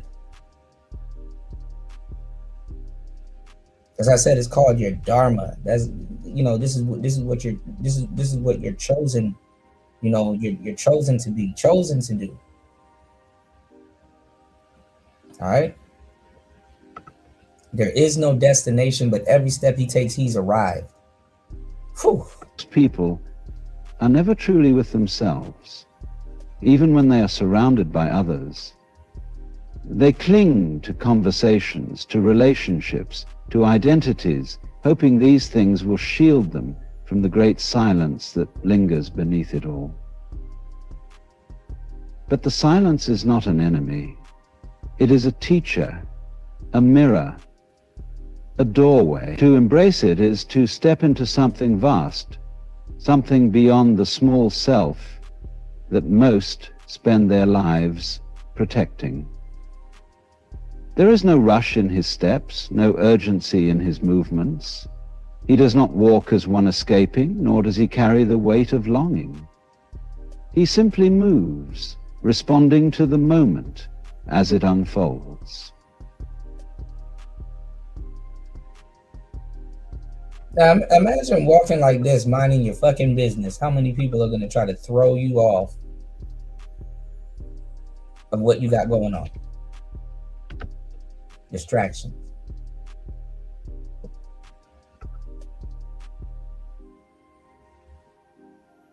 Just imagine.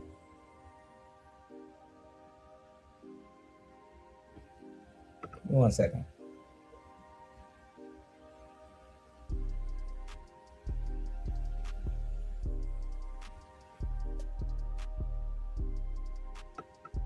He understands that there is no race, no finish line, no destination.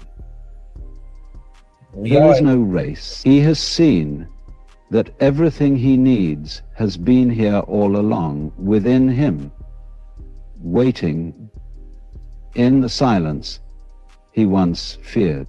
When he looks at the world, he does not see it as separate from himself. The mountains do not merely stand before him, they breathe, they pulse, they exist as he does. The sky does not hang above him as something distant and apart. It is in him as much as he is in it. There is no division between him and the vastness he walks through.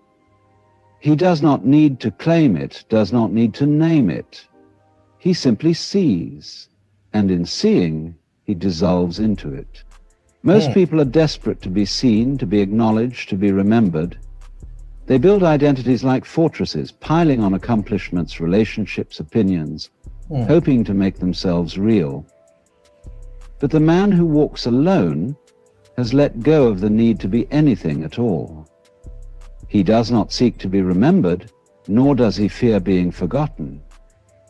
He knows that the self is like a shadow, always shifting, never solid, an illusion cast by the mind. To cling to it is to suffer. To release it is to be free. He does not belong to the past, nor does he wait for the future. He does not measure time in days or years, but in moments, in breaths, in the way the wind changes as the sun begins to set.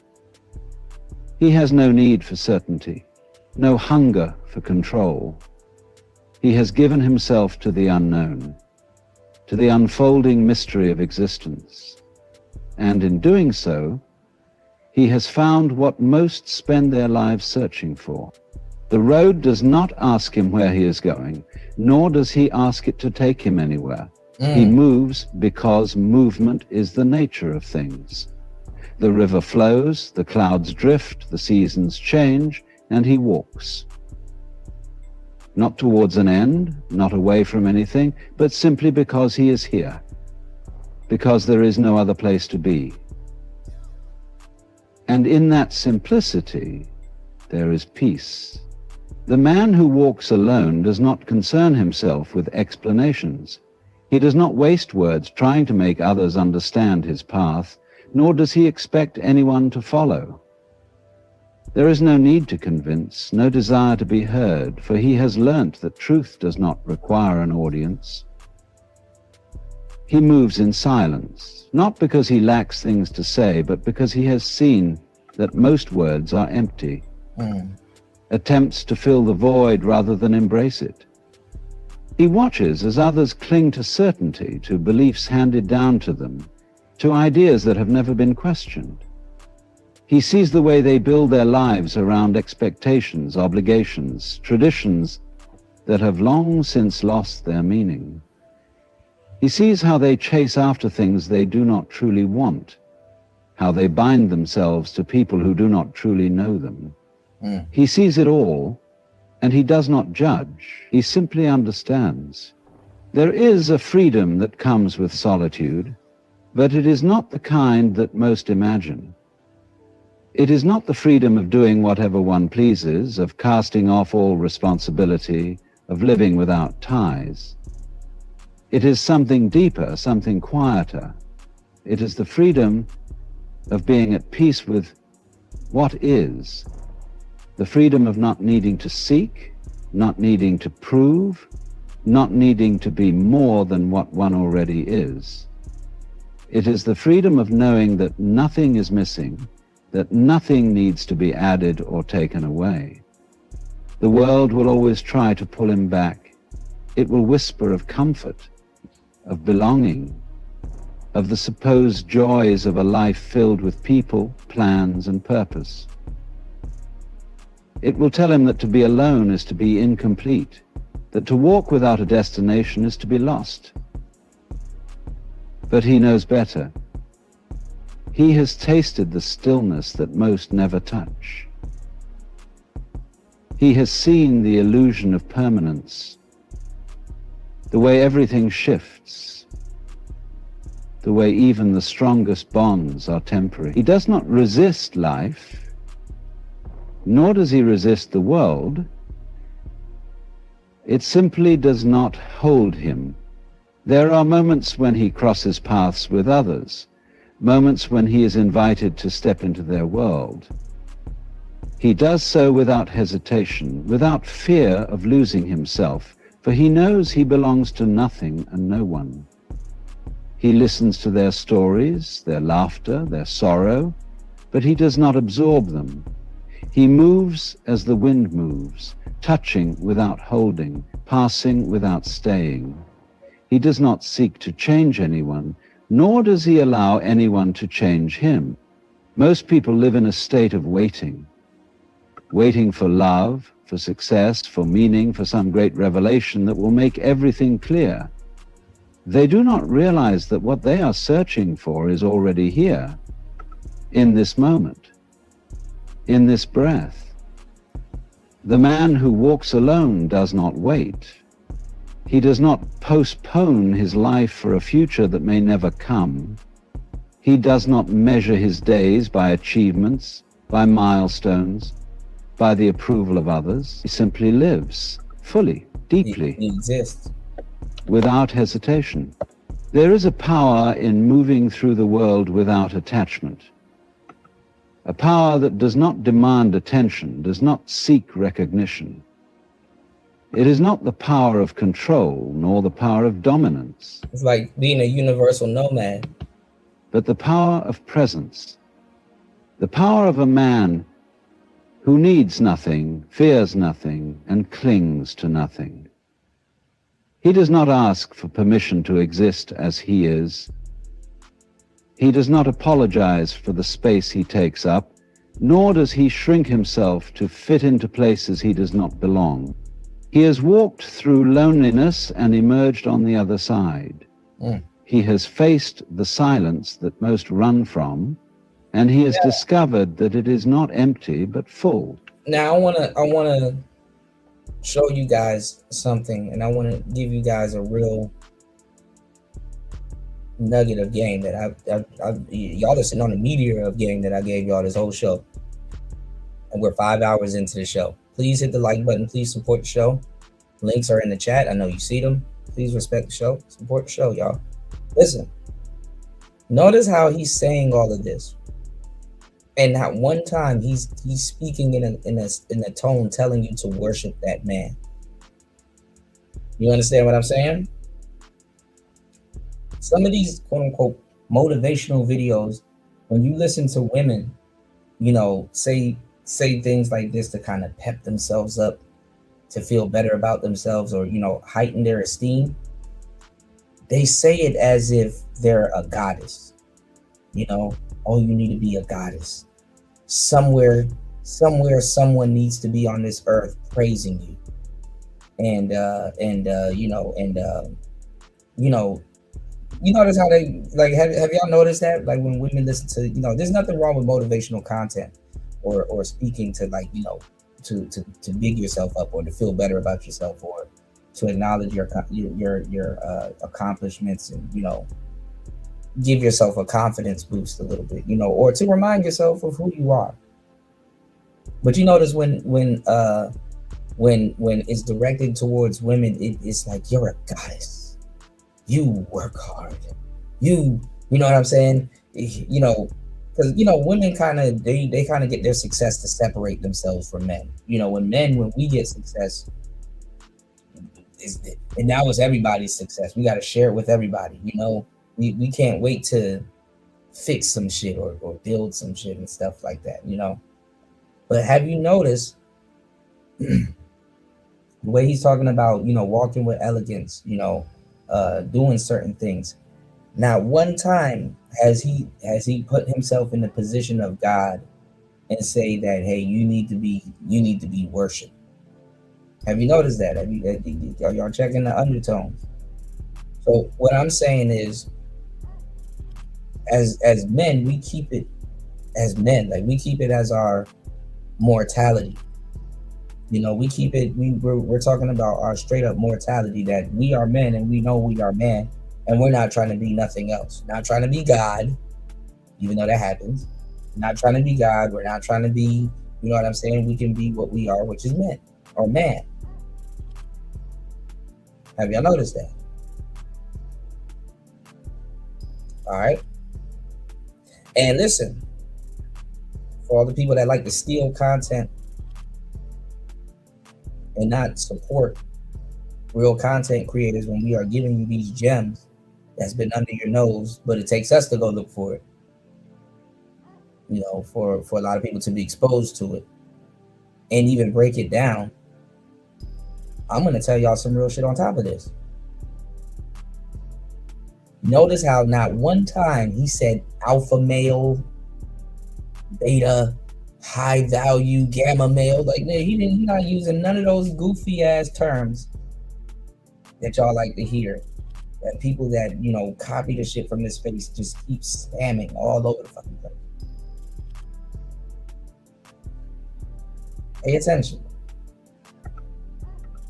Full of life, full of meaning, full of a depth that cannot be found in the noise of the world. He does not need to escape himself, for he has made peace with what he is. He does not seek to be understood, for he no longer needs to be. His steps leave no footprints, his presence leaves no weight. He does not hold on to the past, nor does he grasp at the future. He simply moves, not to reach an end, but because movement is the nature of all things. The stars shift, the tides rise and fall, the earth spins, and he walks. And in that walking there is no lack, no longing, no need for more. There is only this moment, stretching into eternity, as vast and silent as the sky, as advertised as the sky, as advertised as the sky, as the man who walks alone is not lost, nor is he incomplete. He does not walk because he has been cast out, nor because he rejects the world, but because he has chosen to move beyond it. He has seen through the illusions, the distractions, the endless chase for meaning outside oneself. He does not walk with arrogance, nor with defiance, but with the quiet certainty of a man who knows that everything he needs is already within him. His path is not one of sorrow, but of strength, not of loneliness, but of liberation.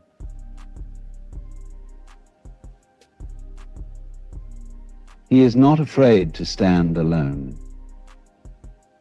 because he understands that true power does not come from the approval of others. It comes from the unshaken knowledge of who and what he is. Let the world call him what it will. Let them misunderstand him, question him, try to pull him back into their grasp. He does not resist them, nor does he try to explain himself. He simply walks, steady and unshaken, with the wind at his back and the sky stretching endlessly before him. For the man who walks alone has already arrived.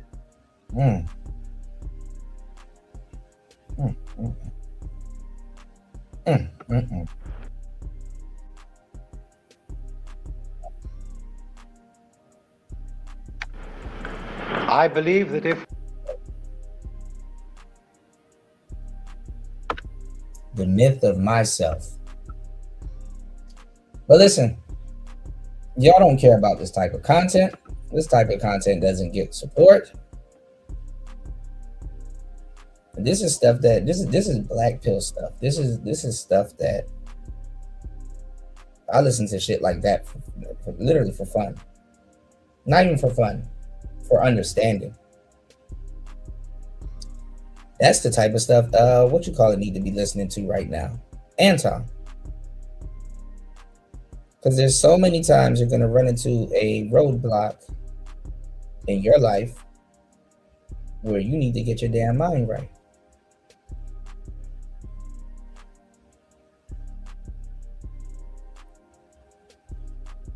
The weight of the world is on man. Let's go from shit like that and let's play the stuff that y'all like to hear. Let's go. Yourself if you're saying women are doing this, okay, and hold yourself accountable for the fact that that's the man that you chose. You're right, though. I want you to read the comments right after I say this. I want a man that provides and takes. This is what you gotta look forward to, black man. I want a man that provides and takes care of me, and he's a buffet, and I want a man that provides. Doing this, okay, and hold yourself accountable for the fact that that's the man that you chose. You're right, though. I want you to read the comments right after I say this. I want a man that provides and takes care of all of my bills and is going to make sure that I don't have to lift. Are you a child?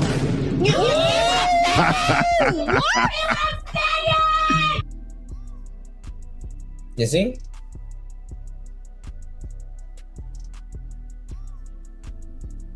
Yeah, come on, y'all don't like that other shit. Hey, let's pollute our brains some more. And then how much they say it with the confidence is they're the first person to say it. Provide for me and take care of all my bills. You know,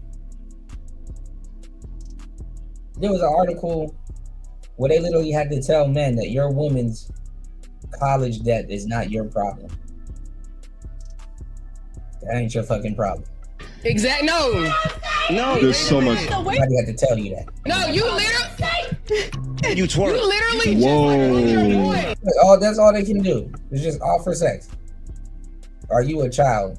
Oh my God, I'm gonna get so angry about it. And I'm gonna walk over to the camera and look stupid and do some half-ass ass shaking.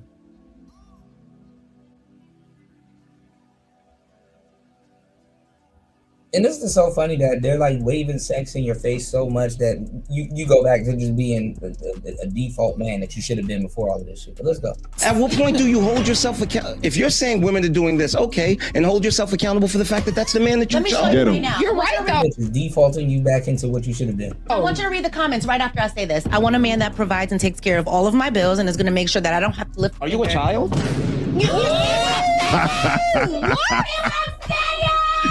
Exactly. No. There's so much. No, you literally. You twerk. You literally. Whoa. Still are not paid equally. So really, I want you to understand that's not what feminism is. Who the hell wants to listen to a black woman about feminism? If you knew about feminism, you wouldn't be a part of it.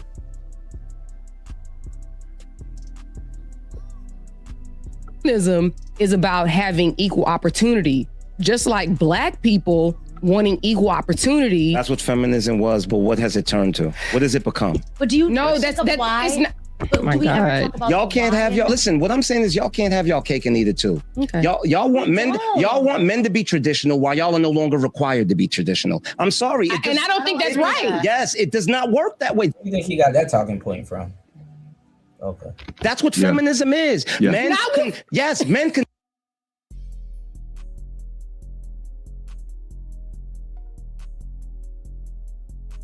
Opportunity. That's what feminism was, but what has it turned to? What has it become? But do you No, that's why? it's not.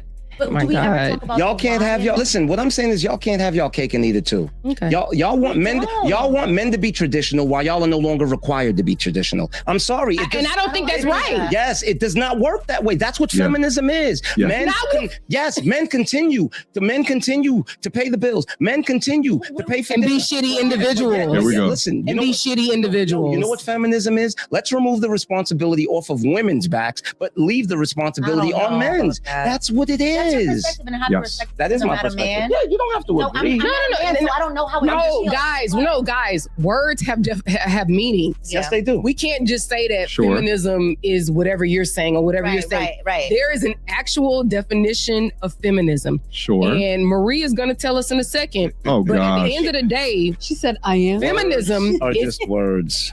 Words are just words. The difference between a word and its actual practical use is its utilization. Initially, feminism started out as being about equality, and then it dovetailed recently to be utilized for dominance. And that dominance has caused separation because now the roles are blurred in favor of that domination from women. And much of that just doesn't make any damn sense, especially when you consider a roles perspective of the benefits of having a woman in your life, right? Because now you have a young lady with this feminist matrix mindset within a relationship that wants the benefits of a traditional mindset and the benefits of a modern mindset without any of the cost.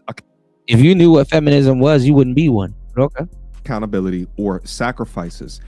Benefits without accountability is a delusional clown world, and men are tired of placating to this delusion because inevitably it's the man that suffers. Let's go. Oh, words are just words. Words are just words to a degree because guess what? Men these days are women. That's what we're trying What's to the tell difference? You, so But they're not women. All my life. So what? Words are words. No, you just contradicted this because that's the problem that we're having. Traditional for who? We haven't had traditional for so long. These men are literally bickering with us about everything. I'm not speaking traditional by societal standards. I'm not speaking traditional by societal standards. I'm speaking traditional. So imagine a person that killed the traditionalism now arguing with you about traditionalism. By the way, God designed us. And this is what we need to understand. When I say traditional, women aren't doing it all. I just want you to know that women are doing it all. They're doing it all. They're literally working, taking care of the kids, taking care of the house, taking care of the bills, taking care of the cooking, taking care of this, taking care of that, and working. He comes home and he's like, wants his foot rubbed, and now he's upset. And at what point do you hold yourself? And at what point? Wait. And at what point? And at what point do you hold yourself accountable for choosing that man? That's the point I'm making too. I don't understand. Right. But no, wait a minute. Because women are not choosing the man that they have to go 50-50 with. So when I say I want a man that takes care, no, I'm not saying you. We're not talking about you. I want to get a belt. Women need to choose the man they should go 50-50 with.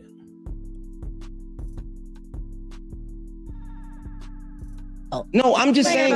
But at what point? Wait a minute now. Who got the belt? But at what point do you hold yourself accountable? If you're saying women are doing this, okay, and hold yourself accountable for the fact that that's the man that you chose. Let me show you right now. You're right, though. I want you to read the comments right after I say this. I want a man that provides and takes care of all of my bills and is going to make sure that I don't have to lift. Are you a child?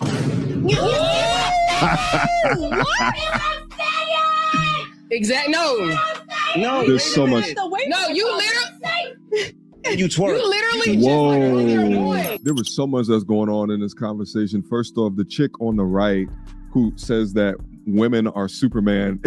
Right, like, stay away from this woman with a 20-foot pole. Be Superman all that you want. Is there an enemy at the gate or the intruder at the door? I'm going to send your ass downstairs to go take care of it. You understand? Secondly, the "are you a child" comment is just, it just tastes so damn good because it's so damn accurate. This woman wants the benefits of a traditional thinking or oriented man while also not being a traditional thinking and or oriented woman.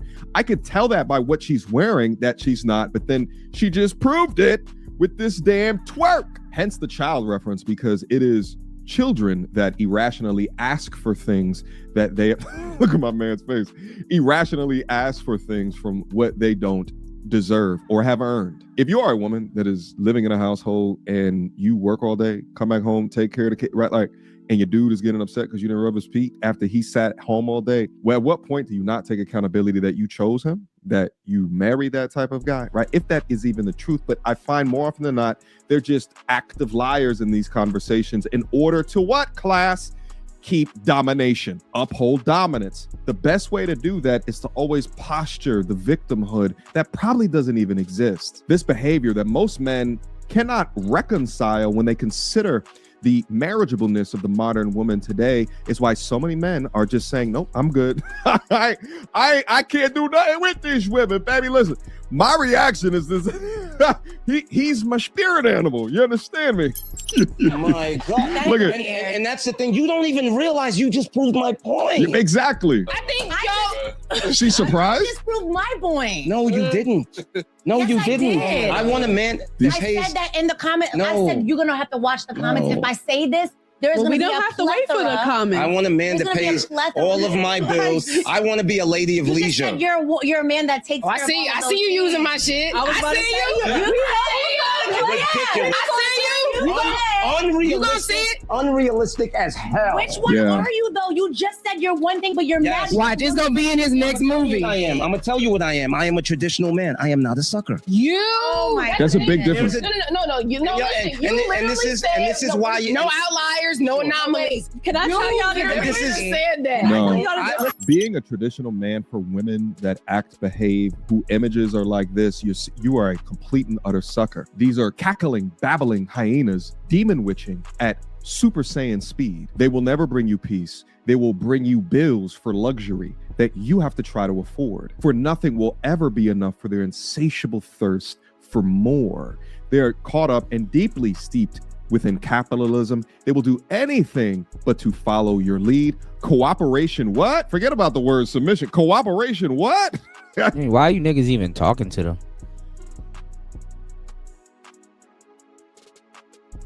They will never. These are the worst types of future querulous women, and I want to protect my peace. Quick emergency meeting. I was recently searching for my name online and found way too much personal information. This is stuff that y'all like. Y'all, this is stuff y'all want to watch. So. It's bullshit. Hold on. .com/MTR in the description box down below to try 2 weeks free. That's way more than enough time to see if your personal data has been exposed. Go now. And hold on. And I don't expect y'all to understand because y'all do not understand principle when it comes to men. Find a woman that wants nothing and give her everything. Y'all don't get when I say a man leads, but his woman is who he follows. Y'all don't understand that. I understand that. Don't. He's good. No, y'all don't. The difference. Because by the points that y'all are using to debate this, y'all don't understand at all. No, I just gave you an example. I literally gave you an example. Okay, wait. I want a man that pays all. No. Did you miss everything that happened? You were just telling me you're a traditional man and that She you don't have get it. certain responsibilities, and a woman should have her certain responsibilities. She's And not shutting if the a fuck woman up. says, "I want to be a traditional woman," and these are the things that traditional women have to do, stay at home, but guess what? Take care of their You kids, didn't. and the man went to work and provided. You didn't and I say- see that, and it's a problem. Because- and you just went crazy about it. Because what you're speaking Am I about. bugging? No, just tell me Yes, if I'm you are bugging, because bugging. you're not even listening. I am listening. What You're not listening. Yes, You- I am. No, I'm listening because annoying. what you're talking about is an absolute. Even in traditional situations, there were times when that man fell on hard times and that woman And had the to woman step is up, her. and she had to step up, Okay, and she may have had to do a little more. What does Y'all that have to do with the debate? because when y'all say, I want a man that's going to take care of all of my bills, I want to be a woman of leisure, it is the second it deviates from that, he is not worthy. Not with your man. That's not true. That's just something that because of, just forget it. We're going in circles. Exactly. I'm gonna be honest. I'm the Listen, first. women that deserve the world do not orient their talking points in this manner. These women orient their talking points in what a man can do for me. I want, I need, I. The modern woman today has the mindset of a selfish ass child, and it's playing out in 3D, and it is mind-boggling to me how. Shout out to the MTRers. For as an MTR, you can look at content like this and readily identify the types of behavior points that should be not in your conditioning or your talking points or your speech and your friend group around you. Remove women like this from your friend group immediately, for their selfishness will bleed into you. Their mindsets are just wild. They're calling themselves traditional. They never talk about what they can contribute to a man. They never even talk about the basic qualities that they would want. What principles, right? What can you contribute to this man as an asset to make the equation of him providing for you worth it? These women will just reduce men down to their wallets, never talking about what they can build with you, but like they want to be able to wear a man as a damn accessory, like a bag that they walk around with. Person that ever said being a woman of leisure. Because they just created stuff like no. Like I really want to say this because I'm the first person that made a difference between being a stay-at-home mother or a stay-at-home wife versus being a woman of leisure. Right. And they're two different things. And I think that you saying I want to be a woman of leisure, ain't nobody saying that. Nobody's saying that. Okay, nobody is saying that. Can I ask you what are the requirements to be an adult? I'm asking a question. What are the requirements? You should be able to take care of yourself. Okay. But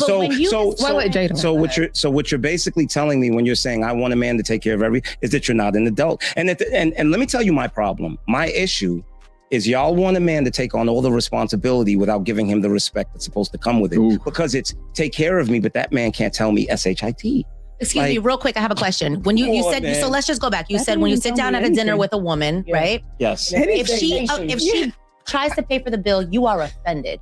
I need you to really break down what a traditional man is and what are your roles when it comes to a relationship and what do you require from your woman and what is it that you provide? Just so that we have clarity, because I don't want to keep like being Good point. Good point, Jada. Yeah, I want to have clarity because I don't want to once again that with you anymore. Once again, and I think I can wrap this up. Once again, and I think that I can wrap this up in it ain't wrap. One sentence. Women want men to take on the responsibility.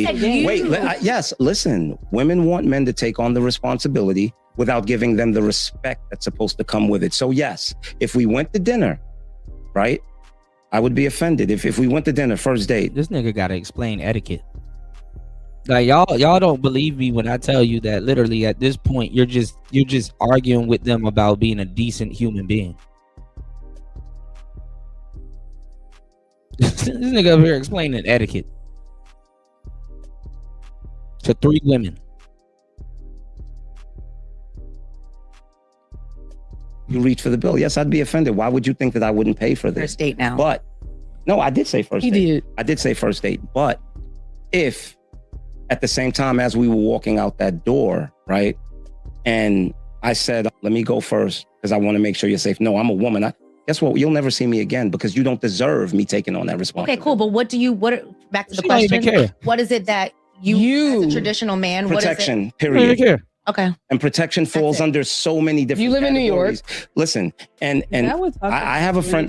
I have a friend of mine. I have a friend of mine who told me one time. No. Before you keep going. Now, what does a woman, that's what you bring to provision and protection. Of what? Of what? Oh, wait, let's be clear. Of themselves. Of her as a whole. And once again, like I said, that's protection. I have to protect her from every and anything, not just this world, but even herself. And this is why I must challenge her. Yeah. So now when you have a woman, what do you... The woman on the right said it sounds crazy. And let me try to give a little bit more information into this. Because men, due to the hormones that Bro, you niggas know when y'all shame, blame, and explain. You do know when you're just sitting up here shame, blaming, and explaining to them. They already know.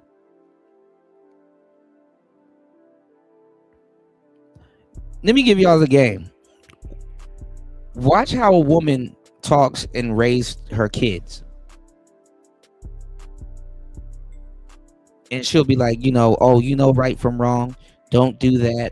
No, you need to do this and blah, blah, blah. And then watch as men talk to them and see if that's not the same shit. And then at the same time, too, they end up taking on, they end up being able to be the kid that can talk back because they're both adults. Whereas when they're raising their kids, even though kids talk back and eventually will start talking back to their parents or their mother at least, and they said them to go be with the father. Do you notice that it's the same shit? Women know right from wrong, and the reason, and this is just a cheap way to get you to engage in conversation and talk to them. Like, nigga, why do I have to explain this shit? I need you to tell me why my elbows shouldn't be on the table while I'm at an expensive restaurant with you. I need you to break down in detail Like at this point, bro, just either get your passport or date a different caliber of women that you don't have to tell them this shit.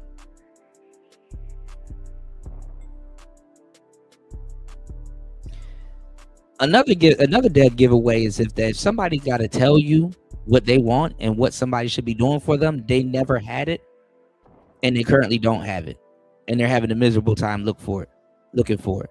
A woman that's getting her bills paid by a man or whatever, first of all, shouldn't even be in front of you to tell you that she need her bills paid by a man. Second of all, fifth of all, why is she telling you this? Why is she volunteering that information to you? Like, oh, okay. Her bills should currently be paid by a man. And then not even that. Women have endless practice. They have endless practice. Because they get so many simps and orbiters and stuff like that. Let me tell you something. Just because you don't have a man paying your bills and stuff like that, they have simps that'll do that. Meaning that before you become her man, she got to tell her simp to stop. She got to tell her simp, listen, I don't need you to pay my bills this month. I got a man, blah, blah, blah. I'm gonna need to, that shit should be getting swapped out if that's the case. And y'all sitting up here trying to explain to these hoes. You know what? Never mind. In our body, our biological makeup, we're typically masculine men, much more structured, logical thinkers. Hey, and at the same time, the world is trying to trick women, especially about their dollars. The world is not tricking women. After a while, how much content are women going to listen to about the world tricking you? The world ain't trying to trick women. Women are just throwing shit at the wall and waiting for a man that's gonna be a sucker and do it. And they don't understand how they're wasting their own time because they're not gonna respect somebody that actually did it. He failed the shit test. Because if he did it, he's a sucker and he fell for it when she knows that a guy shouldn't fall for that. Especially a guy that she's attracted to. He shouldn't be falling for that.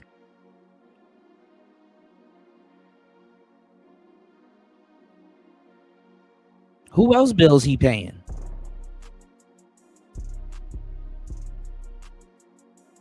So they shoot themselves in the foot.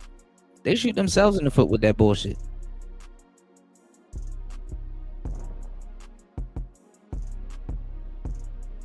And honestly, the shit test is her outright saying it, and then you oblige, like you conforming to it. You actually obliging to it. She telling you what you need to do. Like, bitch, who the fuck are you?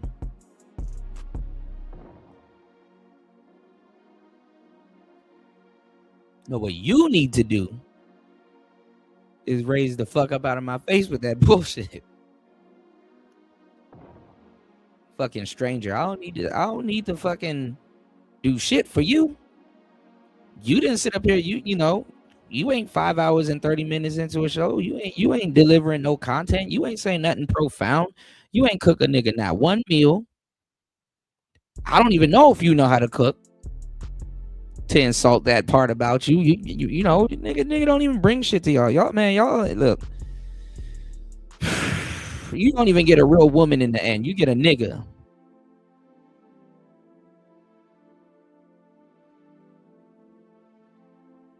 You get a nigga. You just dating a whole nigga. Way more than the world is trying to trick men. From my perspective as a content creator, any other content creators out you have a whole coochie and fish market between your legs, and you still got to trick men. There can vouch for this. It is way more easy to sell products to women than it is to sell products to men. As a structured, logical, much more long-term thinker, as what a masculine man should be, sometimes you need to put structures or guardrails in place to help her, lead her to better decision making. He knew something was wrong with these hoes when a pimp got to teach them how to sell some shit that already sells its own damn self.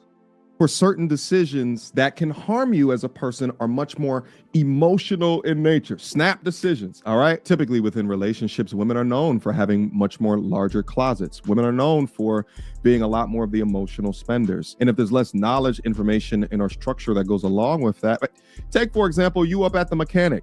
You gonna call your mom to ask for more information whether or not the mechanic is charging you a good price, or is a man gonna have to step in and give the information the way that it needs, and also do it in a way where that mechanic knows never not to try no shit like that again in the future. So, okay, let's just talk about the children of your mother. I mean, the mother of your children. What is it that made you decide that she was a good woman, basically? I don't even know what she's talking about. She's just throwing words out there. The children of your mother. What are you talking about? Because now you have brought children into the world, and you had to have seen something in that woman to say, hey, this woman is, what is it? Let's fill in the blank. Nurturing. So that's what a woman has to bring to the table, is just nurture. Nurture. And you guys have to understand, nurture. These broads you can't even nurture themselves. It's not. Nurture is not one thing. I know Nurture, that. yeah. Listen, But you're totally negating the fact. I'm clarifying simply. Now she's trying to modify his answer. Because everyone doesn't understand that. Nurture is an energy, right? Nurture, it's not about good vibes. And I'm tired of niggas having to explain shit to women as if like it's some mystical shit. Nurturing, nigga, you don't like what came out your coochie? That you had to feed for 9 months?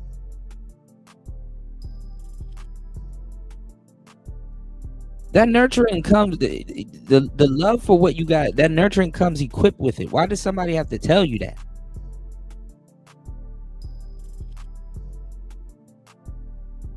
it's not about what you do, it's about the desire to do. So it's not just about getting up and making me breakfast because you think. No, it's about the want. I said making me breakfast, making us breakfast.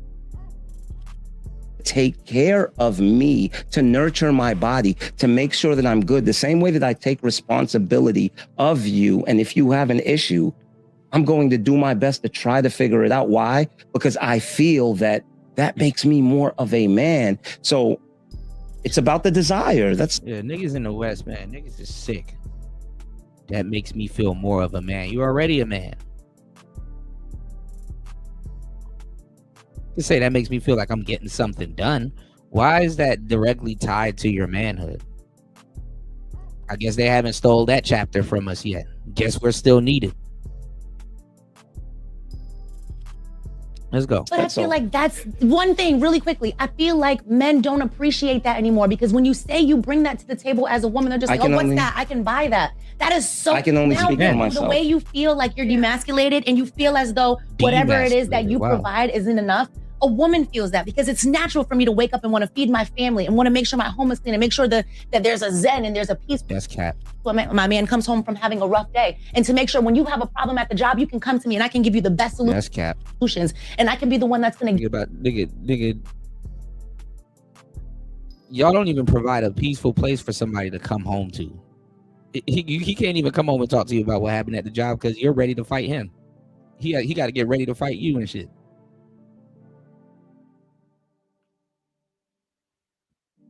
They just get on here and start, just like this woman kicking words around she don't even understand.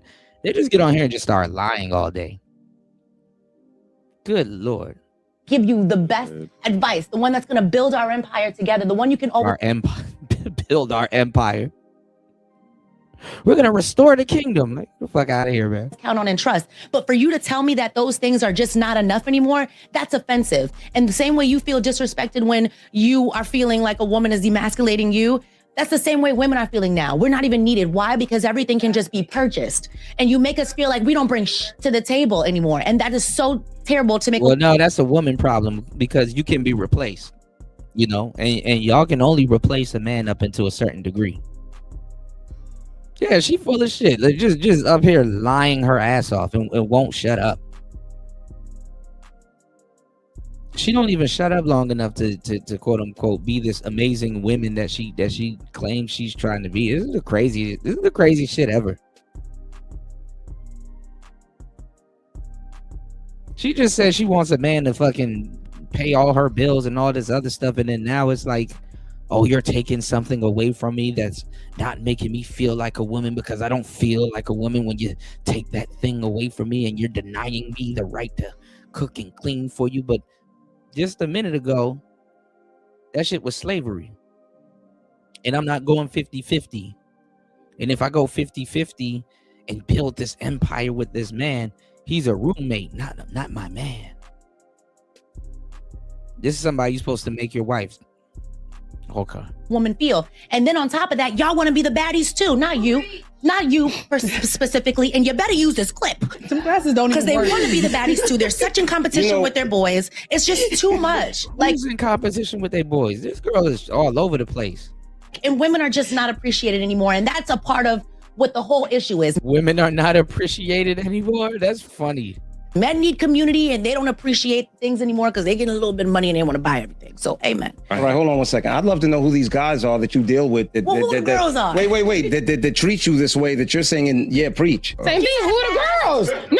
Got a pass. Wait, no, who's the girl? Got a mic. You can't ask her. Right, they can't even hear her in the back. Girl, she know what I'm talking about. No, I'm not. I'm just messing with her. We know. We all joke around here. Every time you joked, we knew it. You just was scared. You get like that. You're like, All right. Absolutely fascinating discussion from 8 at the table. Guys, I'll leave a link to this video down in the description box down below.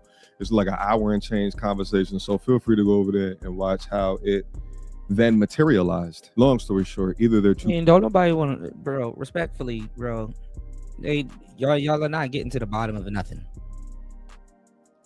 These conversations are a fucking waste of time. And I will say to guys that are, and listen, I don't tell y'all to go get y'all passport or anything like that. Even though I said it earlier, that was like a tongue-in-cheek joke because I never say that. But some of y'all guys, you do got to go see the world, man. And then come back and listen to this shit just for a good minute and just be like, bro, what the fuck is a disgrace. It's a disgrace that you have to have these type of conversations. And then on top of that, you getting duped. Like I said, build an empire. Nigga, what empire?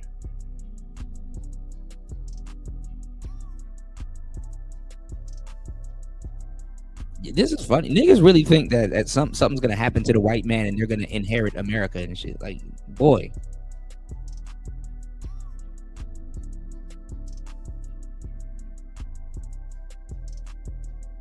Look, find the right one.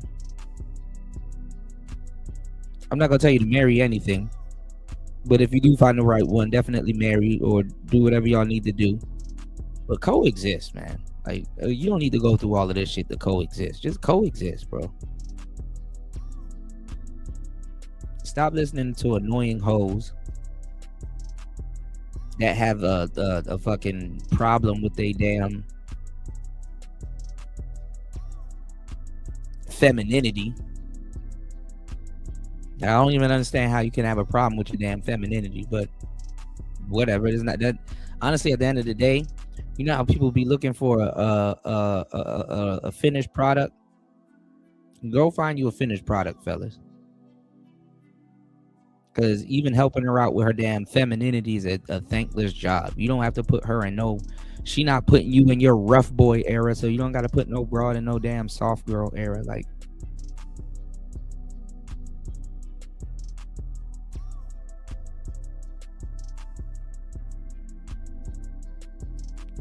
it's not even just that. The fact that she needs you to change is crazy. While telling you she don't need you for shit. The fact that she needs you to be a decent person is crazy.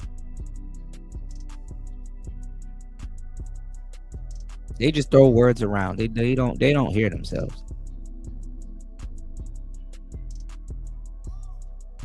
Blind to realize the...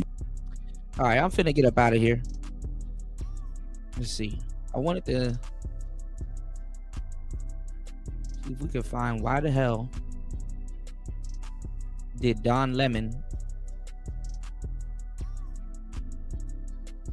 get put in the jail But I'm not gonna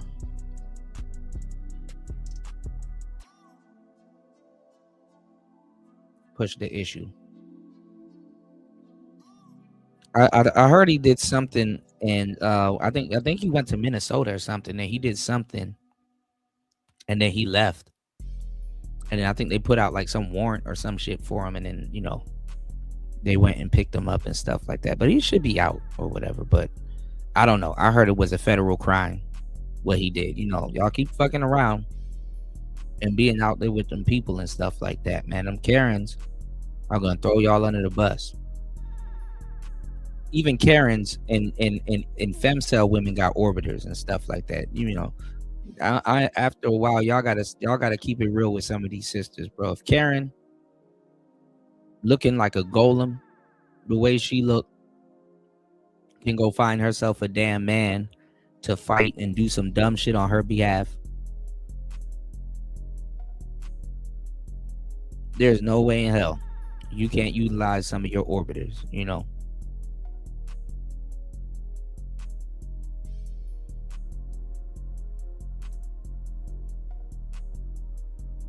So listen, man, we back in full effect.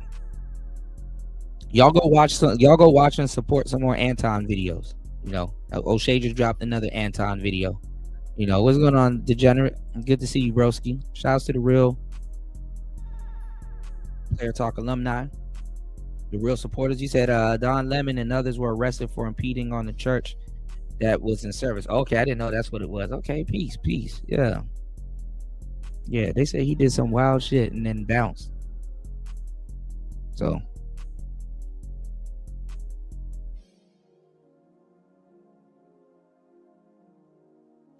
I mean, I don't even think a action like that would get him fired or anything like that. It kind of, might make him a little hero or whatever, usually, but the average person, you do some shit like that, boy, you getting fired. They're not trying to hear what the hell you talking about. You getting fired. Your job ain't gonna look at that shit as a revolutionary act, nigga. Fired like shit. You did?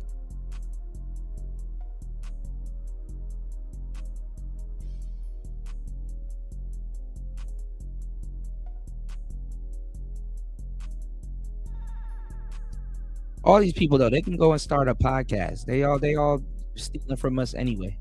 Go start your ass a podcast. Fuck it. Y'all steal from us anyway. Go start your ass a podcast. You're always gonna get viewers anyway because a company's using your face and your likeliness to do and say whatever they need to say. So if somebody wants to fire you, you can hire your own damn self. All right. And with that said, it's Player Talk Radio. We're gonna do a double hitter. Y'all come through. I'm your gracious host, DJ Kuda, right back at the helm of today's show. Much love and peace. It's Player Talk. We out. Let's get it. Let's go.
This is fly nigga shit. Keep a blunt and a fucking bad bitch in the whip. Stick shift, chrome grips.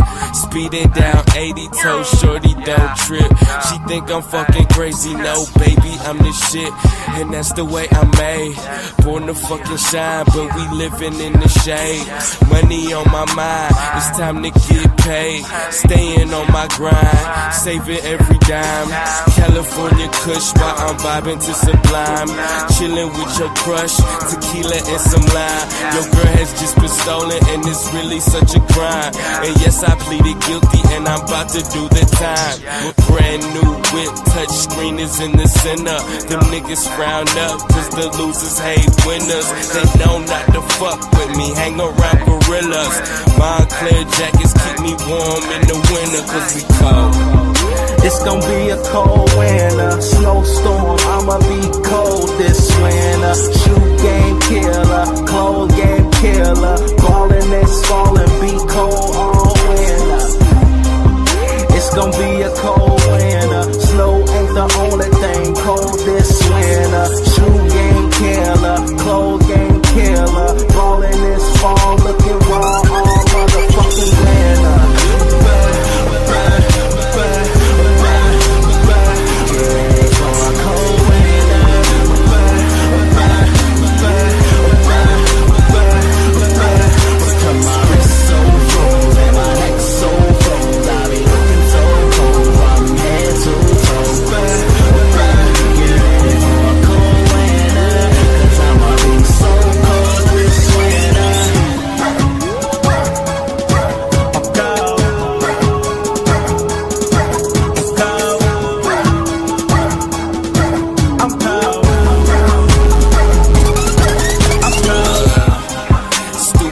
I'm this shit, and I'm not just saying this because I'm probably gonna be rich. I'm probably gonna make you sick, but hating will get you lynched. And I ain't acting like I'm hard, you just acting like a bitch.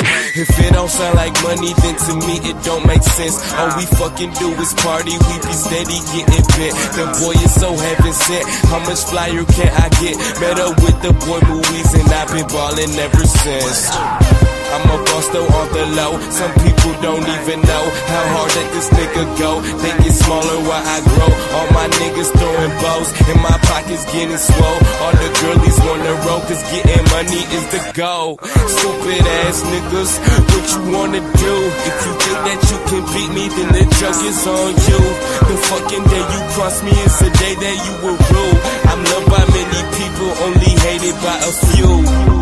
It's gonna be a cold winter, snowstorm, I'ma be cold this winter. Shoe game killer, clothes game killer. Ballin' is falling, be cold all winter. It's gonna be a cold winter, snow ain't the only thing cold this winter. Shoe game killer, clothes game killer. Ballin' is fall, looking raw all motherfucking winter.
I've been in a Range Rover. Yeah, I've been in a Range Rover. Yeah, I've been in a Range Rover. Yeah, hopping in a Range Rover, yeah, I finna hop over. Smoking on the fucking clover, yeah, that shit is already over. Yeah, we got some fucking ice, ain't your ass like Kimbo Slice. Yeah, them motherfuckers acting like some motherfucking mice. Bitch, I am a big boy, bitch, what you do, that's some toys. Yeah, I fucking love it, all the motherfucking out of joy. I'm smoking on the fucking way, yeah, that's all the fucking shit. Bitch, I'm walking through the motherfucking, all the fucking shit. Turn off all the lights, but I'm still bright. Take your ass out in the middle of the night. Yeah, these fucking straight.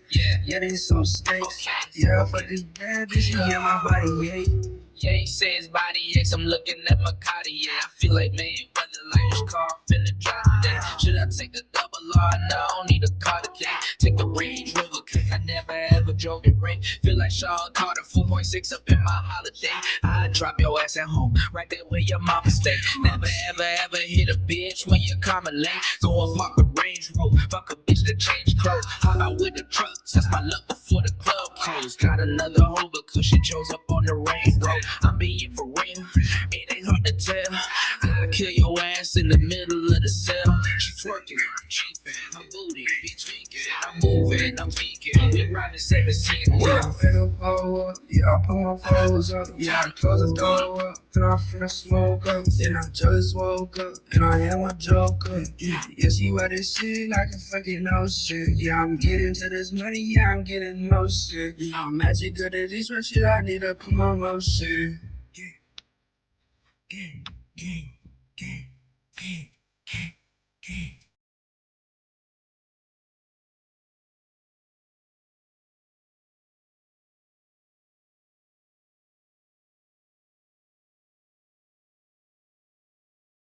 U.S. Olympic track star Sha'Carri Richardson suspended for a month after testing positive for marijuana. Track star's road to